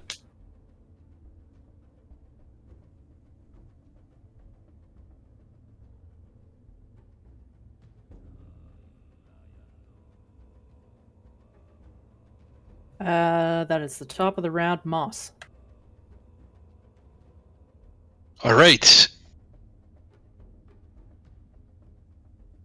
It is time to shift forms into.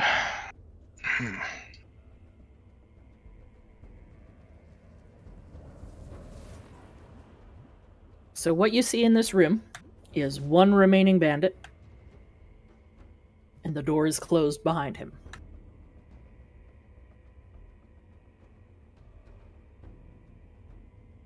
I am going to turn into a riding horse, Okay. What the fuck? which has 60-foot movement speed.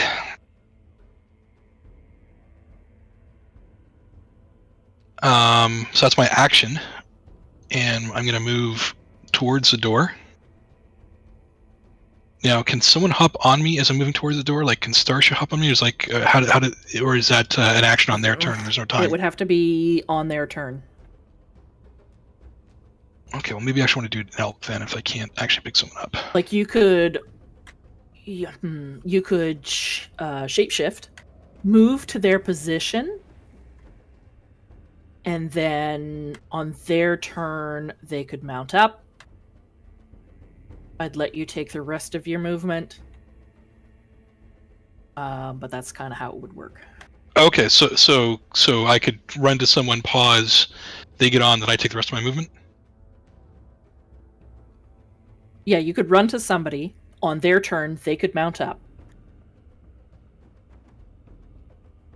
Okay, then I can't move again until my turn. I would So let let's you do- complete your movement at the end of their turn.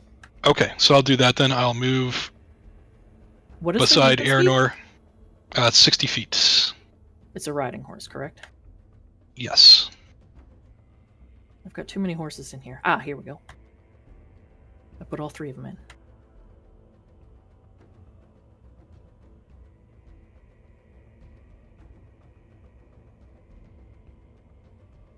Actually, Tox is the only one that could. But Tox can't get on me without poisoning me. Bitch. Yeah, he has bare feet, doesn't he? Fucking Yep. frogs.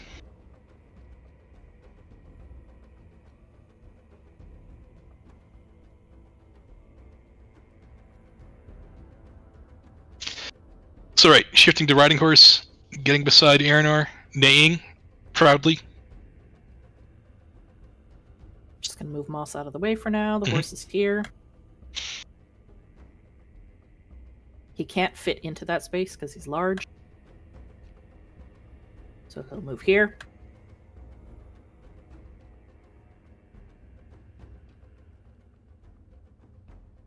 I'd say you could move on the other side of him. Like, I'll put you there. But Aranor's turn isn't until the bottom of the round. Yeah, the only one that's above it is Tox, and for aforementioned reasons, that's not going to work. I mean, you could take the damage, but I mean, I could take. I could take the damage, but that's. How much damage did you do? 2d4. so at the most, Yeah, 8. no. I feel like that'd knock me out pretty, because that'd be each round, right? Yep. I don't think that's a good idea. Not gonna do it. I guess you could pick up either Taldor or Anar, whoever wants to jump on. Alright, so that's my turn. Okay. Tox, it's your turn.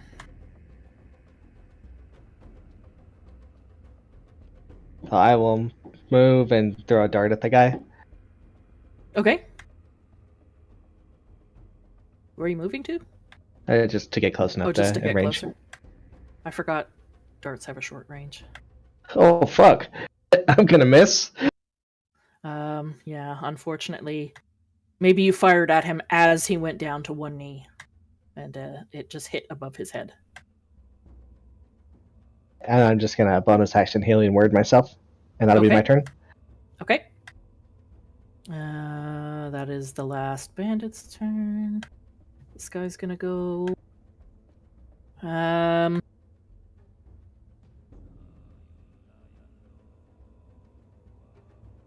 He is going to fire at Aranor, who looks to be in the best shape. No. Seeing what the horse is maybe planning on doing and running at him, he's going to shoot at the horse.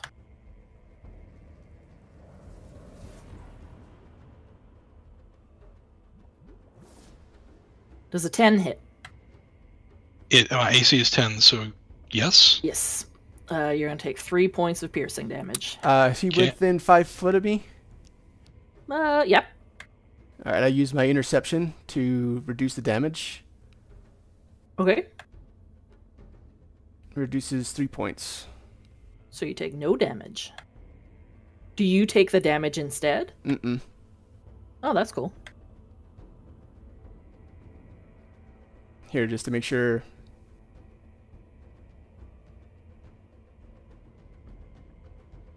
Oh, nice. Okay. Yep, so you take no damage. The other guy's gonna go. Starsha. Yeah, I don't see any kind of healing potions on her, and a good berry is an action to eat, and probably not worth it. So Starsha is going to, let's see if I can measure this from her. I can.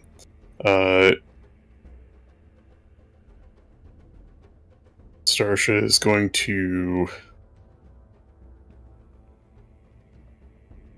Yeah, she can make it. It's 55 feet for her to move to this guy, so she's going to use Okay. her bonus action to dash. Oh, god damn it. She's got 45 feet of movement because she has to get up from prone. Yes. Can she... Yeah. That's half her movement. Even as the... Yeah, well, yeah, so that'd leave her with 15 She can throw plus her the... dagger, though. Yeah, I think that's what she's going to do. So, 45 feet is to... Come on. Hang on. 45 feet is to right here. Yep. So she'll run up to there, and she will throw her dagger at him. As her action...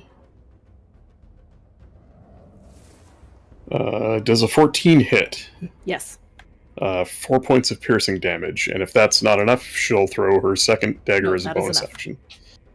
So she runs She can't up use a and... bonus action. She used it as dash. Oh yeah, correct. Yeah, she runs He up and is skids dead. to a halt. He crumples right in front of this closed door. Awesome. Aranor. Taladar. Taladar is going to... Yep, he's got 40 feet movement, so he's going to run up to the door and open it. Okay. Does it open? Yes. He's going to use his last 5 feet of movement to step through it. Does he see can't the other step guy? on it. Or... There is a man standing on that square. Oh. You can't see him? Yeah, of course. Wait, so, what's his butt is there? Baragustus is cowering there on his stool. He's got his And, head down and his hands over his head. and is this correct in that the other cultist is right on the other side of the door too, or? He is. Good. Well, Get them both. yeah, I'm going to cast Green Flame Blade Oh, and Okay. and attack the cultist. Okay. Green Lantern's light. That's not my character sheet. There it is. Right. Let's see how. Sorry, it's running how does- long, Deebs. Hmm. So it Not would be much 3 longer. points of fire damage if this lands. Let me do the actual attack with the Kim's rapier. pissed. Oh, is she? No, just kidding. Does a 14 hit? Yes. Then it deals 6 points of piercing damage to the cultist and 3 points of fire damage to Baragustus. Get fucked. As Oh, as okay. as the flame that sheathes my blade basically bounces off of this guy and splashes to the guy next to him. Okay. Baragustus just is screaming in agony. And that's my turn. I'm Okay. hoping if either of them try to run that I get another attack against him. He has fallen off his stool. He is just rolling on the ground trying to put his fire out. He literally went back and just sat down on a stool. He ran around the corner and was cowering. Yes, he didn't want to Okay. leave the Delvers. I just say in my mind I see him like sitting on his stool, like, oh, they'll handle this. That is now Aranor's turn. All right, I'm gonna jump on the horse and hold my attack. Okay.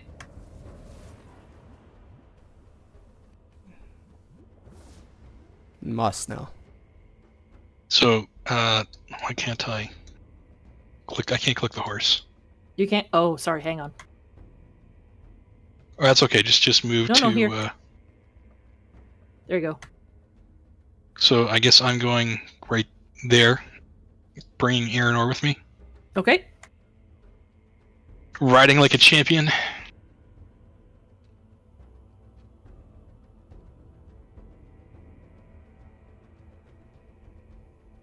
A wide-eyed Taladar sees a knight on horseback suddenly charging towards him, and probably poos a little bit.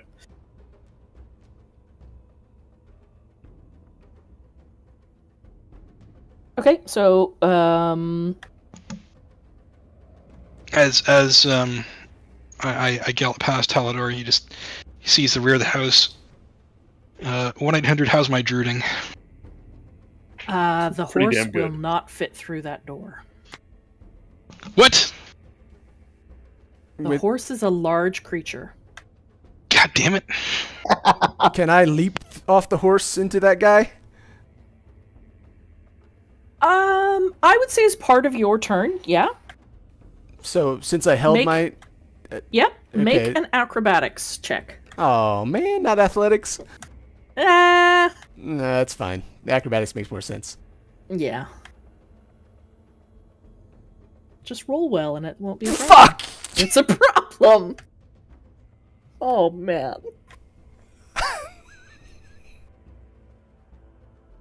So Technically, This he horse- would have bardic inspiration Oh yeah, use your and bardic not have a inspiration. one. yeah, I mean, you can use it if you'd like. What is it? What do you do with it? It just adds 1d6. Oh, I don't Yeah, think that's roll gonna a help. D6. Well, I mean, a 1 is bad. One's gonna be like a face plant. Mechanically, a 2's not any better. Oh, a 3's not any Jesus. better. Okay, What's- so instead of jumping from the horse's back, smacking your head on the door's lintel, and falling prone right in front of this guy, you simply fall on your face. Mm. Right outside the door. Wow.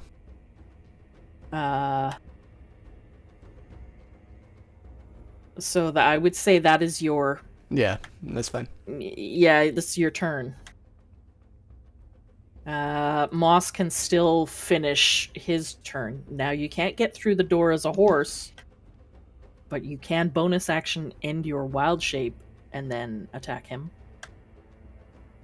Mean bonus action out of my wild shape. Yes. I don't think I can attack because I held my attack. Unless we're going back to the top of the order. Is this my next, like the next round, or is this? No, you held your attack because. Oh no, you cast. No. My action was the shapeshift. Right. Yeah, you wouldn't be able to. No, We if I are can't back get fit to- through, if I can't fit through the door, No, not as a horse. Aren't we back to top of initiative though? And Moss's turn. so I could bonus action out of my shapeshift form if I realize I can't get through. Yes. Now, if Dumbass. we go to the top of the initiative, you can shapeshift and do. Well, what can I you're gonna use my bonus action from before, like, from my last? do. No, they move don't to carry shapeshift? over. Okay. Oh no! At the end of your turn, yes, you can bonus. Yes. So there's a lot of like events happening there. Is that all fair? Like so because Yeah. I shapeshifted. I moved partially. Aranor got on top. I moved again. He jumped off. Like Is it a bonus action or an action to drop your shapeshift? bonus action? Okay, so at the end of your turn, after Aranor jumped off of you, I would say you could end your wild shape. This And makes so sense. now at the top of the order, you are Moss in your Furbolg form. Let me make sure that's accurate. Fuck, where is it? Actions, wild shape.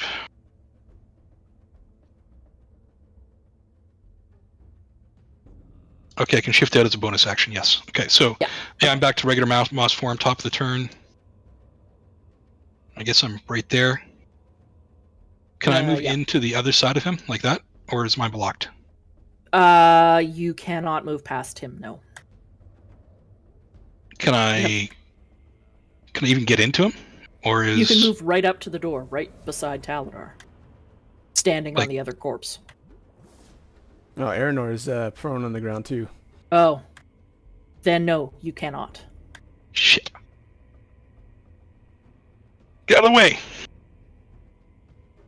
Hit my head. Is there anything I can do? I can't. I can't No, reach my staff. There's nobody on the step in front of you. Oh no, Right there? Aranor is. Yes, sorry, Aranor Yeah, is yeah. on the corpse.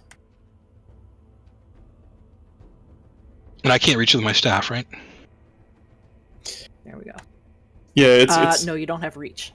it's a tough thing because you can move through a friendly character's space, but you can't stop in it. Yeah. And you can't move through an enemy character's space or stop in it. So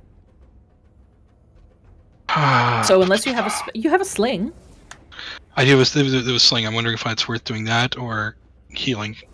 Sorry, just setting real quick. No, I'll do the sling. Okay. So Moss begins to whirl his sling and he yells to Aranor, "Duck!" But Aranor's already prone. Mhm. Oh, never mind.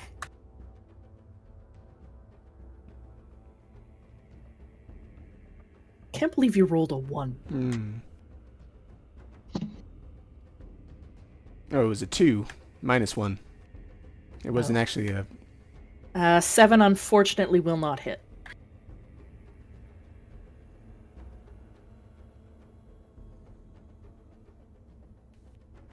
Damn it. Tox. Talks. So much just like pile of bodies there. Yeah.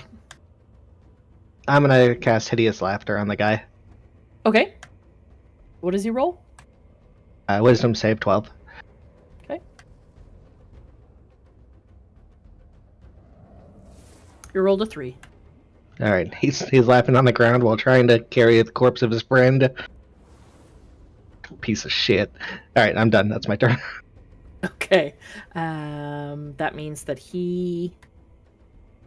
Does he have disadvantage or he doesn't? I don't know. I can't remember what Hideous Laughter does.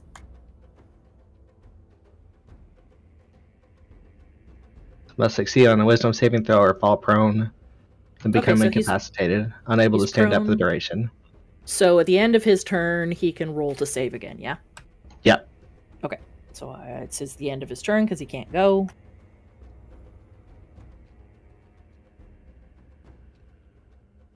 He rolled a 1.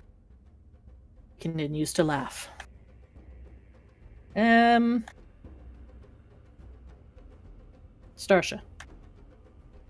Having thrown both of the both of the daggers that she has,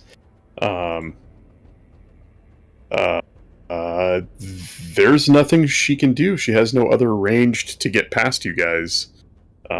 She picked up a dagger. She could throw that. Okay. She has that fancy dagger. Yeah. Yeah, the one that she just got. Oh yeah, can that's throw true. that. That's true. Yeah. So she draws the dagger, not fully knowing what it does, and throws it at the guy. But I have to roll with disadvantage because he's prone. So I'm going to roll one more time. Yeah. Well, a The 19 19 is the hits. lower. That still hits for 6 points of piercing damage. He's dead. Hooray! We did it. And we stop there, yeah? Yeah. Yeah, I'm going to say we're stopping there. What I will say is that as this guy goes down, you realize you don't see the corpse of that priest. Oh, man. You To don't be see him. continued. TBC.